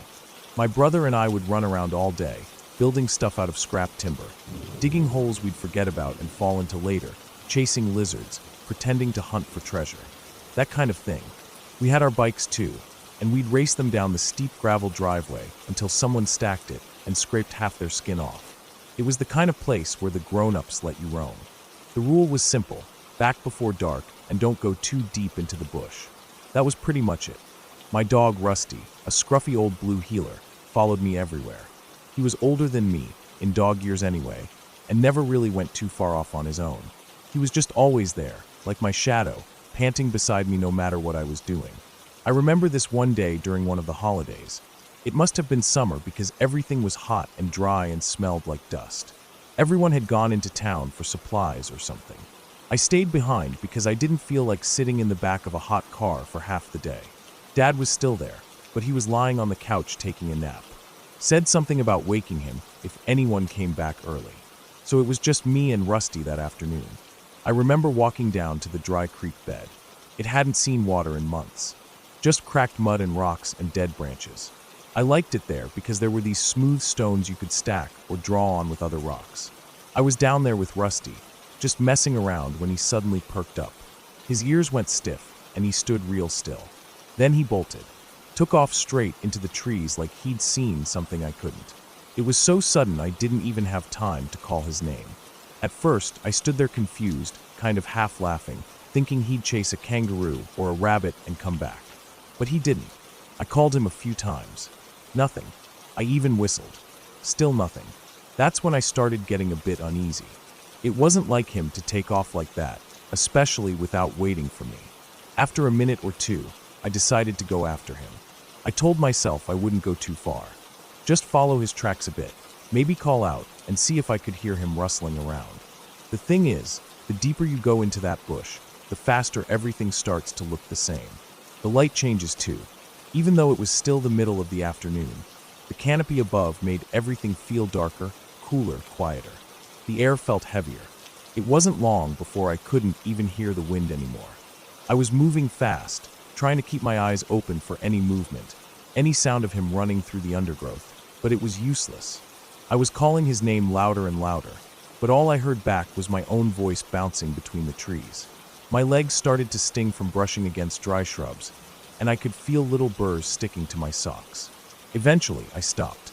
I looked around and realized I had no idea where I was. The trees were thicker, and I couldn't even tell what direction I'd come from anymore. That panicky feeling started to creep in. Not full-blown fear yet, just that sense that you'd done something dumb, and now you had to fix it before anyone noticed. I turned around and tried retracing my steps, guessing where I'd come from, but everything looked the same. I picked a direction and started jogging, thinking I could find the creek again and follow it back. I didn't make it far. There must have been a root or a rock or something sticking out, but my foot caught it, and I went flying forward. I remember the rush of air, the sudden drop, and then just black. I don't know how long I was out. Could have been minutes, maybe an hour. When I came to, everything was blurry. I had this dull throbbing in my head, like when you stand up too fast, but it doesn't go away. I was lying at the bottom of a small gully, bare dirt, dry leaves, some fallen branches. The embankment above me was steep enough that I knew I couldn't climb it easily. My leg hurt too. Not broken, but definitely twisted or bruised. I moved slowly, trying to remember what happened, where I was, how I'd fallen. What actually woke me up properly was the feeling of a wet tongue on my face. It was Rusty. Somehow he'd found me. He was lying next to me, his head resting on his paws, licking my cheek. I remember smiling, just relieved to see him. I hugged him around his neck and told him, "Good boy." But then he did something strange. He stayed flat on the ground, like he was trying to disappear into the dirt, and let out this low, growling bark. Not loud, not aggressive, more like a warning. It was a sound I hadn't really heard him make before. Not even when he saw other dogs or animals. It was low and shaky, and his whole body was tense. His ears were back, and he kept his eyes fixed on something behind me. I turned my head slowly. Standing maybe 20 feet away, at the edge of the gully, was a man. He wasn't doing anything, just standing there, looking down at me. He had this old, dirty cowboy hat on. One side of the brim was missing like it had been torn off or bitten. His shirt was brown and dusty, and he wore jeans that looked stiff from dried mud. Gloves too. Thick work gloves, even though it was boiling hot. He didn't seem surprised or worried or angry, just calm. He started walking down toward me, and I froze. My body tensed up like Rusty's. But he didn't make any sudden moves. He just walked slowly, then stopped a few feet away. He looked at me, then held out his hand. I stood up carefully and took it. His glove felt rough and too big for his hand. He didn't say anything, not a word, just turned and started walking up the side of the gully, tugging me gently along with him. Rusty followed close, still pressed against my side the whole time. Every couple of steps, he'd bump into me and throw off my balance, like he wanted to be between me and the man. I tried to look at the guy as we walked, but something about him made it hard. He wasn't scary exactly, but he made me feel cautious. It was hot, the kind of heat that makes your shirt stick to your back, and yet the man didn't seem to sweat. He just kept walking, boots crunching on the dry leaves, holding my hand the whole way. I watched his gloves again, thick black leather ones, not the kind anyone wears in summer, not out here. He didn't say anything, and I didn't either. We didn't walk long, maybe 10 or 15 minutes at most. I recognized the creek bed when we reached it. I could hear my dad's voice in the distance calling my name. It was that usual tone, half annoyed, half concerned, like he was shouting for dinner and getting no answer. I let go of the man's hand and ran toward the sound, Rusty right beside me. I didn't even look back until I was almost at the house. I turned around, wanted to yell out something like thanks, but the man was already gone. Not walking away, just gone. No sound, no movement in the bush. Nothing. I didn't tell Dad about the man. I don't know why. Maybe I thought I'd get in trouble for going too deep into the bush, or maybe I was just confused by the whole thing. I had a headache, a sore leg, and I was more focused on eating dinner and getting an ice pack. A few days later, we went into town. Just a supply run. I was tagging along with Mum, mostly because I wanted a chocolate bar or something from the small supermarket there. It was one of those little country stores that sell everything: bread, dog food, socks, gardening tools. Everyone knew each other. People talked across aisles, joked with the cashier. I was walking near the back of the store when I saw this photo on the wall. It was black and white, probably old. It showed a man standing next to a produce stall, smiling with his dog. The man was wearing that same hat. That same torn cowboy hat with the chunk missing on the side. I froze. I just stared at it for a while, trying to process it. Same build, same kind of shirt, even the gloves. I got Mum and pointed at it, told her that was the man who helped me in the woods. She looked at the photo, then looked at me strange. One of the workers nearby overheard. She came over and smiled and said something like, "Ah yeah, that's old Mr. Rogerson. He used to own this place a long time ago. Grew his own veggies out in the bushland. Bit of a local legend." I asked what happened to him. The woman's face shifted a bit, like she wasn't sure how much to say. Then she told me. Apparently, he died about 30 years ago. Went missing during a storm while checking on one of his bush gardens. His dog had slipped down a steep embankment, and he'd gone after it. A branch came down in the wind and crushed his back. They didn't find him for weeks. He died down in a small gully. His dog was lying next to him the whole time. It died there too. Starved. They were found together. I didn't say anything, just nodded. I never brought it up again. Not to Mum, not to Dad, not to anyone. But I went home and hugged Rusty tighter than I ever had before. And I never, ever followed him into the bush again.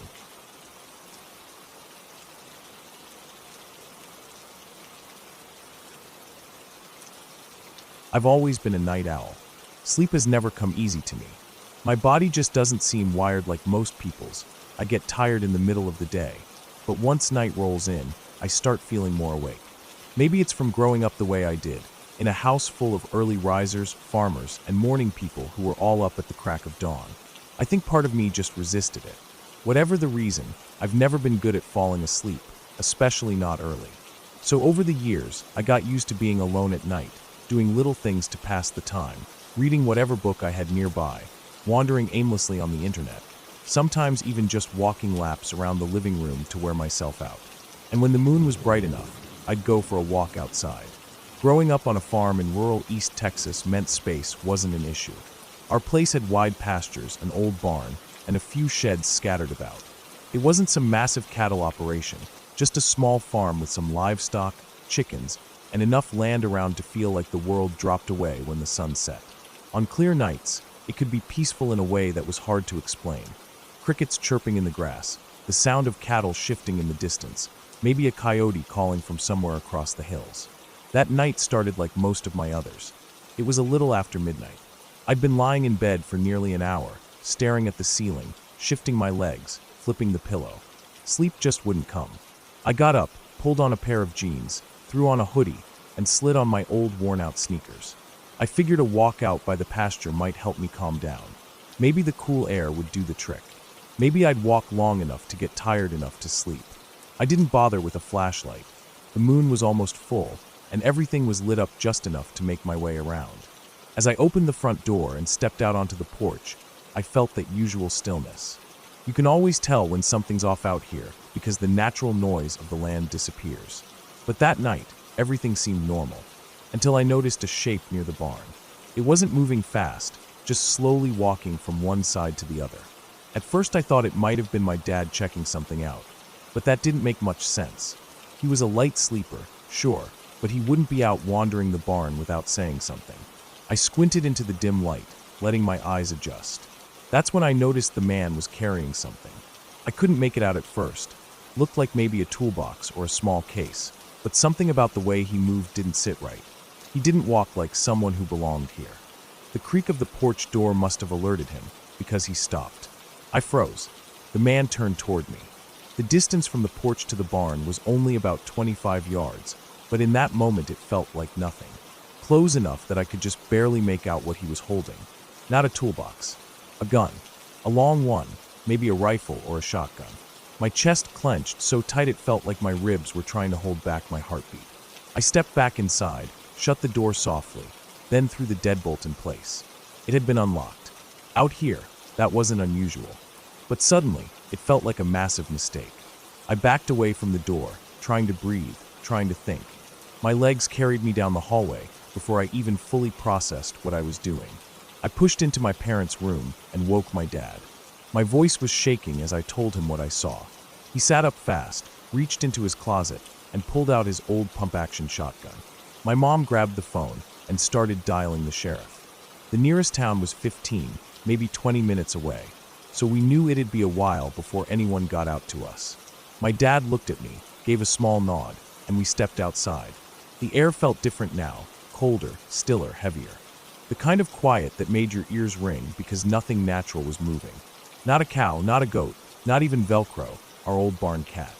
We walked slowly at first, but then picked up the pace, crossing the yard toward the barn where I'd seen the man.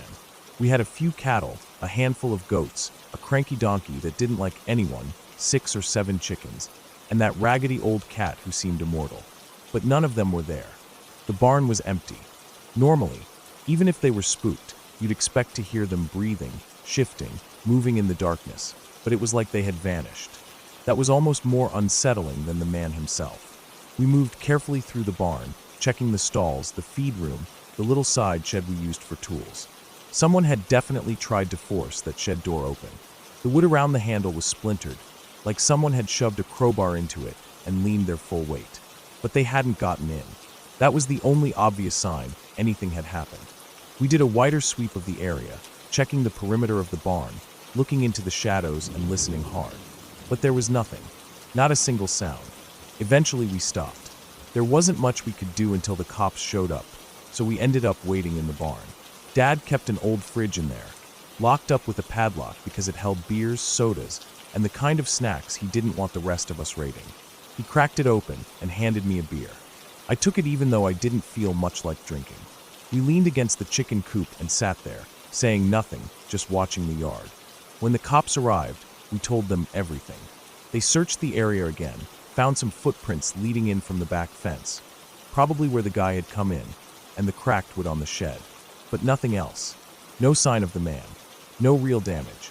No reason to stay around. They said he must have taken off when we spooked him. That was it. They left. We sat there a little longer, leaning on the chicken coop again, finishing our beers. Then we went back inside and tried to sleep. It was late. The adrenaline had burned off, and I was exhausted. And by then, it felt like whatever danger had been there was gone. We were wrong. When the sun came up and the day started properly, I got up and wandered out back. I was tired but wired, and I just wanted to do something normal. I figured I'd check the coop and collect eggs like I usually did. But when I reached for the latch and opened the door, I froze. Inside the coop, every single chicken was dead. All of them. Neck twisted, feathers everywhere, blood smeared across the floor in dark brown clumps. It was quiet. Too quiet. Not even the flies had found them yet. My stomach dropped. It didn't take much to piece together what had happened. While Dad and I had been standing outside the coop, leaning against it, drinking our beers and thinking the worst was over, that man had been inside the entire time. Just a few inches of plywood and mesh separating us. Inside, killing our chickens one by one, probably listening to us, maybe watching through the slats. We'd been so close. We thought we were safe. We thought he was gone. And it wasn't just the fact that he was in there that bothered me. It was what it meant. He hadn't just panicked and run off. He'd hidden, waited, and the only reason he'd killed the chickens was probably to keep them quiet. If even one had made noise, we might have checked inside. The coop was big enough to hide in, old wood, hay stacked in the corner, feeders and water trays creating shadows. Easy enough for a man to crouch and go unnoticed, especially in the dark. We called the sheriff again. They came back out, took photos, asked more questions, looked angrier this time. They walked the property again, looking for more footprints, more evidence. They found some disturbed ground along the back fence, like maybe he'd climbed over it and landed hard. But nothing else. No prints past that point, like he'd disappeared into the woods. That day was a long one. Mom was shaken. Dad barely spoke. I couldn't stop thinking about how close he'd been. Every time I looked at the coop, I remembered standing against it, sipping beer, thinking we were in control. The image of those chickens, their bodies stacked and limp, stuck with me. We replaced the lock on the coop, added motion lights around the barn, and started keeping the doors locked at night. It took weeks for things to feel normal again. The animals slowly calmed down. We got new chickens, but I never walked the pasture at night again, even when the moon was bright. I still can't sleep easily. I still stay up late. But now, when I walk around the house at night, I check the locks. I check the windows. I look out toward the barn and make sure nothing's moving, because I know what quiet can hide, and I know how close danger can come without making a sound.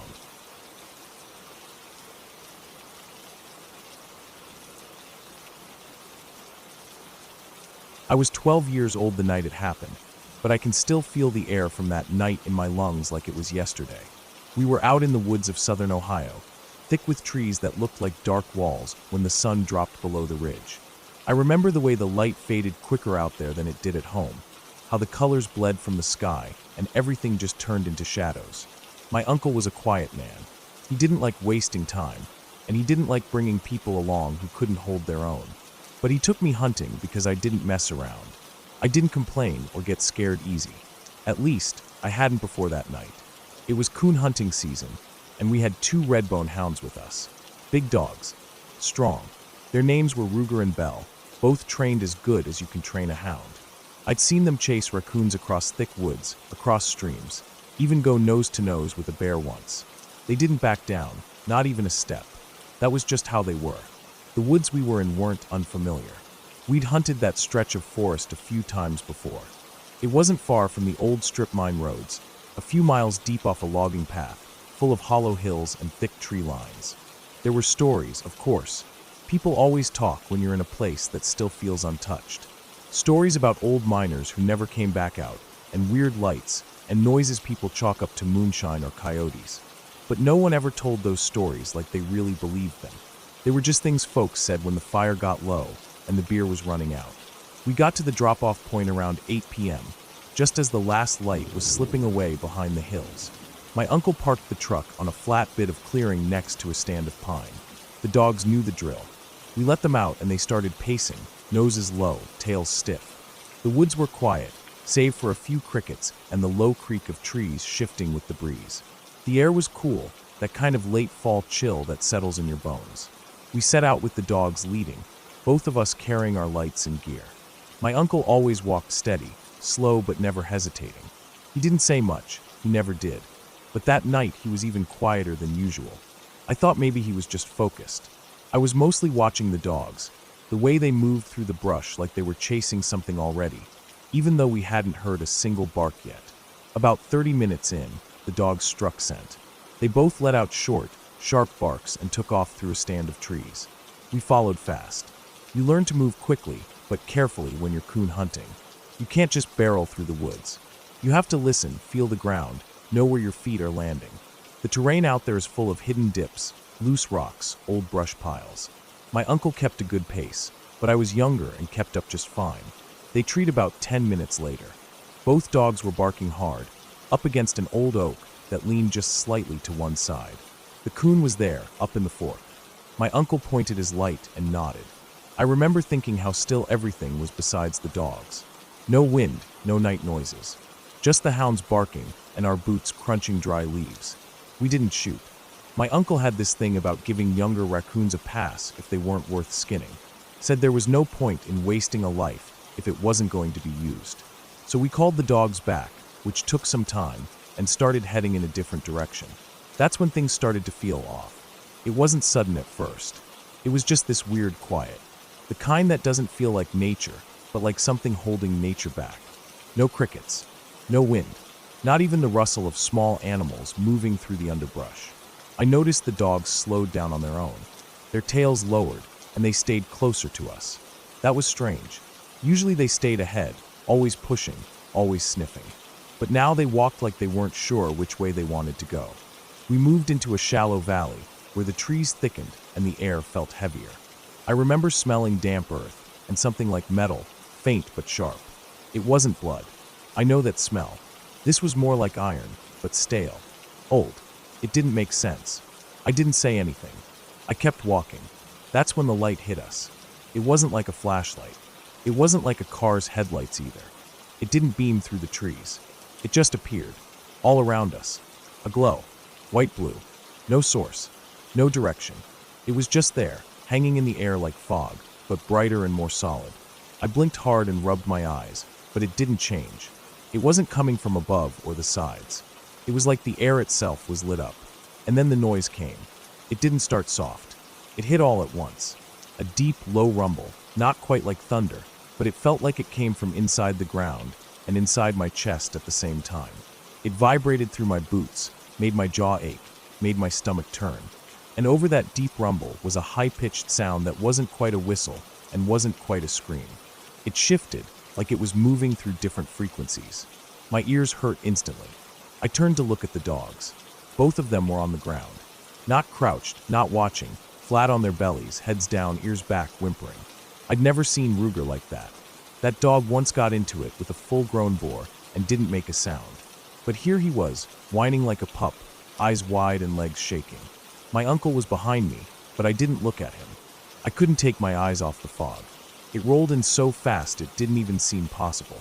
1 second, we were standing in clean, cold air, and the next, we were in a thick white soup. I could barely see the trees 5 feet in front of me. I could barely see my hands.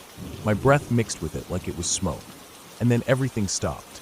The light blinked out like someone hit a switch. The sound died so fast it made my ears ring. The fog didn't drift away. It just vanished. 1 second it was there, the next it wasn't. Just gone. We stood in pitch black, the real night around us again. My chest was tight. I couldn't feel my hands for a second. The dogs were still on the ground, shaking. I turned on my flashlight and looked at them. Their eyes didn't look right, wide, panicked, not like they usually were. It wasn't something they saw. It was something they felt. And that made it worse somehow. I finally looked at my uncle. He had his flashlight on too. His face was pale, even in the yellow beam of his light. He looked like he'd been holding his breath. I realized I had been too. We just stood there. Neither of us moved for what felt like minutes. I was frozen.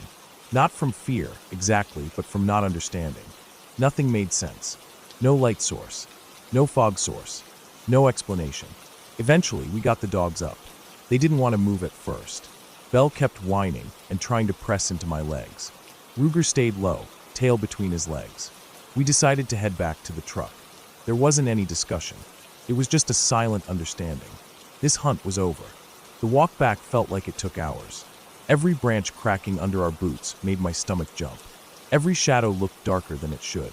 The woods felt different, like something had passed through them and changed them. It wasn't colder, but I shivered the whole way. When we got back to the truck, the dogs jumped in without being told. Normally, we had to lift Belle in. She was picky about the tailgate. Not that night. She scrambled in so fast she knocked over a box of gear. My uncle didn't say a word. We just got in and drove. He didn't turn on the radio. Just the low hum of the tires on gravel and the occasional thump of a pothole. I looked out the window the whole way back. I didn't want to look at him. I didn't want to see if he looked scared too. Back at the house, he walked inside and poured himself a cup of black coffee. I sat at the table. The dogs stayed close, right under our legs. My aunt came in and asked how the hunt went. He just said, "Nothing treed." That was it. Then he went outside to smoke. I didn't sleep well that night. I kept thinking about the light, the noise, the way the fog just took over and disappeared. I knew what I saw. I knew what I felt. And I knew it wasn't something normal. But it also wasn't something I could name. It wasn't a ghost or anything from a storybook. It was something real, physical, but completely unfamiliar. I told a friend about it years later. He said it might have been infrasound, low-frequency sound that messes with your body, makes you scared, disoriented. He said the fog could have been natural, maybe a sudden shift in temperature. But I've seen fog roll in. It doesn't just appear and vanish. And the light. I still can't explain that. Not the way it was everywhere, like the trees themselves were glowing. The dogs were never the same after that. Ruger started staying closer to the porch. Belle wouldn't go into the woods alone anymore. My uncle kept hunting, but he never went back to that part of the forest. Not once. He didn't say why. He didn't need to. I never went coon hunting again after that. Not because I was afraid, exactly, but because I didn't want to feel that again. That helplessness. That sense that something bigger than us had brushed past and decided to leave us alive. I know what I saw. I know what I felt. And I know the dogs felt it too. That's what stays with me the most. Those Redbones weren't scared of anything I'd ever seen. But that night, they were broken down, crying on the ground. That wasn't in my head. That wasn't imagination. That was real. I still think about it sometimes, especially when the night's quiet and the wind dies and everything just goes still. That memory creeps back in, not with fear anymore, but with a question I'll never get answered. What the hell did we walk into out there? Whatever it was, it didn't want to be seen. Or maybe it did, just for a moment. Maybe it wanted us to know that we weren't the only ones in those woods. And maybe, just maybe, it let us go.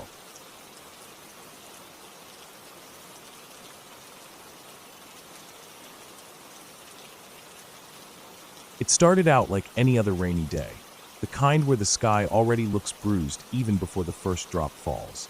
The clouds hung low, heavy and swollen, with the kind of weight that makes the whole day feel like it's dragging.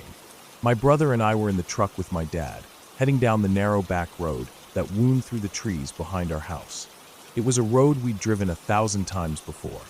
It was cracked in places, had deep ruts along the sides where runoff carved lines into the dirt, and it always smelled like damp pine and wet leaves. It wasn't even really a road, more like a long driveway that cut across a few acres of wooded land before finally linking up with the main road a couple miles away. I can't even remember why we were going out. It might have been to check the mail at the end of the road, or maybe to head into town for something. Milk, maybe, or gas. What I do remember, though, as clear as the sky was dark, was how bad the storm was. It started out rough and only got worse. At first it was just fat raindrops pounding on the windshield like thrown pebbles, but then the sky opened up and let it all go at once. The wipers were already on full speed, but they barely kept up. The rain hit so hard and fast that it was like driving through a gray curtain, and then the hail joined in. tiny white chunks bouncing off the hood and roof and smacking the side windows. It was loud. You had to squint just to make out the lines in the road. The tires made that wet hissing sound on the pavement, and every now and then the whole truck would shudder when a big gust of wind pushed against us. I remember looking out the passenger window, just watching how fast the trees blurred past in the sheets of rain, how the branches swayed like they were being yanked around by something. My brother was quiet in the back seat, probably watching the same thing. I think we were all kind of quiet. The storm had that effect. It was so bad that it made even my dad grip the wheel with both hands and lean in a little more than usual. His eyes narrowed. We were about halfway down the road, maybe a mile from the house, when I saw him. At first it didn't even register as a person. It was just a bright spot in the rain, something yellow that didn't belong there. It stood out sharp against the dull gray of everything else. A yellow rain slicker. The kind that looks shiny and stiff, like something you'd see in old fisherman pictures. It was walking, slow and steady, right along the edge of the road on our side, coming toward us in the opposite direction. I leaned forward without even thinking, trying to get a better look through the blur of the windshield. The hood was up, covering the head completely, but it was tipped down just enough that you couldn't see the face at all.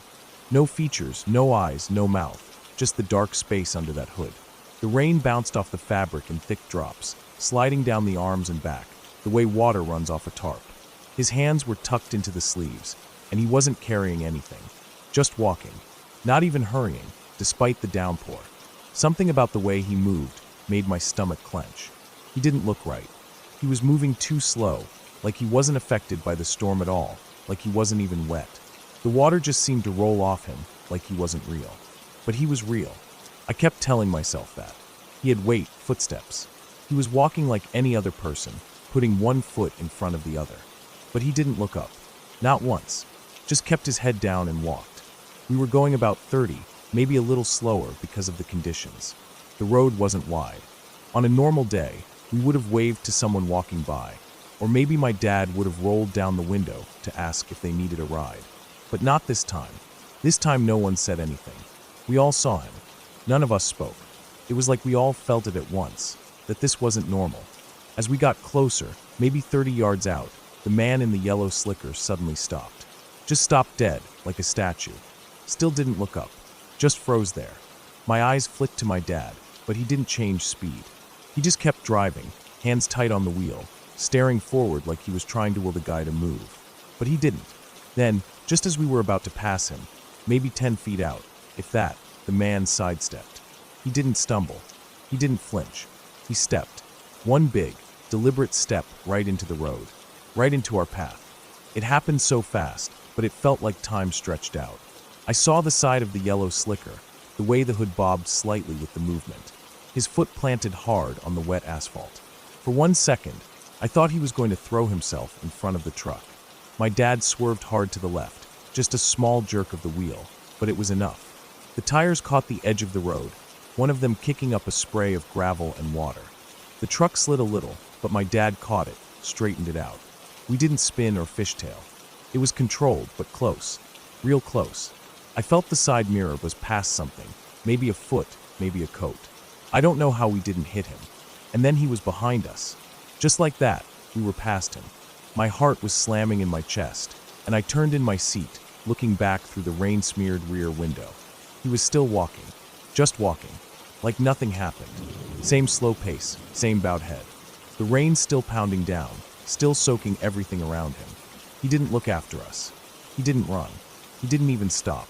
Just picked up where he left off, like it was all normal. Like stepping into a moving truck was just part of his day. We kept driving. None of us said a word.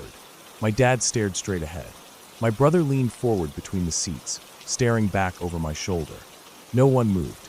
It wasn't until we were halfway to the end of the road that I let out a breath I didn't know I was holding. There was something surreal about the whole thing. The kind of moment that doesn't quite settle right in your head. Like your brain doesn't know where to file it. The storm didn't stop. The hail kept coming, but I wasn't paying attention anymore. I just kept thinking about that yellow raincoat and how the guy moved. The way he just stepped into our path like he knew exactly what he was doing. Like he wanted to be hit, or maybe just wanted to scare the hell out of someone. But it didn't feel like a prank. It didn't feel like a drunk guy or a dare. It felt like something else, something wrong. We didn't talk about it when we got back. Not really.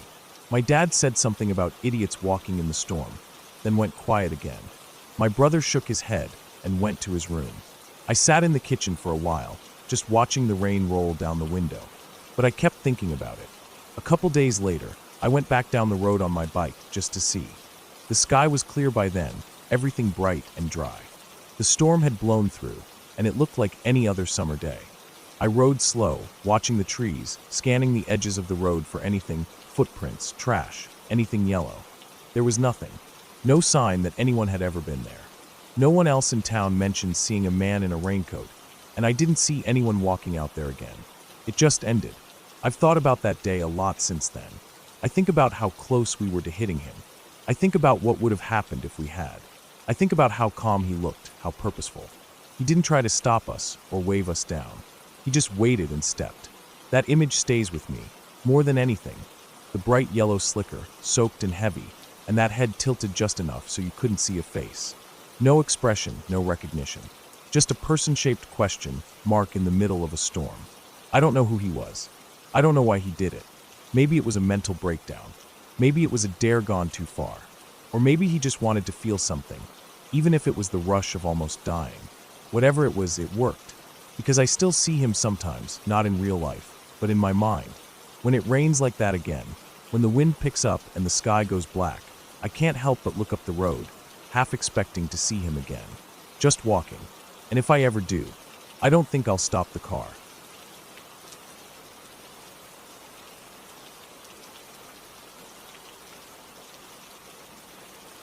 I hadn't seen my cousin Evan in years. Not since we were kids running around barefoot in our grandparents' yard, chasing chickens and getting yelled at for climbing the old pecan tree near the barn. Life happened, as it always does, and we drifted apart, different cities, different lives. But when he called me out of the blue that summer, asking if I wanted to join him on a weekend trip to the mountains, I said yes without thinking too hard about it. We planned a short hiking and camping trip in a less traveled area of the Appalachians, about a 4-hour drive from where I lived. Evan had done a lot of hiking over the years, more than me honestly, and promised that it wouldn't be anything too intense. Just a couple of days out in the woods, fresh air, no phones, maybe some fishing if we could find a stream. I packed light, mostly secondhand gear I borrowed from a buddy who used to do trail work, tossed it all in the back of my car, and met Evan at a gas station off the highway on a Friday morning. He had a big beard now, almost unrecognizable except for that familiar smirk he always had when we were kids. We talked for a while at the pumps, loading his pack into my trunk, swapping old memories, laughing like no time had passed. Then we drove. The route to the trailhead took us down a two-lane road that twisted through hills and dense forest. As we got further from town, the signs of civilization dropped off quickly. No more gas stations, no houses, just trees pressing in on both sides of the road. I remember thinking how quiet it was. Not peaceful quiet, but that heavy, almost unnatural silence you feel when there's nothing around but land and air. I didn't mention it to Evan. He seemed relaxed, staring out the window like he was already deep in the trip. We reached the trailhead just after noon. It was nothing more than a wide dirt patch off the road, no signs, no cars. I checked my phone one last time, no signal. Evan said that was normal out here. We pulled on our packs, locked the car, and stepped onto the narrow trail that disappeared into the trees. The first few hours were good. The trail was steep in places but manageable. Ferns covered the forest floor, and everything smelled like wet moss and pine. We passed a couple of streams, climbed over some fallen logs, and even saw a deer bounding off into the distance at one point. The sun filtered through the leaves above us, painting patches of light that moved as the wind blew through the branches. I remember thinking it was exactly what I needed. No noise, no emails, no stress, just the woods and the sound of boots on dirt. We hiked for about 5 miles before Evan suggested we stop for the night. There was a small clearing just off the trail, barely visible unless you knew where to look.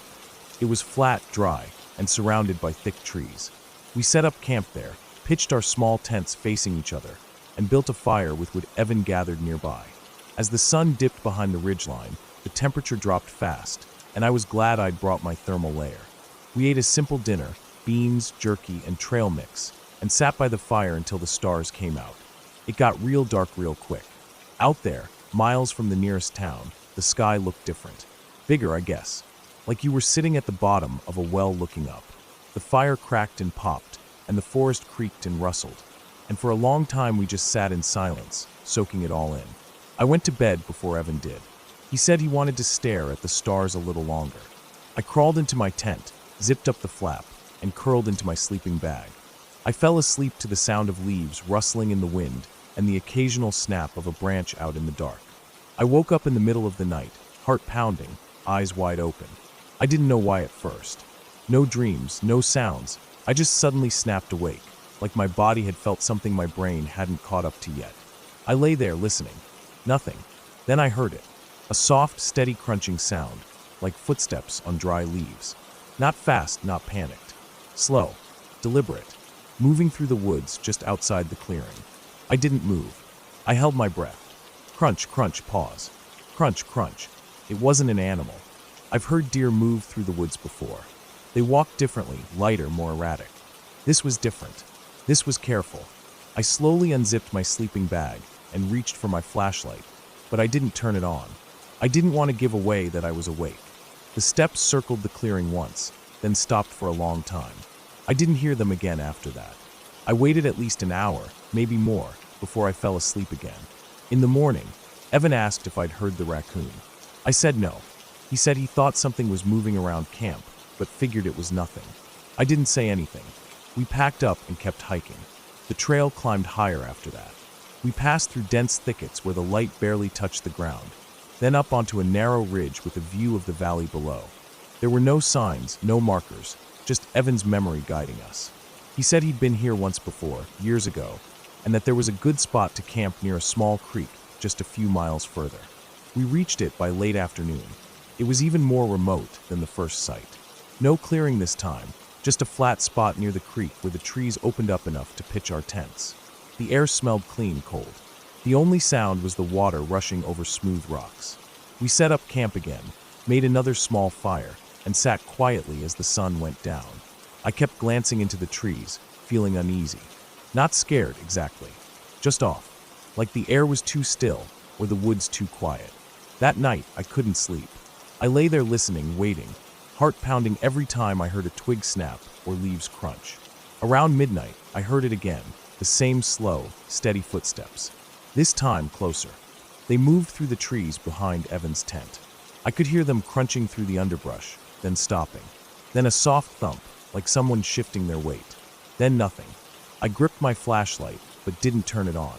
I waited, barely breathing. Eventually, the steps faded. I lay there, stiff as stone, until the sky turned gray with morning light. When we got up, Evan looked tired too. I could tell he hadn't slept well, but he didn't say anything about it. I asked if he heard anything, and he just shrugged, said maybe it was a fox. I knew it wasn't a fox. We decided to keep moving that day, get to a higher point on the ridge, and start circling back toward the trailhead. The hike was harder than the day before, steeper, rougher, less clear where the trail was. At times, it felt like we weren't even on a trail anymore, just weaving through the woods by instinct. Around midday, Evan stopped and looked down at something in the dirt. A boot print. Not his. Not mine. Too large. Deeper than ours. Fresh. He looked at me, then back at the print. Neither of us said anything. We kept moving. From that point on, I felt like we were being watched. It sounds cliché, but it's true. You know that feeling when someone's staring at you, even if you can't see them? That crawling tension at the back of your neck? That's what I felt. Every step. Every minute. The woods got denser, the trail even harder to follow. We kept climbing, hoping to find a good overlook where we could stop and get our bearings. But we never found one. Just more trees, more moss-covered rocks, more silence. By late afternoon, we decided to stop and set up camp early. We found a narrow gully between two slopes, sheltered by thick pines. Not ideal, but it would do. As we set up camp, I noticed something that made my stomach drop. A tree nearby had bark stripped off in long, vertical claw marks. They were old, but deep. Too deep for a black bear. I didn't say anything. That night, we didn't make a fire. We ate cold food, stayed in our tents. Neither of us talked much. I lay in my tent, eyes open, flashlight in hand. Then I heard it. Not footsteps this time. Breathing. Not close. Not far. Just steady, rhythmic breathing, like someone standing still, somewhere out in the trees. I couldn't tell the direction. It echoed weirdly in the gully. I stayed like that all night. I didn't sleep at all. When the sun finally came up, I unzipped my tent and looked around. Nothing.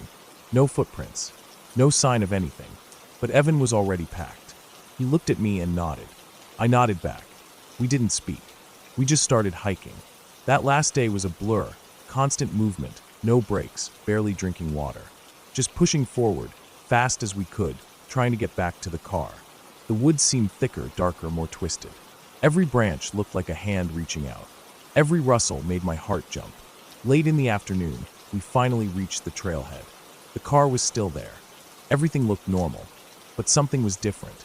A fresh scrape ran down the driver's side door, deep, jagged, like someone had dragged a sharp object along it.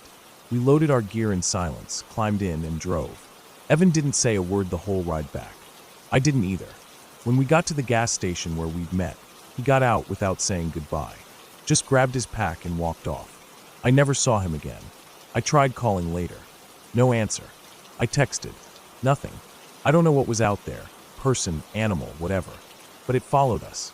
Watched us. Moved around our camp every night, just out of sight. And it knew exactly what it was doing. It didn't want to scare us away. It wanted us to know it was there. To remember.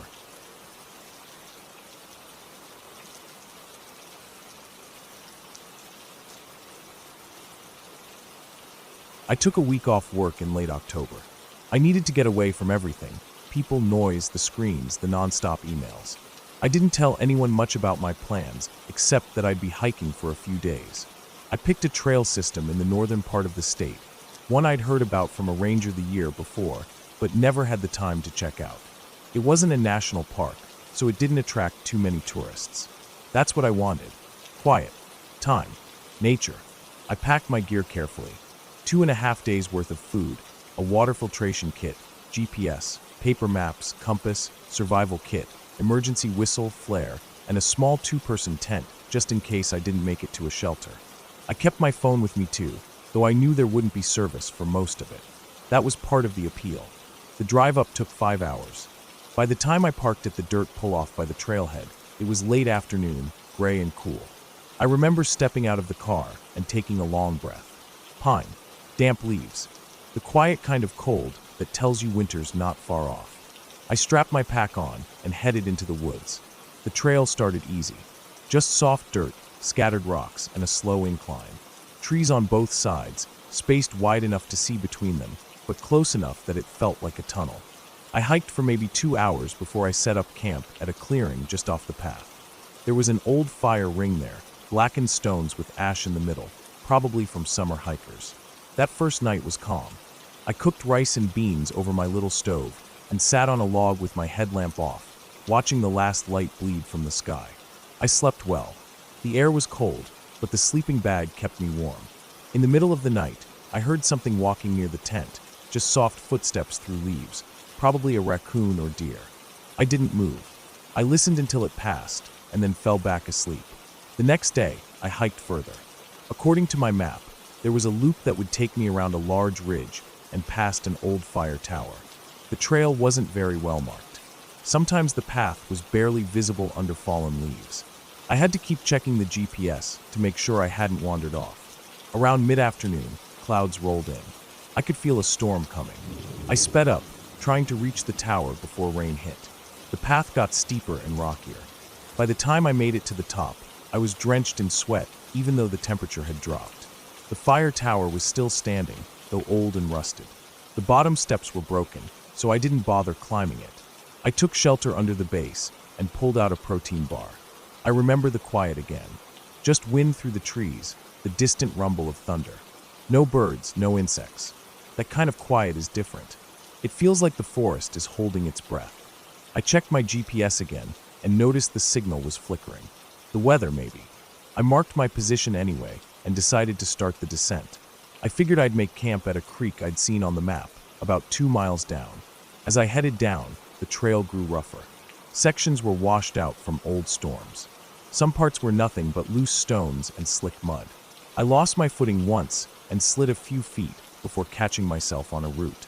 I kept going, slower now, more careful. It started to rain just before I reached the creek. Not heavy at first, just a cold drizzle that seeped into everything. I found a flat spot near the water, set up my tent, and got a fire going with dry twigs I kept wrapped in a plastic bag. I boiled water, made tea, and sat under my poncho, watching the rain fall into the creek. That night was different. I didn't sleep well. The wind picked up, rattling the tent. The rain got heavier. Branches snapped in the woods. At some point, I thought I heard something moving near the tent again. Slow, crunching steps. I held my breath. It didn't sound like a deer. Too heavy.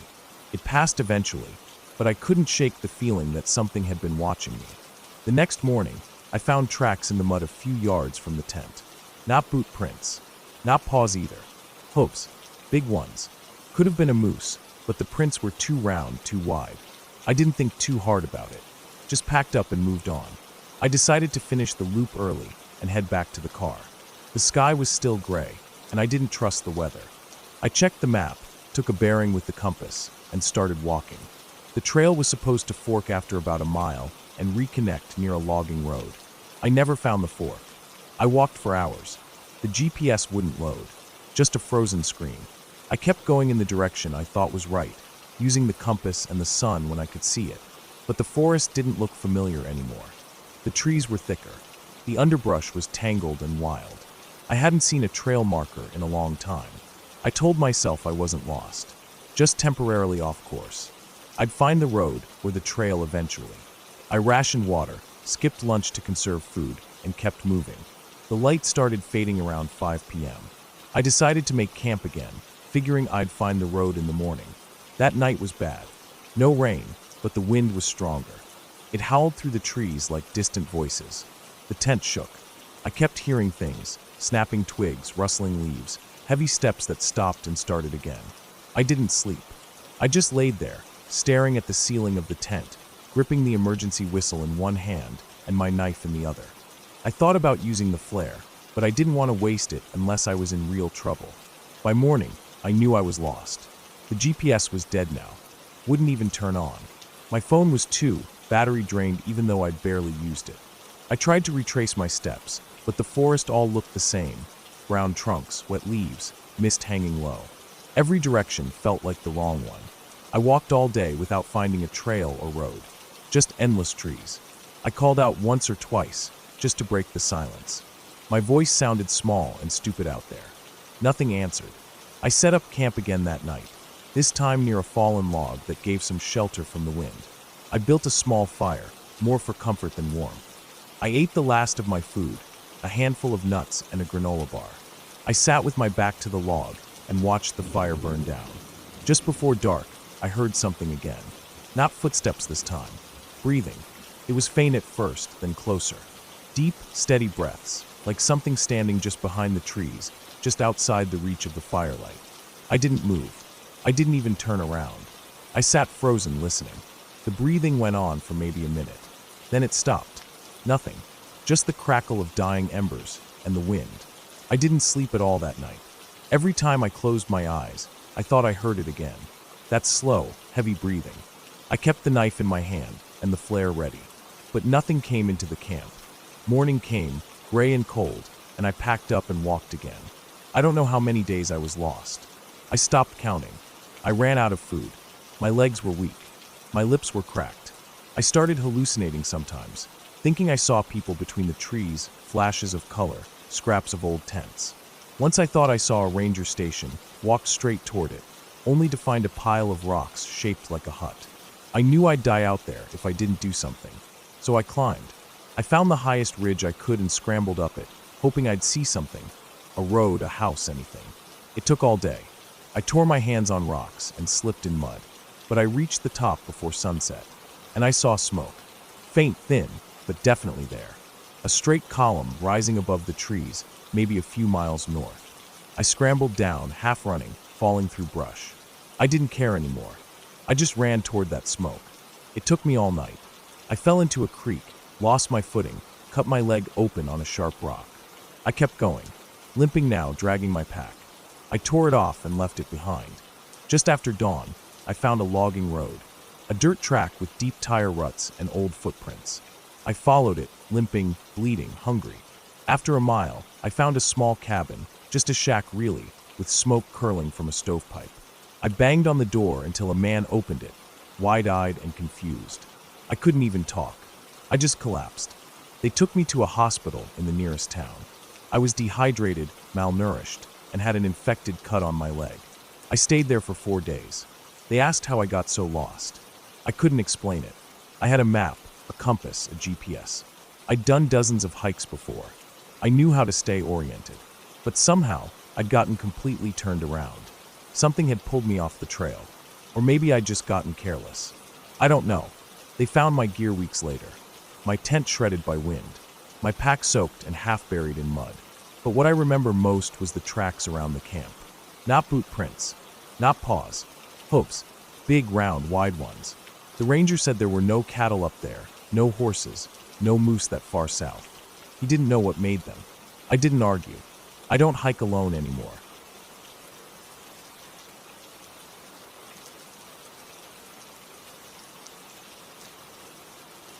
I never thought a simple detour on the drive back home would lead to one of the most terrifying experiences of my life.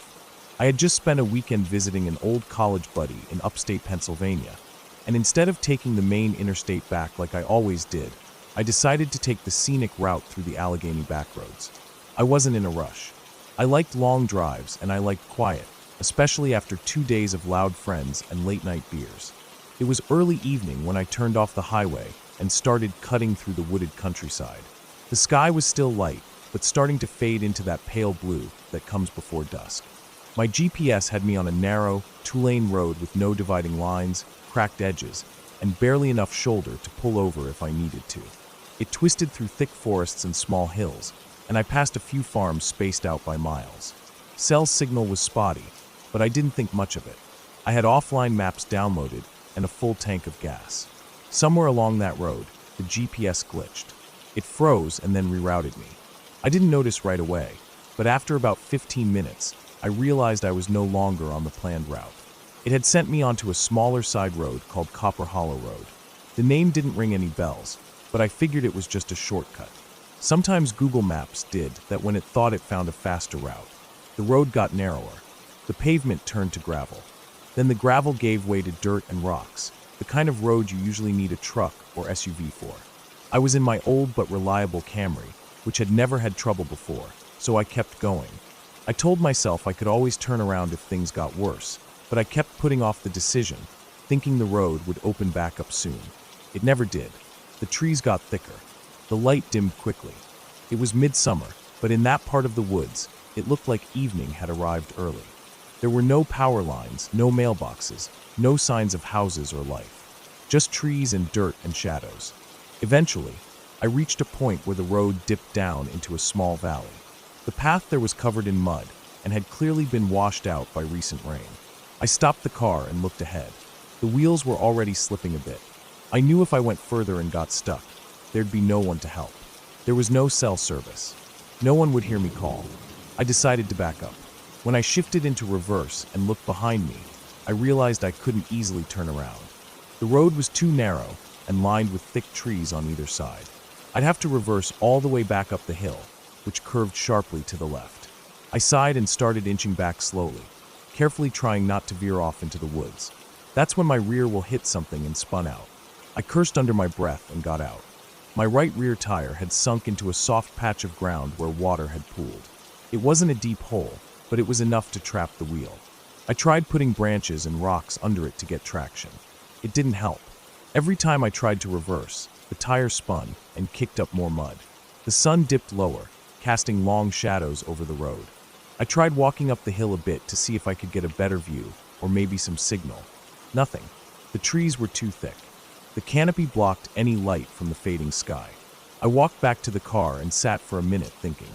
I didn't want to leave the vehicle, but I also couldn't stay put all night in the middle of nowhere. I remembered passing a small dirt driveway about a mile back. I wasn't sure if it led to a house or was just a logging path, but I figured it was better than nothing. I locked the car and started walking. The woods were completely silent except for the crunch of my shoes on gravel. No birds, no insects. That kind of silence that isn't peaceful, it's heavy. I kept glancing into the trees, half expecting to see something move. I didn't, but I couldn't shake the feeling that something was watching. I told myself it was just nerves, just the isolation playing tricks on me. After about 20 minutes of walking, I saw the entrance to that dirt path. I took it. It curved through more trees and disappeared into the forest. I followed it, hoping it would lead to a house or cabin. The deeper I went, the more overgrown the path became. It didn't look like it had been used in months. Weeds grew tall in the middle, and branches reached low from either side. The sky above was now a dim grayish blue, barely visible through the trees. Then I saw a structure up ahead. It was an old house, not completely abandoned, but not well kept either. The porch sagged in the middle, and the paint was peeling. A rusted pickup truck sat off to the side, half covered in a blue tarp. There were no lights on, no movement, but smoke trickled faintly from a metal chimney pipe sticking out of the roof. That meant someone might be home. I walked slowly up the path toward the house. I hesitated at the bottom of the porch steps. Something about the place felt off. It wasn't just the condition. It was the stillness. The kind of stillness that felt forced, like it was holding its breath. But I needed help. I stepped up onto the porch, and it creaked loudly under my weight. I froze, half expecting someone to yell from inside. Nothing. I knocked on the door. No answer. I knocked again, louder this time. Still nothing. I waited another minute, then walked around the side of the house. There was a small shed in the back, door slightly ajar. I peeked inside. Empty. Just old tools, rusted cans, and a couple of stacked buckets. I walked back toward the front. Then I saw the footprints. They were in the dirt by the porch. Fresh. Still defined. They weren't boot prints or sneakers. Bare feet. Adult-sized. Several of them. Some pointing toward the woods, others back toward the house. They weren't evenly spaced either. Some were staggered or overlapping, like someone had been pacing or stumbling. I looked around again, more alert now. Still no sound. No birds. No wind. I decided not to wait around. I turned and started walking back toward the road. I figured if I could get far enough away from this place, I might find another road, or maybe catch a bar of signal. That's when I heard the sound behind me. A soft thud, then another, like someone stepping on dry ground barefoot. I froze. I didn't turn around right away. I just listened. Thud, thud. It was coming closer. I started walking faster. My heart thudded louder than the footsteps behind me. I didn't want to run, not yet, but I picked up the pace. The sound behind me grew quicker, matching my steps. I finally turned. Nothing. The path was empty behind me. No movement. No one. I stared for a long second, breathing hard, eyes scanning the trees. I started walking again, this time faster. Every few seconds I glanced back.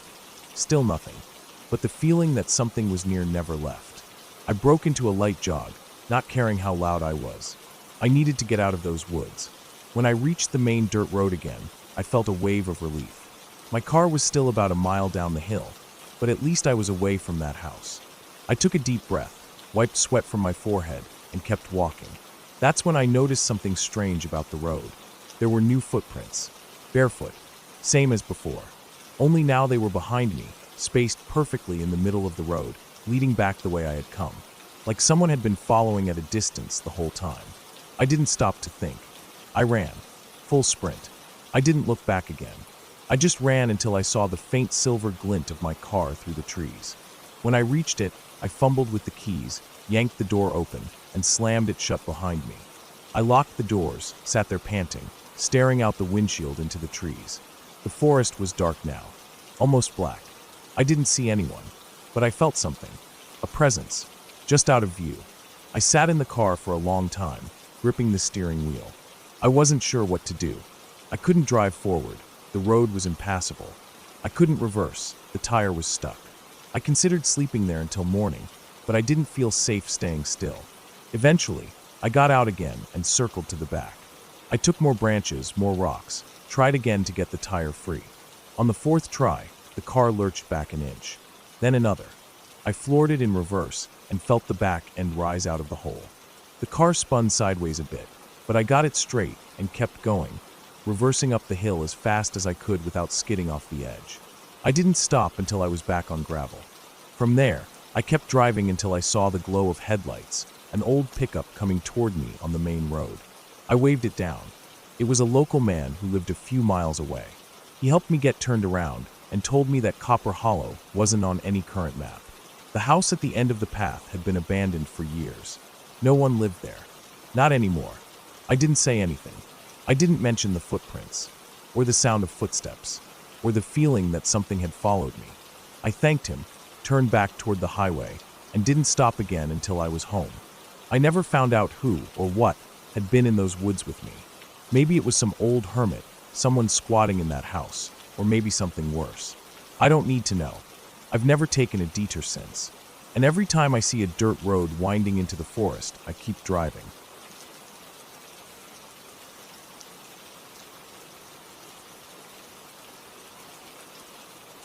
I've always been an early riser, and I usually spent my weekends going out for long solo hikes. I never really liked gyms or crowded trails. I preferred the silence and the slow rhythm of my own steps crunching dirt and leaves underfoot. I wasn't an adrenaline junkie, and I never did anything risky. I just liked being away from people for a bit, walking through the woods with a small backpack, a thermos of coffee, and my thoughts. One Saturday morning in late October, I decided to explore a trail I'd heard about from a coworker. It wasn't official, not on any map, but he said he used to hike it years ago. Said it cut through a patch of thick woods near an old logging site that had been abandoned for decades. It wasn't too far, just a few miles out of town, and from the way he described it, it sounded quiet, barely touched, the kind of place that hadn't seen human footsteps in years. That was exactly what I was looking for. I woke up around 5 a.m., threw on my usual hiking clothes, base layer, light jacket, jeans, and boots. The air was cold enough to fog my breath when I stepped out to load my bag in the car. I had packed light: water, a sandwich, flashlight, small first aid kit, knife, thermos of coffee, and a printed satellite map with some scribbled notes on the area my coworker had mentioned. I also had my phone fully charged, but I already knew reception would be useless out there. The trailhead wasn't really a trailhead. I parked on the shoulder of a narrow two-lane road, next to a rusted metal gate that led into what used to be a dirt road. The gate was locked and half covered in vines, so I hopped it and started walking, following the old roadbed as it curved through dry grass and sparse trees. It was quiet, still, just birdsong and the occasional creaking branch. As I got deeper, the trees got denser. The path narrowed and eventually faded into scattered leaves and moss, but I kept moving in the direction I had marked on the map. The forest here had a strange feel to it, not exactly ominous, but forgotten. Everything was overgrown, tangled. Broken fence posts and rotting boards poked out from the underbrush in places, probably leftovers from the old logging camp. About an hour in, I found what looked like a clearing. It was small and uneven, with some sun filtering through the branches overhead. There were a few stumps, a rusted wheelbarrow half buried in dirt, and a stack of logs long turned to spongy mulch. I took a short break there, sat on a stump, and sipped some coffee. I hadn't seen or heard anything unusual so far. If anything, the silence was what stood out. No planes overhead, no distant traffic. Even the birds had gone quiet. I kept going past the clearing, now relying more on the general direction than any real path. That's when the terrain started getting tricky. The land sloped downward, more steeply than I expected, and the soil was loose with leaves and slick patches of moss. I took my time, stepping carefully, grabbing onto branches and tree trunks to steady myself. At the bottom of the slope, the forest floor flattened out into a low basin, like a shallow bowl. That's where I noticed the smell. It wasn't strong at first, just a faint sourness in the air. I figured maybe a dead animal was nearby. It's not uncommon in the woods. I moved slower, keeping my eyes open for any carcass, both out of curiosity and caution. I didn't want to stumble onto a bear's kill or something. But there were no signs of struggle, no drag marks or prints in the mud. Just the smell, getting slightly stronger the further I walked. Then I saw the structure. It was maybe 60 or 70 feet ahead, partially hidden behind a thicket of saplings and hanging vines. It looked like a shack. Old. Very old. The roof was caved in on one side, and the wooden planks were gray and warped with age. I hadn't expected anything like this, but given the history of the area, maybe it was part of the old logging camp. Still, something about it put me on edge. I paused for a while, just standing there, half crouched behind a tree, watching the shack like it might move. It didn't. Nothing did. I didn't even hear wind. Eventually, I stepped closer. My boots made almost no sound on the damp ground. I wasn't trying to sneak, but I also wasn't walking boldly. Just slow, careful steps. The smell was worse now, thick and cloying, like rot mixed with mildew. I reached the shack and peered through a crack in the wall. It was dark inside, barely lit by the gray daylight leaking through the collapsed roof. I couldn't see much, just some broken beams, piles of debris, and something else. At first, I thought it was a bundle of old tarps or blankets. Then I realized it had a shape to it. Rounded, lumpy, too large to be a deer. My breath caught in my throat, and for the first time all morning, I felt real fear. I didn't want to look closer. I didn't want to open that door or find a better angle.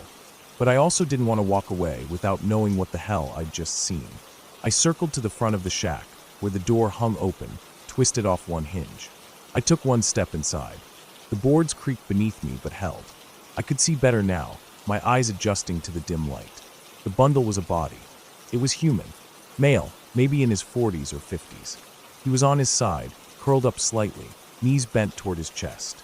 His skin was grayish mottled, clothes shredded and dirt-caked. No visible blood, no obvious wounds. But his eyes were open, wide open, and his mouth too, like he'd frozen mid-scream. I stumbled back, out of the shack, almost tripping over the threshold.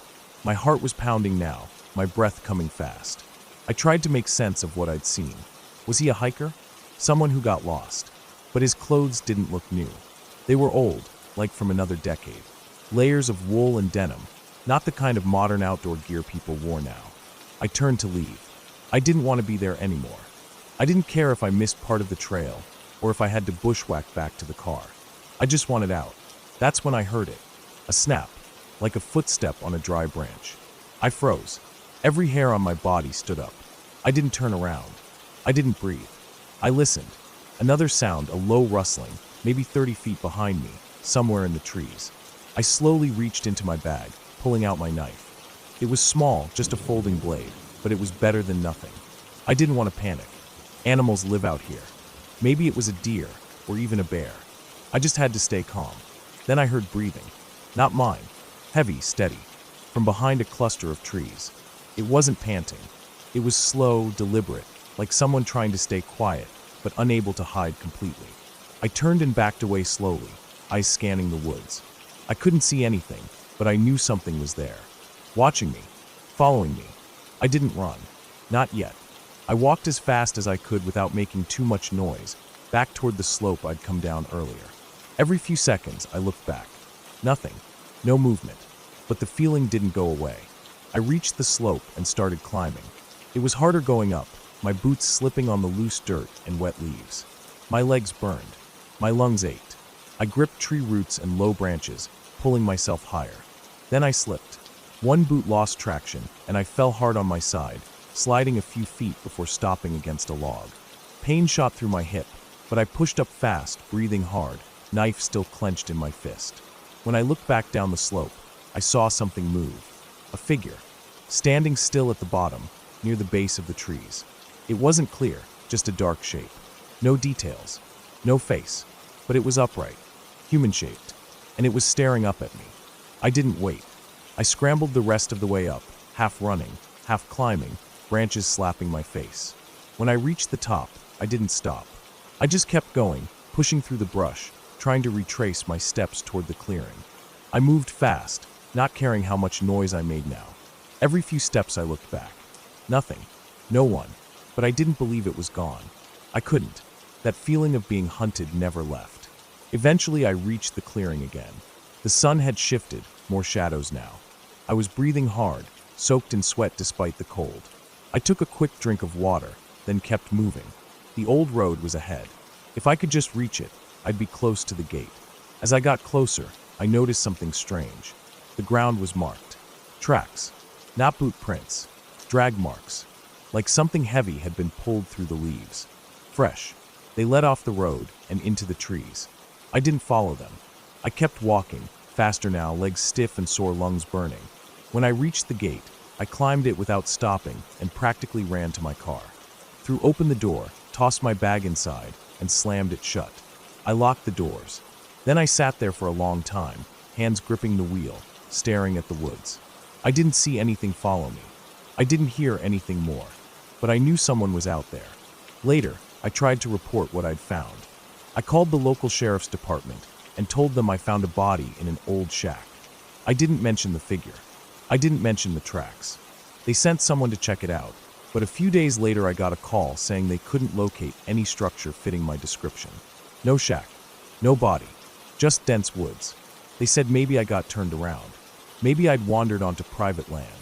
Maybe it was an old animal carcass I mistook for something else. I didn't argue. I thanked them and hung up. But I know what I saw, and I haven't gone hiking alone since.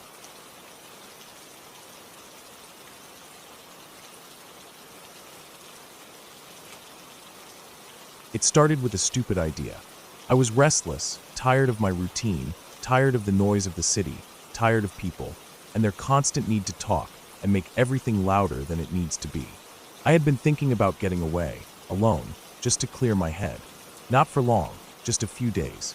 I looked at some spots within a few hours' drive from home and finally landed on an area I had read about once. Old mining land in northern Pennsylvania that had been long abandoned. The state had bought it up and declared it public game land. There were no trails, no campgrounds, nothing. Just deep woods, old hills, and silence. No one went there, and that was exactly why I chose it. I packed light. Just a tent, sleeping bag, a portable stove, a good knife, some dried food, a water filter, my compass, and a printed map. No GPS, no cell service in that region anyway. I told one person where I was going, my older brother. I said I'd be gone 4 days max. He didn't ask questions, just said to check in when I got back. The drive took me 6 hours. The last 30 miles were slow, winding roads, most of them poorly maintained. When I finally reached the spot where the dirt road ended, I parked my truck under the shadow of tall pine trees, locked it, slung my pack over my shoulder, and started walking. The air smelled like damp earth and pine needles. I didn't see another person, not a single soul. There weren't even any tire tracks where I parked, no litter, no signs of recent human activity. It was what I wanted. I walked in for nearly an hour before I found a decent spot to set up camp. A flat area near a narrow stream, surrounded by hardwood trees and ferns. I could hear birds and the occasional snap of a branch in the underbrush. Nothing felt threatening, just nature doing its thing. I set up the tent, got my sleeping bag arranged, and then sat on a nearby rock to eat a quick dinner. It was quiet, that kind of deep silence where you can hear your own breathing clearly. That first night was uneventful. The temperature dropped fast after sunset, but I was ready for that. I fell asleep with no problem, lulled by the sound of wind brushing through the leaves. The next day, I decided to explore. I didn't bring everything with me, just my knife, compass, water filter, and a day's worth of snacks. I followed the stream for a while, then veered off into denser forest. The terrain got rougher, with big rocks and thick underbrush. Occasionally, I'd find rusted metal pieces, old barrels, parts of mining carts, things like that, half buried in moss and soil. It felt like I was walking through a place that hadn't been touched in decades, maybe longer. By mid-afternoon, I reached a spot where the trees thinned out, and I saw the mouth of an old mine. It was just a low, black opening in the hillside, partially caved in, with rotting wood beams leaning against the sides. I didn't go inside. Even though I was curious, I wasn't stupid. Those places collapse without warning. I stood there for a few minutes, just listening to the breeze and the creaking of trees. Then I turned around and started heading back. That's when I noticed it. A second set of footprints near mine. At first, I thought maybe I had just circled around and stepped on my own trail, but when I looked closer, I realized they were a different shape. Lighter boot prints and fresher. Mine were deep and wider from the pack weight. These looked like someone else had been walking, following the same direction I came from. And they were close, like within the last hour close. I stopped moving and scanned the woods. Nothing. No sound but leaves. I stood there for at least 5 minutes, just waiting, listening, watching for movement. Nothing. I tried to shake the nerves off, but something felt wrong. Not dangerous exactly, just off. I started back toward camp, this time more alert. I checked over my shoulder constantly, watching the trees for any movement. The woods were quiet, too quiet for how deep in I was. Usually you hear birds, insects, branches creaking, but it was dead silent. When I reached my tent, everything looked untouched. My food was still hanging where I left it, no signs of animals or people. I told myself maybe I imagined the prints. Maybe they were mine after all. The light was fading, and my eyes could have been playing tricks. I didn't believe that, but it helped me sleep. The next day, I stayed near camp. I didn't want to go wandering too far again. I spent time collecting more firewood, filtering water, writing notes in a small journal I'd brought. Around noon, I heard something in the woods, a rhythmic tapping sound, like someone knocking on a tree with a stick. 3 knocks, then silence, then another 3 farther off. It didn't sound like woodpeckers. It was too slow, too deliberate. I waited, heart thumping. The sound came again. A different pattern this time. 2 knocks, a pause, then 4 more. I didn't like it. I stood up, knife in hand, and turned slowly, scanning every inch of the tree line. Still nothing. After maybe half an hour, it stopped. The forest felt normal again, birds chirping, squirrels rustling. I tried to convince myself that maybe it was just branches knocking in the wind or some animal behavior I didn't understand. But that didn't sit right with me. It felt like a pattern, like something intentional. That night, I kept the fire going longer. I didn't sleep right away. I sat near the fire, listening, waiting for anything unusual. I kept the knife nearby, even though I knew it wouldn't do much if something really went bad. Hours passed. Nothing happened. Eventually, I went to bed. I woke up around 3 in the morning, covered in sweat. Something had startled me awake, but I didn't know what. I sat up and listened. There was no wind, no night sounds, just stillness. Then I smelled it, a faint, sour odor, like sweat and metal. It was coming from outside the tent. I held my breath, every muscle tensed.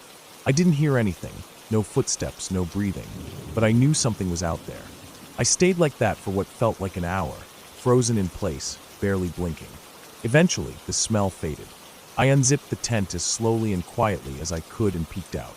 The fire had gone out, and the woods were pitch black. I saw nothing, no shapes, no movement, but I didn't sleep again that night. In the morning, I checked around the tent. No footprints, no disturbed dirt, but the hanging food bag was gone. The rope had been cut clean through, not chewed cut. I found the bag about 30 yards away, ripped open and empty. Food wrappers scattered. Something or someone had taken it. That was enough. I decided to pack up and leave. I didn't know if it was a person, or maybe even a very clever animal, but something was messing with me out there, and I didn't want to find out what it was. I took down the tent, stuffed everything into my pack, and started back toward the truck. About halfway through the hike, I heard footsteps behind me. Not animals. These were steady, 2-legged steps. I stopped. The steps stopped. I waited. Nothing. I started walking again, faster this time.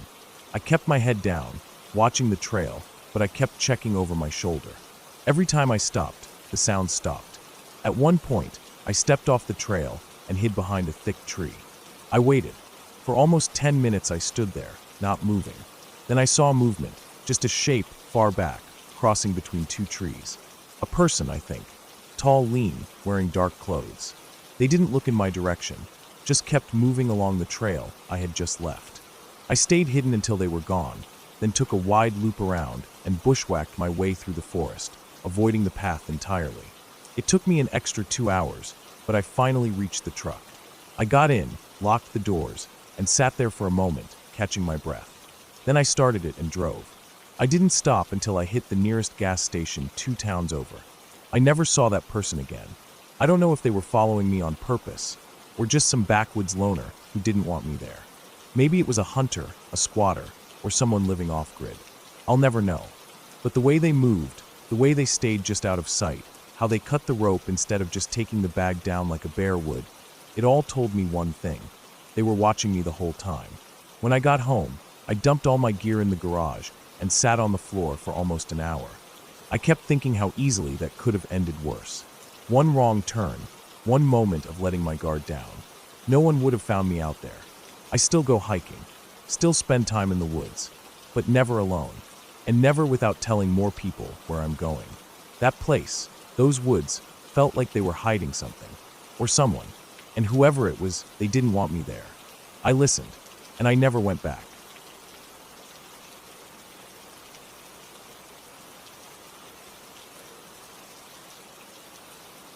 I remember the whole thing clearer than I wish I did. It was around early September last year, when I agreed to help a friend's cousin move some of his stuff out of an old shed on his family's property. It was a big piece of land out in the middle of nowhere, somewhere in central Missouri. Not farmland exactly, but lots of overgrown fields, a few tree lines, and patches of thick woods where the land hadn't been cleared in decades. His uncle had owned the land, but had passed away the year before, and no one had really touched the place since. They were getting ready to sell it, and the family wanted everything of value cleared out before listing it. I didn't really know the guy I was helping. His name was Corey, but I needed some extra cash, and my friend said he'd pay me $100 to go out there for the day and help clear and load up whatever junk he wanted to keep. It sounded easy enough. Just a day out in the country, lifting old tools and boxes, maybe an ATV if we were lucky. That's what I thought it would be, but it turned into something else entirely. We drove out in Corey's truck early in the morning. The sun was barely up, and there was still fog sitting low over the grass and in the dips between hills. The road to the place was just gravel, and after about a half hour off the highway, we reached a rusted old gate with a padlock. Corey got out, unlocked it with a key he'd been given, and we drove in slowly down a rutted dirt path that looked like it hadn't been used since the 90s. We had to stop twice to move fallen branches, and one part was completely swallowed by vines. The house itself was just a single-story structure, weather-beaten and sagging on one side. The paint had peeled off in huge chunks, and the roof was patched with what looked like sheets of metal and old tarps. But we weren't going into the house. Corey said we'd stick to the shed and the garage for now because the house had water damage and was probably full of mold. Behind the house, about 100 feet away, was a large wooden shed, almost like a barn, but not quite that big. It was painted dark red once, but now it was mostly gray with age. The doors were wide open, and inside was a mess. Rusted tools, empty shelves, busted furniture, piles of rotten cardboard, and buckets of God knows what. The air inside was thick, dusty, and smelled like old dirt and motor oil. You could hear insects buzzing from the corners and see spiderwebs clinging to everything. We got to work right away. I started sorting things into piles, metal that might be worth something, wood or garbage to burn or throw out, and anything that looked like it might have sentimental value. Corey seemed kind of on edge the whole time. Not jumpy exactly, just quiet. He didn't talk much, didn't look around a lot, just kept lifting things and muttering to himself. Around noon, we stopped for lunch. I sat on an old lawn chair just outside the shed while Corey ate a sandwich and stared out toward the tree line. It was quiet, dead quiet. No cars, no birds, no wind. I remember noticing how weird that was at the time. Even in the middle of nowhere, you usually hear something, crickets, maybe a hawk in the distance, or the wind through the trees. But it was like someone hit mute on the whole world. After lunch, I went around to the far side of the shed where there was a small door, half covered by vines. I hadn't noticed it before. It looked like it hadn't been opened in years. The handle was rusted, and the hinges were stiff, but I managed to get it open with a loud screech. Inside was a narrow set of wooden stairs going down, maybe 4 or 5 steps. I called for Corey, but he didn't hear me, so I just decided to poke around a bit. The air coming out of that space was colder than it should have been. It was damp, smelled like wet concrete and mildew. I took out my phone and turned on the flashlight. The stairs led down to a little cellar, maybe 10 feet by 15. The walls were stone, and the floor was dirt, with some old boards laid across it in a kind of makeshift platform. There were shelves down there, full of old glass jars, some filled with what looked like dried herbs or something worse. There were also tools, big rusty saws, hand drills, clamps. One wall had chains hanging from nails.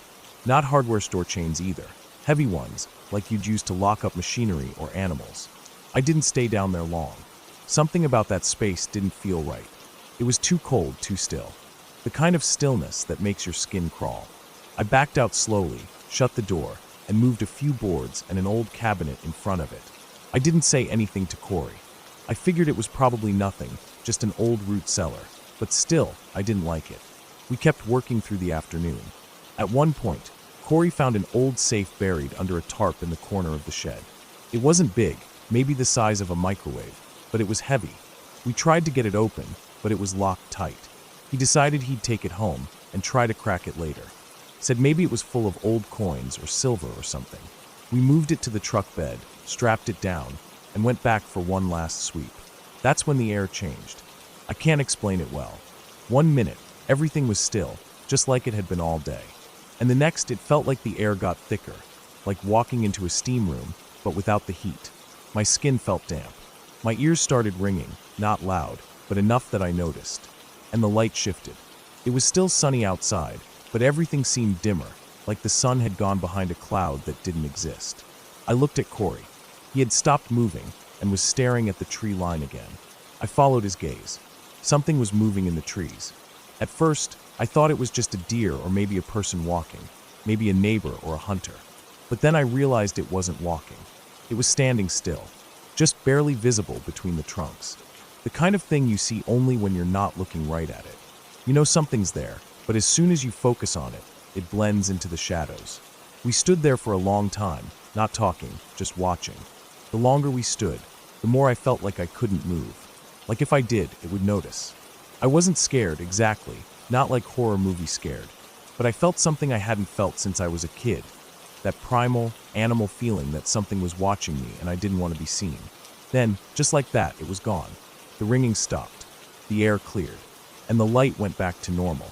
Corey looked at me and nodded, like he understood I had felt it too, even though we hadn't said a word. We didn't waste any more time.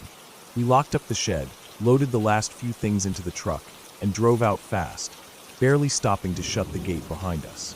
On the drive back, I noticed something.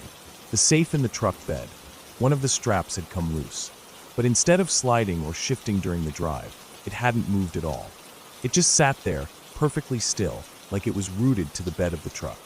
When we got back to town, I helped Corey unload, and then went home. I didn't sleep well that night. I kept dreaming about those chains in the cellar, swinging slowly, even though there was no wind. The next day, I texted Corey to ask if he had opened the safe. No reply. I waited a few hours and called. Straight to voicemail. Over the next couple days, I tried again. Nothing. My friend who introduced us said he hadn't heard from Corey either.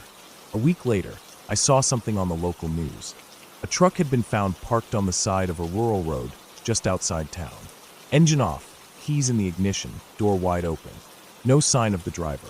But in the bed of the truck was a small, old safe, busted open, empty. They never found Corey.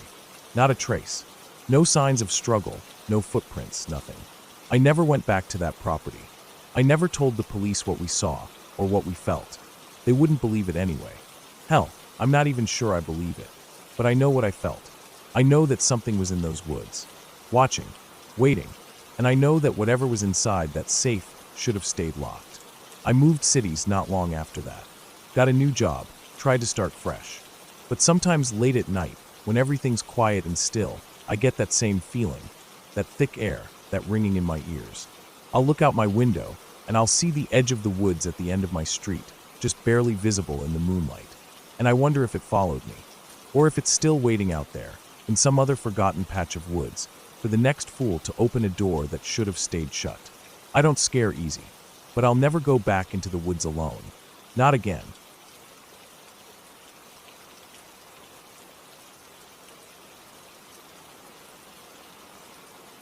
I still don't know what it was.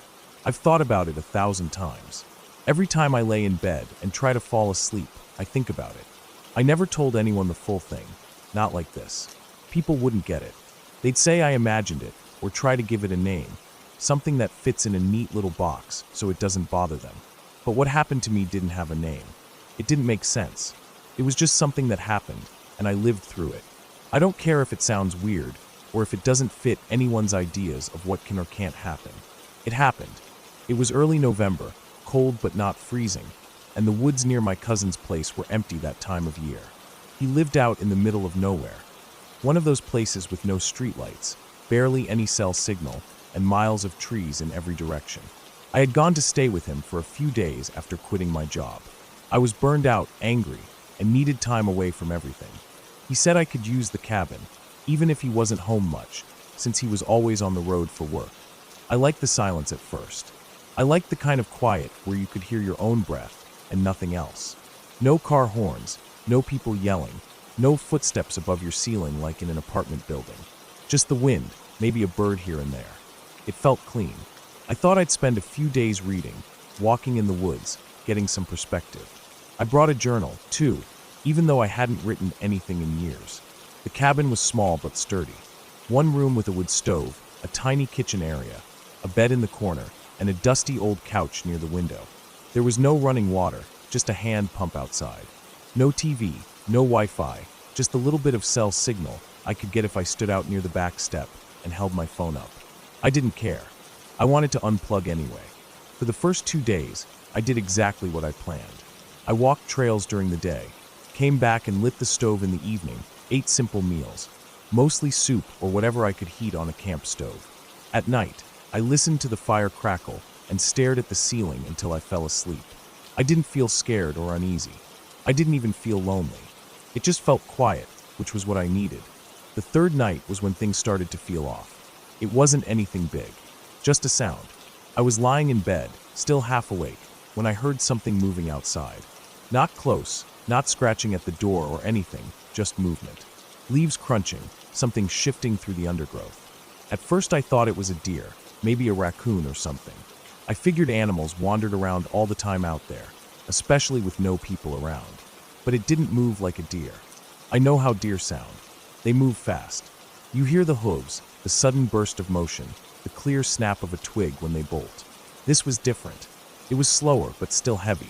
Something with weight to it, but not in a hurry. Just passing through, I told myself. Just the woods doing what they always do. Still, I got up and looked out the window. I didn't see anything. Just trees, and the moonlight reflecting faintly on the leaves. The fire was low, and the glass was a bit foggy, so I didn't stare too long. I told myself to go back to sleep. I did, eventually. The next day, I took a different trail. I had a map, a real printed one, since I couldn't rely on my phone out there. I picked a trail that looped deeper into the forest, something longer that would take most of the day. I packed a small bag with snacks, water, a flashlight just in case, and my pocket knife. I wasn't planning on needing it, but I always carried it anyway. It was a long walk. Peaceful, mostly. I didn't see another person the entire time. The trail was clear but narrow in places, with lots of switchbacks and uneven footing. Around midday, I sat on a rock and ate a protein bar. The sun came through the trees in thin shafts, and I remember thinking how clean the air smelled, how quiet everything was. Then I heard the same sound again, not far off. Same slow movement. Crunch, crunch, stop. Crunch again. I stayed still, listening hard. I didn't want to jump to conclusions. Could be another hiker, even though I hadn't seen one all day. Could be an animal again. Could be my imagination. I stayed quiet for a long time, just listening. It moved away after a while. I heard the sound get softer, fainter, until it was gone. I stood up and finished the loop, checking my watch more often than usual. I didn't want to be out there after dark. That night, I had trouble sleeping. It wasn't just the sound anymore. It was the feeling, like something was near. Not right outside, but not far. Like the way you can feel someone standing behind you, even when they don't make a sound. Like pressure. The wind picked up during the night, and I heard the trees groaning, branches tapping the roof. I told myself it was just the wind, nothing more. The next day, I stayed closer to the cabin. I chopped some firewood, filled some water jugs from the pump, cleaned up a bit. Around noon, I sat on the porch and wrote a little in my journal. Just notes about the weather, what I'd seen, nothing deep. I started to relax again. But around 3 p.m., I saw something. I was out near the edge of the clearing, about 50 yards from the cabin, gathering kindling. That part of the woods was denser, with thick brush and lots of tall trees. I bent down to grab a bundle of sticks and looked up, and I saw movement. Not a shape, not clearly. Just something shifting behind the trees, fast. It didn't move like a person. There was no sound, which was the weirdest part. No crunching, no snapping twigs, nothing. It just moved. Then it was gone. I stood there for a long time, heart pounding, staring into the trees. I scanned every shadow, every branch, waiting to see if it would move again. It didn't. I walked back slowly, eyes on the woods the whole time. That night, I didn't sleep. I sat up with the fire burning bright, my knife on the table beside me. Every little sound outside made me jump. I kept getting up and checking the windows, trying to see if anything was out there. I didn't see anything. Just before dawn, I finally dozed off. When I woke up, it was still cold, still gray outside. I made some instant coffee and tried to calm myself. I thought maybe I was overreacting. Maybe I was letting my imagination get the best of me. I'd been alone for days in the woods, no real human contact. That messes with your head, doesn't it? I planned to leave the next morning. I figured I'd pack up, thank my cousin, and head home. I didn't need to stay another night, but I did, because when I went out to pump water that afternoon, I found tracks. Not animal tracks. Not deer or raccoon or even bear. These were footprints. Bare human footprints. They were just outside the clearing, near the tree line. Big ones. No shoes, no tread. Just Saul's toes, heels. Clear as day, pressed into the soft ground. Fresh. There were 5 of them in a row, like someone had walked along the edge of the woods and then turned back. I followed them for a few feet, heart hammering. Then they just stopped. Not like they turned. Not like the person walked away in another direction. They just ended. The ground around them wasn't disturbed. No other tracks. No drag marks. Nothing.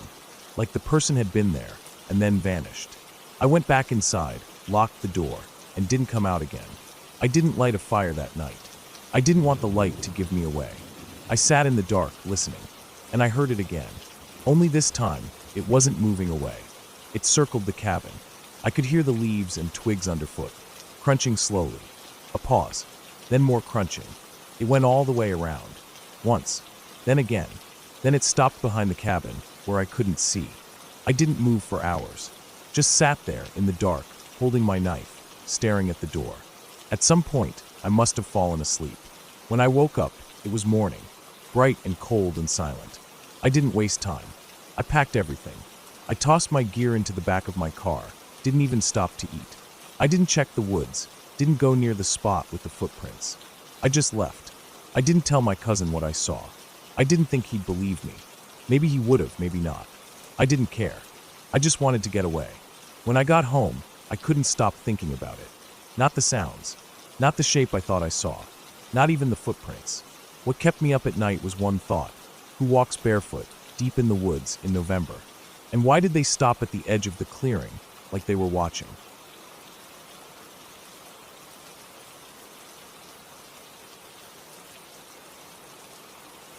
It started with a favor I didn't really want to do. My cousin had bought this old property upstate, a couple hours from where I live. It was cheap land, way out in the hills, and he wanted to turn it into a cabin retreat. I hadn't seen him in a while, and out of the blue, he called and asked if I could help him move some things into a storage shed on the property.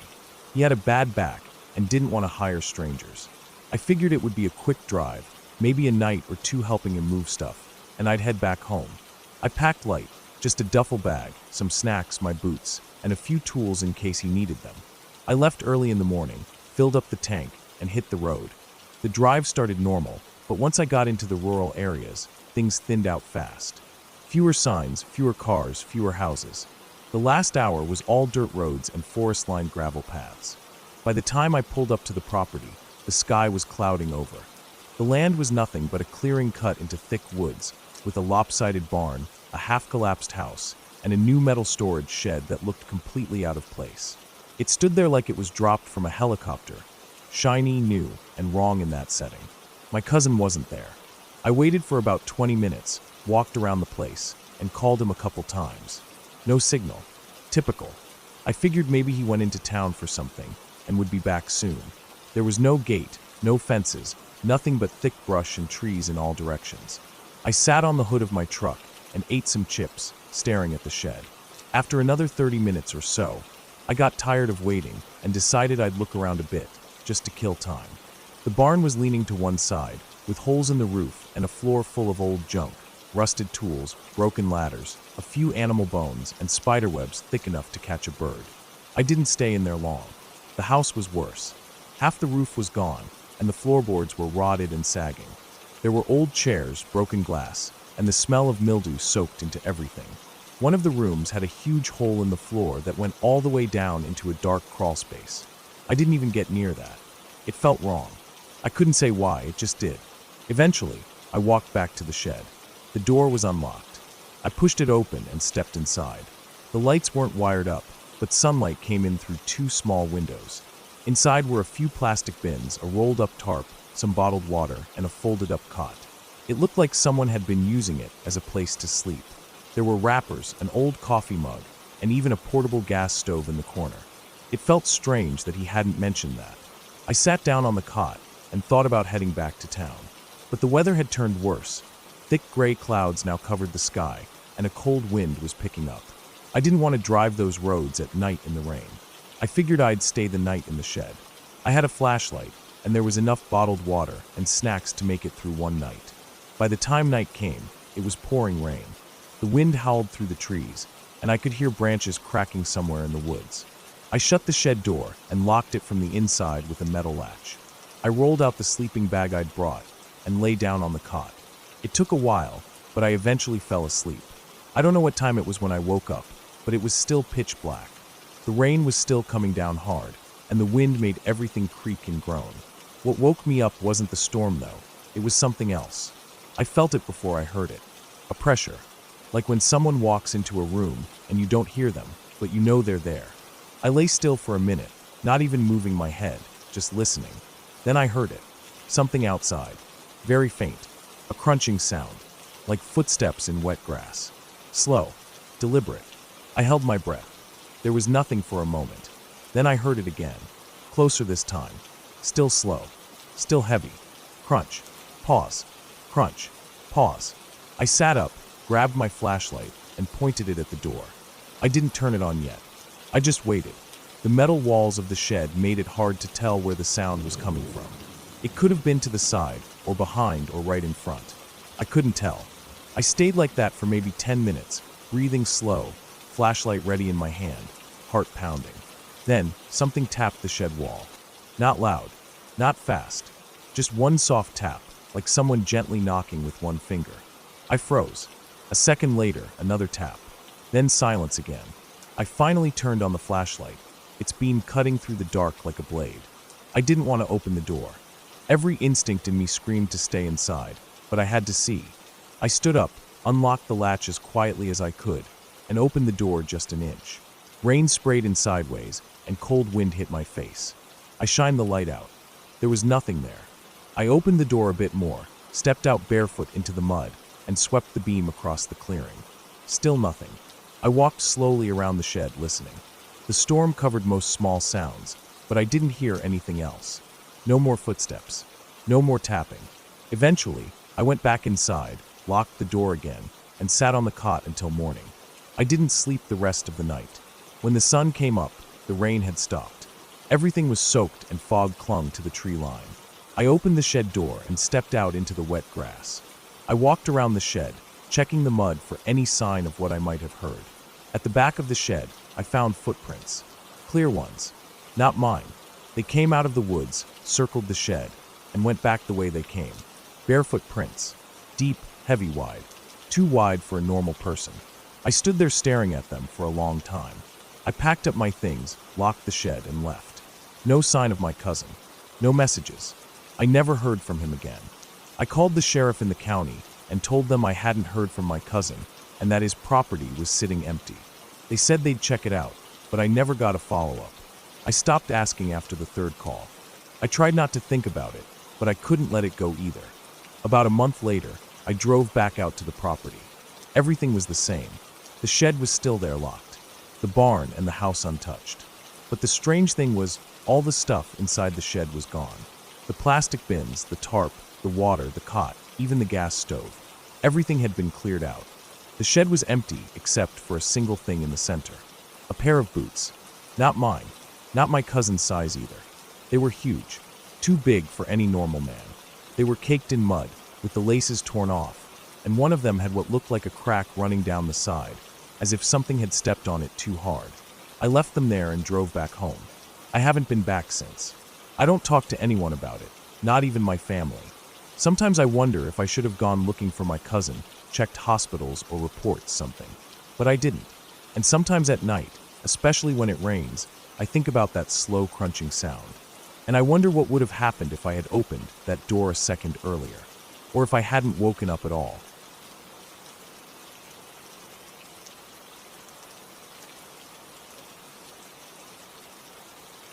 I don't usually take time off work. I keep my head down, stay busy, and try to avoid the kind of situations that make life complicated. But about a year ago, after months of non-stop pressure at my job, my supervisor basically forced me to take a week off. I didn't have a plan. I didn't want to sit at home with nothing to do, so I borrowed my cousin's old cabin. It was deep in the woods, about a 5-hour drive from the city. No cell signal, no Wi-Fi, just trees and silence. He told me it was a good place to reset. I left on a Sunday morning and drove until the roads went from pavement to gravel to dirt. The last hour of the drive, I didn't see another car. No people, just endless pine trees. I stopped once to let a deer cross, and then I didn't see another living thing for miles. When I pulled up to the cabin, it was exactly how he described it. Old but sturdy single floor, with a small porch and a locked shed out back.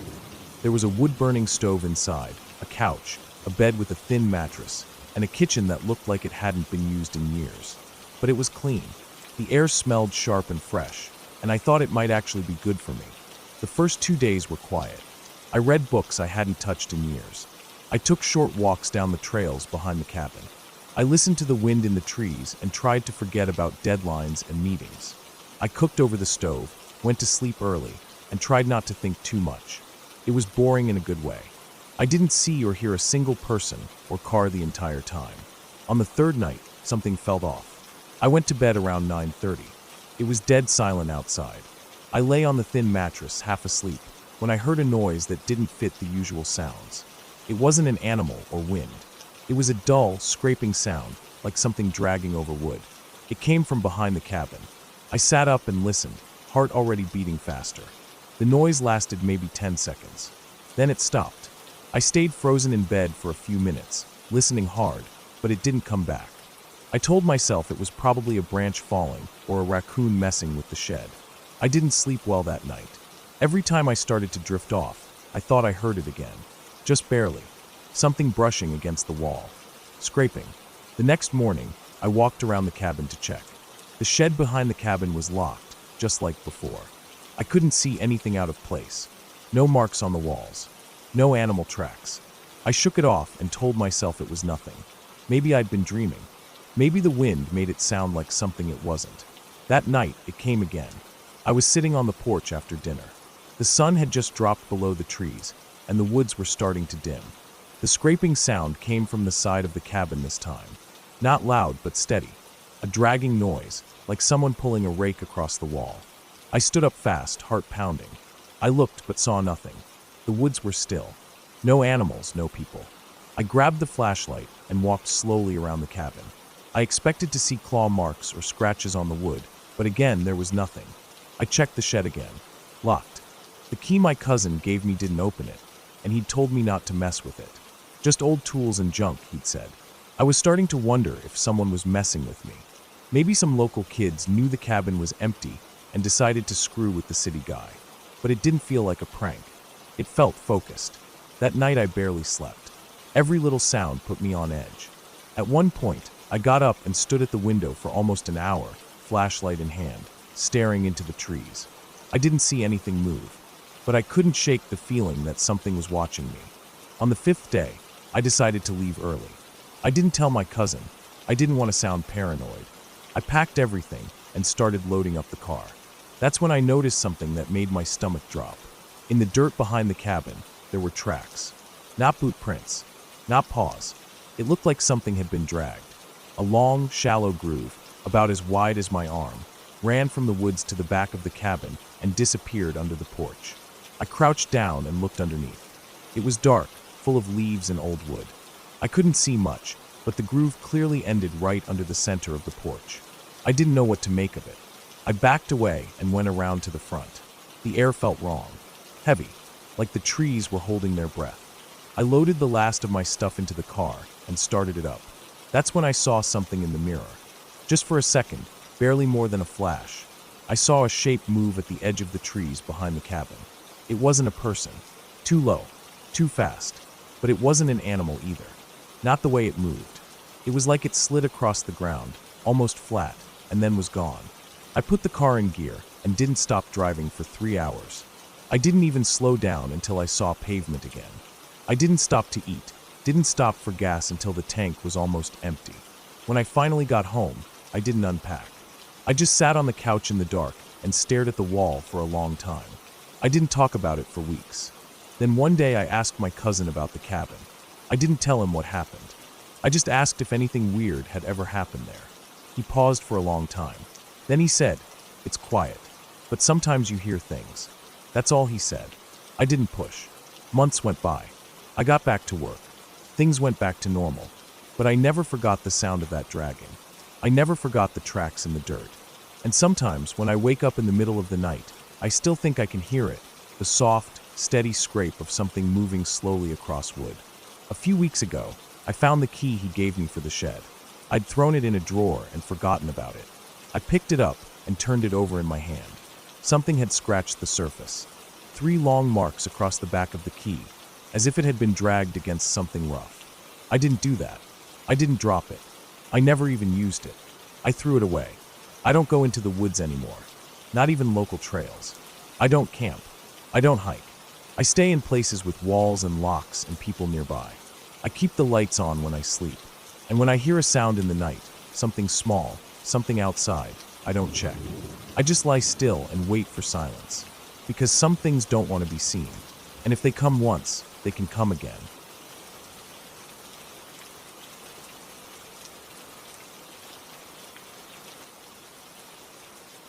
I've worked as a security guard in downtown Vancouver for years now, and by this point, not much surprises me anymore. I've dealt with all kinds of calls, floods, alarms, fights, power outages, medical emergencies, people locked out of their units, elevator entrapments, you name it. But there are some shifts that stick with you long after they're over. Some moments that keep replaying in your head, especially when it's quiet at night and you have nothing but time and silence around you. This happened during an afternoon shift at the HSBC building downtown, and I don't think I'll ever forget it. It was one of those typical weekday afternoons. The lobby was quiet, the foot traffic slowing down now that lunch hour had passed. I had just finished a routine patrol and was back at the desk checking reports when the phone rang. The caller ID showed it was coming from one of the floors high up in the building. I answered it out of habit, expecting something minor, maybe a locked office or someone needing help with the door. But the voice on the other end was panicked and tense. A woman said one of their lawyers had collapsed in their office. She thought he was having a heart attack. Her voice was shaking, and she kept saying his name, Tom. I grabbed the AED kit from the wall behind the desk, keyed into the radio to notify dispatch, and called for paramedics. Then I headed to the elevators. The ride up felt slower than usual. I remember holding the AED tight against my chest, listening to the hum of the elevator motor, watching the floor numbers light up one after the other. I kept checking the battery status on the AED. It was good. Everything was ready. When the doors opened, I moved fast. The office was maybe 10 doors down the hall. The receptionist was standing by the door, waving frantically. As soon as I got inside, I saw Tom on the floor of his office, lying on his back, shirt loosened, his chest rising and falling in short, uneven gasps. His tie had already been taken off. Someone had undone the top buttons on his shirt. He looked terrible, ashen, sweaty, pale in a way that didn't seem normal. He kept one hand clutching his chest and the other grabbing weakly at the floor. I told his coworkers to give him space and stay back. I knelt beside him and checked his vitals as best I could. His skin was cool and clammy. He was conscious, but only just. His eyes kept blinking slowly, like he was struggling to stay awake. I kept talking to him, not to comfort him, just so he stayed alert and responsive. You're trained to do that in situations like this. Keep the person conscious and aware if you can. He looked like he wanted to speak, but couldn't get the words out. I opened the AED, peeled the pads from the packaging, and stuck them to his chest just in case. The device didn't advise a shock, so I left it on monitoring mode. I remember thinking that the paramedics needed to get there now. Any second longer, and we'd be looking at a very different situation. Finally, I heard the elevator chime again, and a couple of paramedics came rushing down the hall with their equipment. They had the full kit, better gear, a professional defibrillator, oxygen masks, the works. I backed off and let them take over while I pulled out my notebook and started recording details. Time of arrival, who was present, what actions I'd taken. I kept glancing at Tom as they worked on him. He was more alert now, talking to the paramedics, although he sounded desperate. He was saying he didn't want to die, that he hadn't written a will, that he needed to call his ex-wife. It was heartbreaking in a way, watching someone realize how quickly things can fall apart. He was pleading with them, grasping at their arms as they tried to work around him. They kept trying to reassure him, telling him he was going to be okay, that help was here. But then something happened that I'll never forget. Tom suddenly stopped talking and looked past them. Not at them, but above them, towards the ceiling, or maybe something beyond it. His face changed. He was already pale, but whatever color was left drained completely. His eyes widened, mouth opened slightly. He looked absolutely terrified. His body recoiled like he was trying to get away, sliding back across the floor weakly, still sitting upright. He didn't say anything for a second, just that wide-eyed, empty stare. Then he started shaking his head slowly. And then he screamed. I don't fucking believe it. No, no, no. His voice was hoarse, but it echoed. Everyone in the room stopped for half a second. The two paramedics tried to calm him down, but it was like he couldn't even hear them. Then he made this guttural, drawn-out exhale, a sort of sigh, but it was heavier, almost like his whole body gave out with it. The monitor beeped, then flatlined. They jumped into action, doing everything they could. CPR, defibrillation, drugs. Nothing worked. Tom was gone. The coroner confirmed it later that night. Cause of death was cardiac arrest. Sudden and severe. The thing that stayed with me, though, what was he looking at? He wasn't looking at the medics or the equipment or any of us. He was looking through us. His reaction wasn't confusion or panic. It was recognition. He saw something, or someone, and the look on his face said he knew exactly what it was. And he was terrified of it. No one else saw anything. Nothing out of place. No flickering lights, no sounds, no shadows. Just a man dying while looking at something only he could see. We all tried to explain it away. Hallucinations are common in people going through cardiac arrest. Lack of oxygen to the brain, the body's systems shutting down. But this didn't feel like a random firing of neurons. This felt intentional, directed, focused. And even after he died, the feeling in that office hung around like fog. I stayed there until the medics cleared out, waiting for the cleanup crew, and I swear I kept feeling like someone was watching me from the hallway behind me. But every time I turned around, it was empty. You try to move on from things like that. You don't want to dwell, but it creeps up on you in quiet moments. And just when you think you've let it go, something else happens. It was maybe a week later when I had another incident. This one wasn't dramatic in the same way. No one died, but in some ways it disturbed me more. I had just switched over to a residential building a few blocks away, newly opened, high-end units, mostly professionals living alone or as couples. Everything was clean, modern, automated. Not a bad post to work. It was late in the evening, maybe 9:30 or so, when a woman came down to the front desk. She looked frazzled, a bit embarrassed even, but determined to talk to someone. I could tell something had really shaken her. She had moved into her new place the previous Friday, and said since the first night, she kept hearing someone at her door. The first time, the banging had been soft but persistent, as if someone was testing the strength of the door frame. She'd called out, and it stopped. But then the doorknob started rattling. She assumed maybe a neighbor was confused or drunk, or maybe a mistake in unit numbers. But when she called the night guard, no one was found. It happened again the next night. Same kind of pattern. A gentle knock or bang, then the doorknob twisting, sometimes for almost a full minute. Again, security responded, but no one was in the hallway. That evening, I offered to walk up with her to her floor, check out the area, and do a sweep. She looked relieved. We took the elevator up and stepped into the hallway. It was quiet, sterile almost, like every other high-rise hallway in the city. We walked to her door. Everything looked normal. No signs of tampering, no marks on the frame, no damage to the lock. She let me into the suite, and we walked around together. Nothing seemed out of place. The place still smelled like cardboard and fresh paint. I offered to hang around a few minutes just in case, and she seemed thankful. I eventually said I'd head back to the lobby and monitor the CCTV footage for a while just in case. As I stepped out of her suite, the door still open behind me, I nearly collided with someone in the hallway. An old woman, gray hair pulled back tight, pale skin thin. She was standing maybe 6 inches from the door, looking right at me. I was so startled I actually jumped back. She didn't flinch, just stared between me and the new tenant behind me. I tried to gather myself. She didn't say anything at first. I asked if I could help her. No, she said flatly. Just waiting for the elevator. And just like that, the elevator dinged. She turned and stepped inside. I moved to follow her, instinct telling me something was off. But the doors closed right before I got there. I turned back to the new resident, who was now standing just behind me, looking shaken. I told her to come down to the desk with me. I wanted to check the security footage.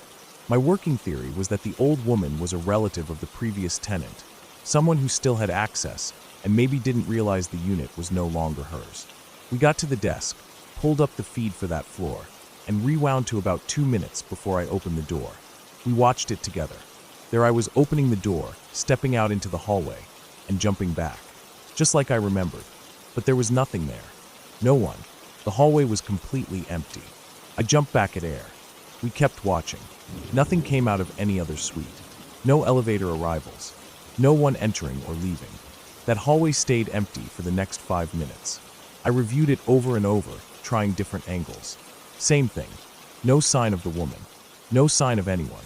I didn't know what to tell the resident. I think I muttered something about checking access logs, and she just nodded. She didn't say much after that. I think she wanted to pretend it hadn't happened. So did I. But I kept thinking about the old woman, about her face, her clothes, how close she had been to the door, how calmly she had stared at me. She wasn't disoriented or lost. She wasn't even curious.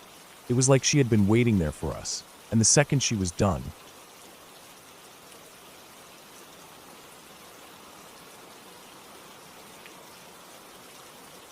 I was 16 when this happened. I was in high school, part of the drama department, not really one of the standout actors or anything, but I helped out on stage crew and sometimes filled smaller roles when they needed someone. That year, our fall play had just wrapped up. I can't even remember the name of it now. Some period piece with old-timey costumes and a grim scene where a character was hanged. To pull it off, the tech crew had rigged this whole system involving a harness under the actor's costume and a thick black cable strung through the rafters of the stage. It was designed to look like the actor was hanging by their neck, but really, they were supported by the harness. The noose itself wasn't a real noose. It was a loop that just draped around the neck and didn't tighten if you dropped weight into it. Well, not supposed to tighten. After the play closed, Halloween was just around the corner, and the department always did a haunted house in the auditorium as a little fundraiser. We'd throw together spooky props, cobwebs, fake blood. Someone would hide behind the curtain and rattle chains or jump out in costume. It was cheesy, honestly, but it brought in a few bucks and gave everyone something to do. That year, someone got the bright idea to incorporate the hanging setup from the play into the haunted house. There was a suggestion to reuse the cable rig and fake noose, but instead of doing a dramatic scene, we'd just have a dead trick-or-treater hanging from the stage ceiling, like they'd been caught sneaking candy or something. That was the gag. Dumb, dark humor. The costume was a full-body dinosaur suit, bright green with an oversized head and floppy arms, and it came with a matching mask. We added a plastic jack-o'-lantern bucket filled with fake candy wrappers, and whoever played the part would just hang there, totally limp, mask on, like a body on display. Kind of shocking, kind of silly. Typical high school edgelord humor. I volunteered to do it. Maybe I was bored. Maybe I just liked the idea of being part of the scare. Plus, it gave me a good excuse to get out of setting up some of the more boring props. I figured I'd get a few laughs, spook a few kids, and have a story to tell afterward. The rig was still in place from the play. It started with this thick harness you had to wear under your clothes, with a strap that came up your back and clipped into a carabiner attached to the cable overhead. The cable ran through a pulley system, bolted into the beams above the stage, and the tension was managed from the catwalk. Once clipped in, you'd just sort of lean forward off a small ladder, and the harness would take your weight. The noose, meanwhile, was just for show. It went around your neck loosely and gave the illusion of hanging, but all the actual weight was held by the harness. That was the idea, anyway. I remember the first time I got into costume. The dinosaur suit was bulky and warm, smelled like old fabric and gym socks, probably hadn't been cleaned in a few years. I slipped on the harness underneath, cinched it tight across my waist and shoulders, and climbed the ladder. The crew helped me clip into the carabiner. Then I put the noose around my neck and slipped on the dinosaur mask. Then I stepped off the ladder. It wasn't exactly comfortable. The harness pulled hard at my legs and shoulders, bunching everything up, and the dinosaur costume didn't help. After a few minutes, I had to come down to adjust things. The straps were riding up bad, nothing dangerous, just uncomfortable. I was shifting around so much to stay comfortable that it probably ruined the illusion a bit. But most people weren't looking too close. They saw a limp figure hanging, candy bucket dangling, mask covering the face, and just assumed it was a stuffed dummy. That's how it went for the first part of the night. I'd hang there for 10 or 15 minutes, then take a break while someone else scared kids in another part of the haunted house. We had flashing lights, jump scares, some stupid recorded screaming sound that looped over the speakers. It wasn't exactly terrifying, but it was dark enough and noisy enough that most people just moved quickly through the exhibit.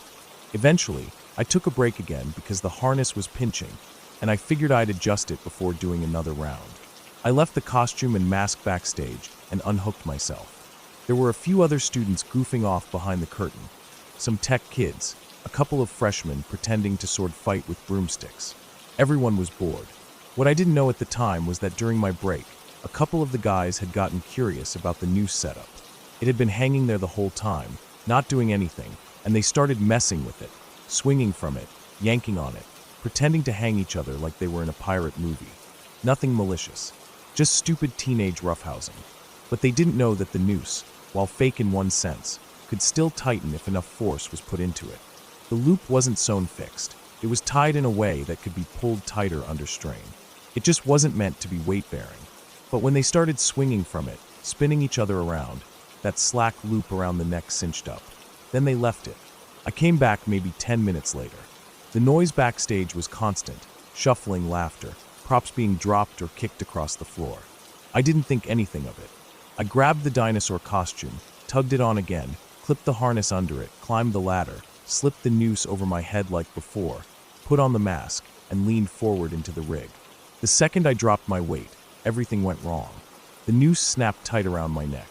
Not all at once, but with this sudden constricting tension that clamped down right under my jaw. It didn't break my neck or anything, but it squeezed in just the right place to choke me instantly. The pressure was brutal. My airway closed up, and I felt the blood in my head just stop moving. The harness was still supporting my body, but the rope, now tight and unmoving, was pressing against my throat with its full weight, digging into the soft parts of my neck. At first, I didn't even panic. I just sort of blinked and thought, that feels weird. Then everything started to fade. It's hard to describe. I wasn't flailing or kicking because the harness held me steady, and I hadn't realized what was happening. It felt like I was falling asleep, like nodding off in class after pulling an all-nighter. Warm, distant, like sinking into a thick cushion. My arms hung limp. My legs went numb. The edges of my vision turned black. Then, something in my head just lit up. This brief, electric spike of awareness, like an internal alarm clock going off. I couldn't breathe. I couldn't think. But I suddenly remembered. I was hanging. I was choking. And nobody knew. There were people just on the other side of the curtain, feet away. Kids walking through the haunted house, parents laughing nervously, classmates running props or scaring kids with rubber axes. But no one was looking at me. No one could see me in the dark.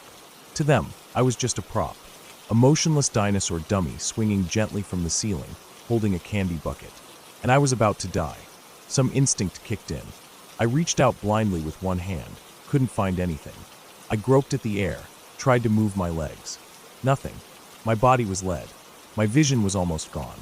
But I turned my head just a little, felt the noose bite harder into the side of my neck, and managed to get a hand on the ladder. I don't even remember climbing it. I just remember pressure, then relief. My lungs opened up all at once. I sucked in air so fast it hurt. My vision came back in waves. Everything was spinning. I was sweating, legs shaking, whole body trembling like I'd just come out of an ice bath. My hands fumbled at the noose, tugged it off, then unhooked the harness with shaking fingers. I just stood there for a long moment, bent over, holding my knees, gasping for air. No one noticed. I slipped backstage again, peeled off the costume, dropped the mask on a chair, and sat down behind the curtain. My pulse was racing. My neck was sore, red where the rope had pressed in. I rubbed at it gently, still shaking. My head throbbed like a drum. I didn't say anything to anyone. I didn't tell the teacher. I didn't tell the other students. Not that night. Eventually, I stood up, walked to the bathroom, splashed water on my face, then just walked out of the building. I didn't even say goodbye. I just went home. That night, lying in bed, staring at the ceiling, the weight of what almost happened hit me hard. I could have died. Not from some dramatic fall or accident on stage. Not from some twisted plan or stunt gone wrong. I could have just died there, silently, in the dark, dressed in a stupid dinosaur costume with a plastic candy bucket hanging from my wrist. And no one would have noticed. Not for hours. They would have laughed, maybe, commented on how realistic I looked, thought I was the best scare of the night, even applauded the realism, and I would have been dead the whole time. It made me feel cold all over. I imagined it in detail, how they would find me, the slow realization, the horror, the stories that would spread after, the newspaper articles, the hushed conversations in the hallway, the rumors that would twist and grow with every retelling. And I knew exactly how the legend would sound, because I'd heard ones like it before. Every school had them. That drama kid, the one who used to hang from the ceiling in the haunted house, he wasn't acting. He died up there. They say he choked to death during the Halloween event, and nobody noticed until the end of the night. His girlfriend found him, still hanging, when the lights came on. The teachers all say it's not true, but it happened. I could hear it playing out in my head like an urban myth in the making. Except it almost wasn't a myth. It almost happened to me. And the worst part is how easy it would have been. Just a few more seconds. That's all it would have taken. If I'd passed out completely, I would have never grabbed the ladder. The harness would have held my weight long enough for me to quietly stop breathing. By the time someone realized I wasn't faking, it would have been too late. I never wore the harness again after that night. Never touched that stage rig again either. I told a few close friends.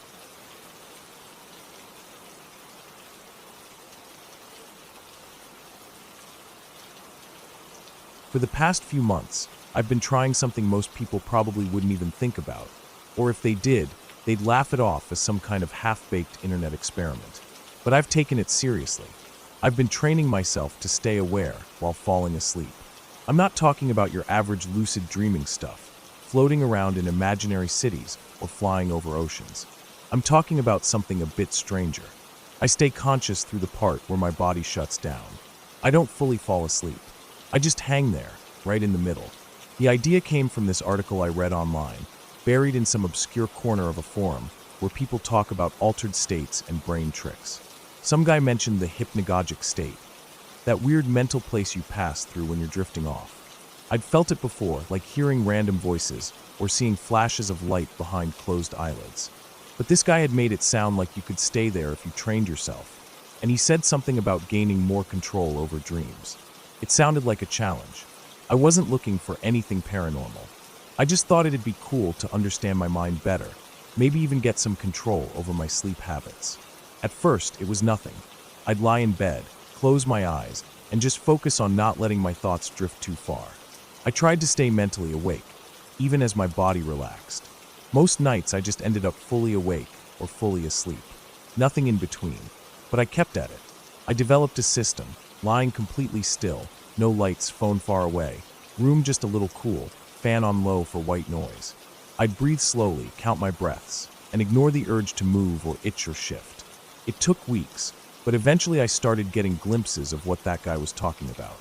I'd be lying there, still as stone, and I'd notice that my arms or legs felt like they weren't there anymore. Just gone. Then I'd get this rushing sound in my ears, like wind or static. And then voices. Not loud, but clear enough to make out words. Sometimes they were talking about things I'd thought about during the day. Other times, totally random, like snippets of someone else's conversation. I couldn't control them, but I could hear them. I knew they weren't real. I was aware I was lying in bed, alone, but it didn't feel like I was alone anymore. The first time I heard them, I jolted myself fully awake. I'd finally hit that weird halfway point, and I ruined it with surprise. But that was the last time I let that happen. After that, I got better at riding the line between waking and sleeping. I could last maybe 2 or 3 minutes at first, then 5, then 10. My body would go numb, and my breathing would slow down on its own, but my mind was sharp. The voices would come, sometimes even a face or two hovering in my peripheral vision. I couldn't really look directly at them, just catch the edges, like when you think someone's standing behind you. And here's where it started getting weird. Not in a supernatural way, just uncomfortable. The voices started acting more in sync. Like before they were random, but now they almost seemed like they were aware of me. Not talking to me, but around me. Sometimes I'd hear them mention my name. Not loudly, just buried in the noise. And sometimes they'd be quiet for a second, and I'd feel this overwhelming sense that something was looking at me. It wasn't terrifying, but it wasn't normal either. There's a thing that happens called sleep paralysis. I'd heard of it before. Most people talk about shadow people or demons sitting on their chest. I never had any of that, but I definitely got the paralysis. Once my body shut down, I couldn't move a muscle. I'd try to lift a finger or twitch my leg, and nothing would happen. Breathing was still fine, but everything else was locked. It should have scared me, but I was ready for it. I knew it was part of the process. The hardest part was balance. If I focused too hard, I'd wake myself up. If I let go too much, I'd fall into unconscious sleep and forget everything. But when I hit the sweet spot, I had this window, maybe 5 to 15 minutes, where I was in full awareness. Not awake, not dreaming, just suspended. On a few lucky nights, I'd transition into lucid dreams from there. Those were amazing. I could walk around, talk, fly, control the world. But I wasn't chasing dreams. I was more interested in that in-between place. That's where it felt like something real was happening. Over time, I noticed I was getting better at guessing how long I'd been out. I'd wake up, check the clock, and be within 5 minutes of the exact time. It became a habit. Go under, stay aware, come out, guess the time. Almost like diving. I even kept a little notebook next to my bed and wrote down what I heard or saw. Sometimes it was gibberish. Other times it was eerily clear. Once, I heard what sounded like my mom calling me from the hallway, even though she lives 2 cities away. Another time, I saw a man sitting in the chair across from my bed. Just sitting, not moving. I knew he wasn't real. I could barely make out his face, but I remembered the shape of his shoulders. One night stands out more than the rest. It was a Thursday, I think. I'd had a long day but wasn't too tired. That's the best condition, tired enough to drift, but not so exhausted that I crash. I got into bed, did my routine, and started the descent. Numbness came fast, then the rushing sound, then the tingling, then silence. Not the usual kind. This silence was deep, pressurized. It felt like being underwater. Then the voices came, slow and distant. I heard a man and a woman talking. I couldn't make out their words at first, just tones, like someone arguing quietly in another room. Then after a while, it shifted. The man was saying my name, not shouting it, just saying it over and over again, like he was testing how it sounded. It wasn't my full name, just the first name, repeating every few seconds. I tried to stay calm. It wasn't real. I reminded myself of that. Just noise in my brain. But then I felt something shift in the air, like the room was tightening. The air got heavy. Not hot or cold, just dense. And I could sense something at the foot of my bed. Not see it, just feel it. I didn't panic, though. I was used to that feeling by now. But this time, the sensation stayed longer than usual. I blinked, or at least tried to. In that state, it's hard to know what you're physically doing. But in my perception, my eyes moved, and I could see the room in a dim, grayish hue, like I was looking through smoked glass. The figure was there, not clear. More like a person-shaped shadow standing near the edge of the bed. Not moving, just watching. I waited, trying to see if it would do anything. Sometimes these figures just vanish. This one didn't. It stepped forward once. Just one step. I told myself it was a projection, a hallucination caused by the brain in a semi-dream state. But I couldn't shake the feeling that it wasn't coming from me. Like I wasn't imagining it, like it was just there. Not something I made, but something I noticed. That was the part that made my skin crawl.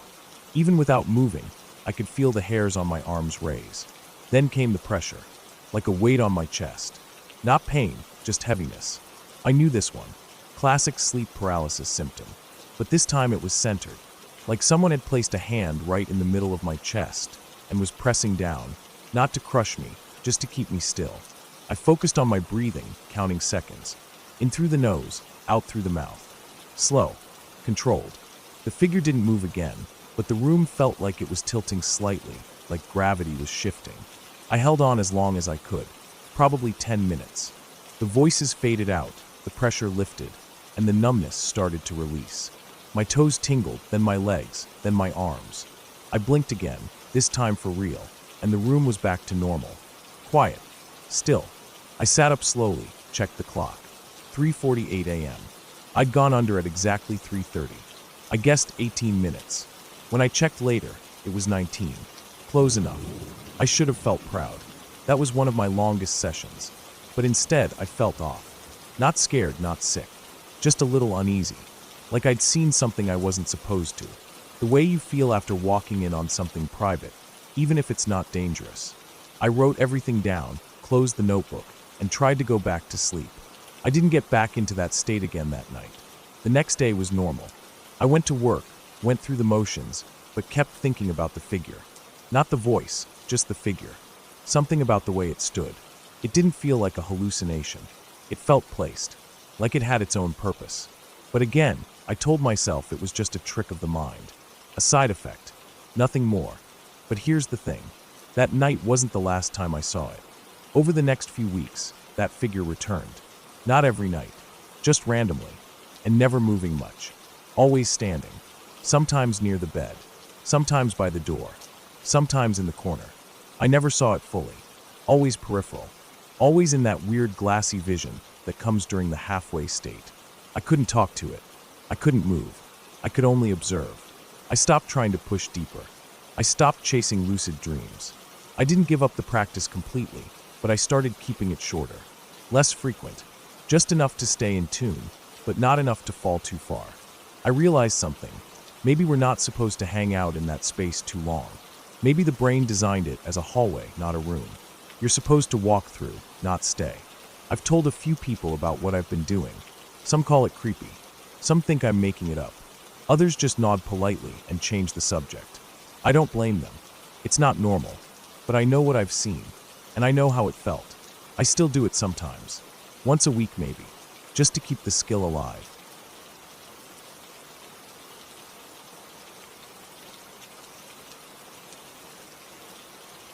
I hadn't planned to go hiking that weekend. Honestly, I had planned to just stay home, order takeout, and catch up on some sleep. But then I got a text from Rob, saying he and his cousin were going to check out this trail up north near the border of the national forest. And did I want to come? It wasn't anything official. Just a long, narrow trail through thick woods that someone had found on a forum. A couple of backpackers said it was quiet, barely touched, and good for a full-day loop if you started early. I didn't know Rob's cousin Mason, but I figured why not. I had the gear, and I hadn't been out in the woods in a while. A break from the city felt right. We met at Rob's place early that Saturday morning. I drove, since I had a 4-door with enough trunk space. Rob sat up front, and Mason took the back seat. He was quiet, tall, built like a guy who lifted regularly but didn't talk about it. He didn't say much the entire drive except to comment on the fog settling low over the hills as we climbed into the countryside. It was a 2-hour drive before we got near the start of the trail. There wasn't even a parking lot, just a small patch of gravel off the side of a narrow road, barely wide enough for 2 cars. I pulled in and killed the engine. We stepped out, stretched, and shouldered our packs. The trail was unmarked, but Rob had the GPS coordinates saved from the forum. It started through some tall grass, behind a line of poplar trees. The moment we stepped under their shade, the air changed. It got quiet. The kind of quiet where you suddenly realize how loud the city really is. No engines, no sirens, just wind, leaves, and birds. We kept walking. The trail dipped into a steep ravine, then leveled out into dense woods. It was narrow, overgrown in places, barely wide enough for one person. I let Mason take the lead, then Rob, then I followed in the back. The trees got thicker the deeper we went. Sunlight barely came through the canopy. Around noon we stopped for a snack. I took off my pack and leaned against a big rock while chewing a granola bar. We talked a little then, mostly about how peaceful it was, how different it felt from the crowded hiking trails we were used to. No dogs barking, no joggers or families, just us in the woods. That was when I first noticed the smell. It was faint but strange, like something had died not far away. That heavy, rotten smell that turns your stomach even when you don't know where it's coming from. I mentioned it, and Rob sniffed and nodded. Mason just said it was probably a dead animal. We didn't think much of it. Kept walking. About an hour later, the trail split. Rob checked his phone, but the GPS showed only the main trail, nothing about a fork. One path kept climbing uphill to the left, the other dropped slightly and curved into a thicker patch of forest. Mason said we should go right, down into the thick part. He said it looked more like the main trail. I wasn't sure, but I didn't say anything. We followed him. The trail got worse, rocky, uneven, and sometimes it just vanished beneath dead leaves. The trees pressed in closer. I started to notice that even the birds were quieter now. Less chirping, just the occasional rustle, like something moving through brush a few yards away, then silence again. I told myself it was probably squirrels or deer, but it still made me uneasy. We kept going. Then we reached a clearing. It wasn't big, maybe 20 feet across, but it felt like a sudden break in the forest. The ground was packed dirt, no grass, and in the center was what looked like the remains of a campfire. Old, maybe weeks or months ago. Burnt logs, ash, and a rusted tin can nearby. A broken plastic chair leaned against a tree. Rob said someone must have camped here before. But something about the spot made me uncomfortable. I don't know what it was. The silence, maybe. Or how the trees around it leaned inward like they were watching. Or the fact that the fire hadn't been put out properly, just left, like someone left in a hurry. We didn't stop long. Just enough time for a drink of water before we moved on. That's when things started to feel off. The trail beyond the clearing narrowed into what looked like a game trail. Not made for hikers. We followed it anyway, brushing branches aside, stepping over roots and rocks. At one point, Mason stopped suddenly. I almost walked into him. He pointed at the ground. There were tracks, bare footprints in the dirt. Human, not boot prints, bare feet. Deep, clear impressions, toes and all. They looked fresh. No one said anything for a long second. Then Mason shrugged and kept walking. Rob looked at me, uneasy, but followed. I didn't want to be alone, so I went too. We kept following the trail, though now I was scanning the trees more carefully, listening harder. Every so often I thought I heard something behind us, twigs snapping, brush moving. But every time I looked back, there was nothing. Just thick forest, dark and quiet. At one point, I noticed the trees didn't look the same. The bark was darker, the trunks closer together, almost as if we'd crossed into a different part of the woods entirely. I checked my watch. It was already after 4. We should have turned back, but none of us said anything. I think we were all trying to play it cool, not wanting to be the first one to say we were creeped out. Then we found the tarp. It was blue, torn, half covered in leaves, and nailed between 2 trees like a makeshift shelter. Underneath it were bits of old rope, food wrappers, and a moldy sleeping bag. I looked closer. There were scratch marks on the trees. Not knife carvings, scratches. Like fingernails or something dull and sharp dragged downward again and again. The bark was stripped raw in places. I felt something tighten in my gut. Mason stood there, staring. Then, without saying a word, he stepped forward and pulled the tarp down. The whole thing crumpled into a heap. He tossed it aside like it annoyed him. We kept walking. That was the first time I noticed the smell again. Stronger now. Not just rot, but something else. Like rust. Like blood. I looked down and saw a smear on the trail ahead. Dark red, drying. Another few feet, and another smear. Then a piece of torn cloth snagged on a bush. That's when Rob finally said he thought we should turn around. Mason didn't respond. He just kept walking. I hesitated, then followed Rob as he tried to convince Mason to stop. But Mason wouldn't. His pace got faster. He moved like he was chasing something. That's when we heard the sound. It was faint at first, a kind of metallic clang. Then again, closer, like someone hitting a metal pole with a rock. Not rhythmic, random, angry. We stopped. The sound stopped too. No wind, no birds, just that stillness pressing down on us like a weight. Mason looked around, breathing hard. Then he started walking again, faster now, almost jogging. Rob and I exchanged a look and went after him. It was getting darker under the trees. The sun had started to drop. The trail was barely visible now, just a suggestion of a path between trees. Mason kept moving fast, too fast. Then he disappeared over a ridge. Rob cursed under his breath and followed. I hesitated, then climbed up after them. At the top, the woods opened slightly, and I saw Mason standing there, staring at something ahead. I stepped up next to him and saw it too. It was a shack, old, leaning, barely standing, made of wood and corrugated metal, half covered in moss and vines. The windows were broken. The door hung crooked on one hinge. A rusted oil drum sat outside, and next to it, a pile of bones. Animal bones, maybe. Too many to count. Some still had bits of fur on them. I felt something crawl up my spine. Mason started walking toward it. I didn't want to follow. Everything in my body screamed at me not to. But Rob went too, and again I didn't want to be alone. The air near the shack smelled like rot and iron. I covered my nose with my shirt. Mason stepped inside. Rob paused at the doorway, looked back at me, then followed. I stayed outside. A minute passed. Then 2. Then I heard a sound from inside, like something being dropped. A thud, then footsteps. Fast, then silence. I called out quietly, not yelling, just enough for Rob or Mason to hear me if they were nearby. No answer. I took one step forward. Then I heard a crash, and Rob came stumbling out of the shack, wide-eyed, pale, gasping for breath. He looked at me like he didn't even see me, just brushed past and started running. I ran after him. We didn't stop until we were deep in the woods again. I was gasping for air, my legs shaking. I grabbed his arm and spun him around. His face was blank, just pure shock. I asked where Mason was. He shook his head slowly, then finally said he didn't know. That Mason went down into a basement, that there were stairs, that he heard something down there, something moving.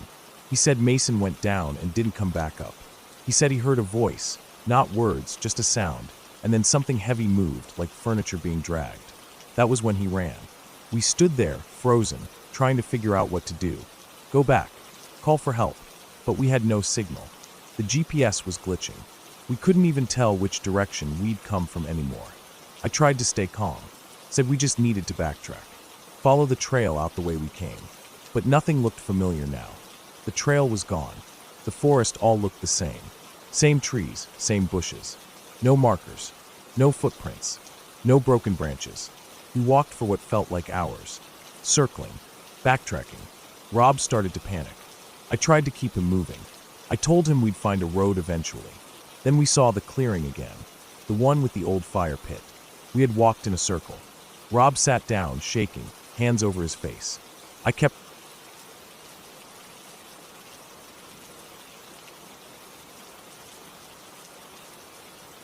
It started as just another job.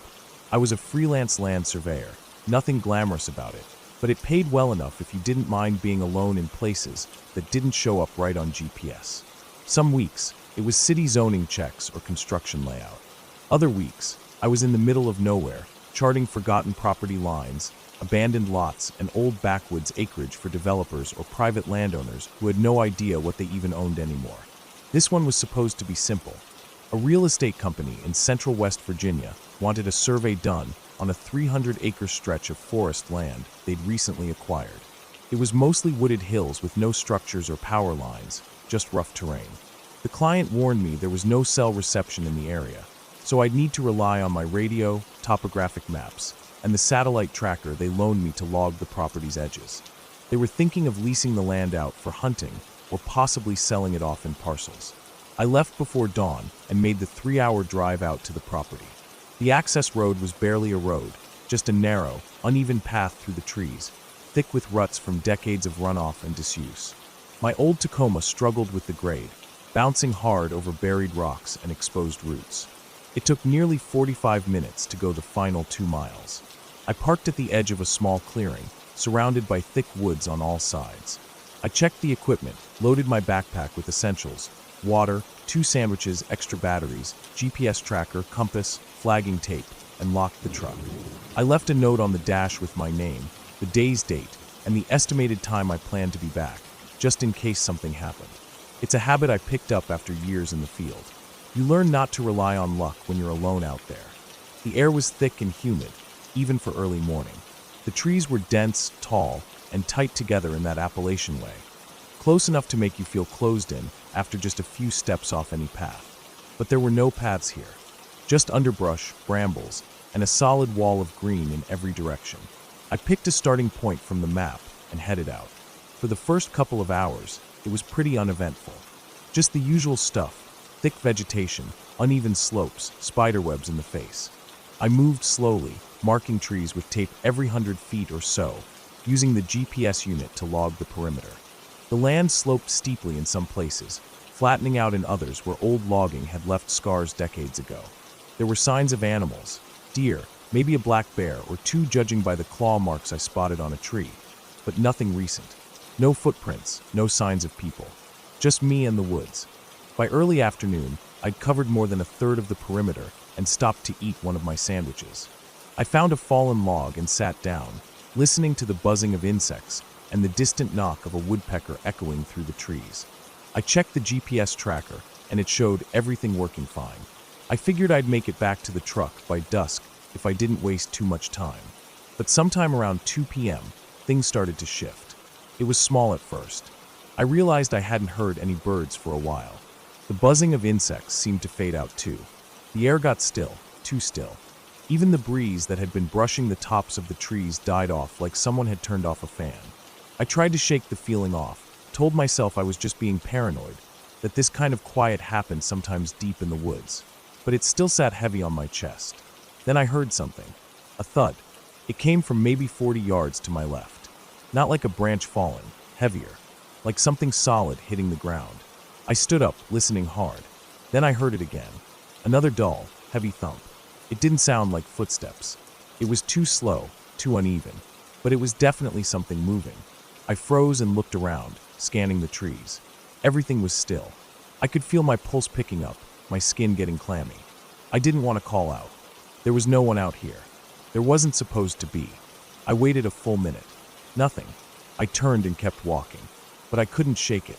I kept glancing over my shoulder. I thought maybe it was a deer or a bear. But it didn't sound like that. And I didn't see any movement. Whatever it wasn't following me, not at first. I tried to move faster, though that made it harder to log the property lines properly. By 3:30, I'd reached a section of forest where the trees grew even closer together. It was darker here, the canopy blocking out most of the sun. The undergrowth was thick and hard to move through.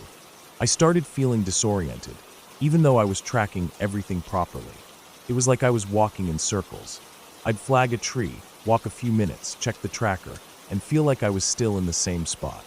The GPS said otherwise, but the terrain kept repeating. Same moss-covered logs, same U-shaped bend in a tree, same rotten stump with mushrooms growing out the side. That's when I heard the noise again. Closer this time. A low grunt. Deep. Almost like an exhale, but too loud, too rough. Not human, but not quite animal either. I turned around and scanned the trees, heart hammering in my chest. My hands were shaking. Still nothing. I stood still for almost 5 minutes. The forest was dead quiet again. Even the wind hadn't come back. I decided to head toward higher ground, thinking I might get better bearings from the ridge shown on the topo map. It took another half hour of bushwhacking to get up there, and by the time I reached the crest, I was soaked in sweat and covered in scratches from the thorns. The view helped. I could see over the tree line, across the distant hills. But something else caught my eye, a narrow trail, almost invisible, running parallel to the ridge. It wasn't a game trail. It was too defined, too straight. Maybe an old logging path. I figured it might lead to one of the old boundaries, so I followed it, hoping it would speed things up. I'd gone maybe 5 minutes down the trail when I found something that stopped me cold. It was a tree maybe 40 feet tall, snapped in half like a matchstick. The break wasn't from rot. It looked fresh. The wood inside was pale and wet. No storm had come through here. There were no signs of lightning. Just a clean break, like something huge had cracked it with force. There were prints nearby too. Not boot prints, nothing human. Just large impressions in the moss and soft earth, wider than a man's foot, almost circular, but irregular around the edges like claws or toes. I crouched to study one, trying to tell myself it was just an old bear mark. But the depth of it, the weight it implied, it didn't sit right. I stood up, suddenly aware of how alone I was. The trail stretched on in both directions. Trees loomed over me like watching figures. I felt eyes on my back again. I didn't want to keep going. I turned around to go back the way I came. And then I saw it. Far down the trail, at the edge of where the trees bent in to form a kind of tunnel, something moved. I couldn't see it clearly, just a shape, tall and upright, standing too still. It wasn't a deer. It wasn't a bear. It wasn't a man. It was just there. Tall. Motionless. My chest tightened. My throat dried out. I blinked, trying to make sense of what I was seeing. Then it was gone, like it had stepped back into the trees. I didn't wait. I turned and ran. I don't know how far I went. My legs were jelly. My breath came in heaves. Branches clawed at my arms and face. My backpack bounced wildly. I didn't care about the GPS or the flagging tape. I just wanted out. But I was lost. Somewhere between panic and exhaustion, I realized I had no idea where I was. I couldn't even hear the direction I came from. My compass needle kept swinging strangely, like it couldn't settle. I looked up at the sun, but the thick canopy made it impossible to tell the direction. I stopped. I forced myself to breathe. I took a sip of water and looked around. I tried to think clearly. I found a dry creek bed nearby and followed it downhill. hoping it would lead to a road or the boundary of the property. The daylight was starting to fade now. Everything was tinted gold and deep green. The forest felt even more claustrophobic in that light. Then I heard it again, this time closer. That same thump, heavy, deliberate, followed by a dragging sound, like something big moving slowly over the ground. I crouched behind a fallen log and stayed still. It passed by 30 feet from me. I didn't get a good look. Just a shape, tall, wide, black against the trees. It moved slow, too slow. Its back was hunched. Its arms, or whatever they were, hung low. I saw one of them brush against a tree trunk, and the bark split open like it had been scraped by something hard. It didn't stop. It kept going, and then the forest was quiet again. I waited another 10 minutes before I moved. I stayed crouched, took the opposite direction from where it went, and kept going downhill. I didn't run anymore. I just walked quiet as I could, stepping over dry branches, listening hard with every step. Eventually, I saw something ahead. A shape. My truck.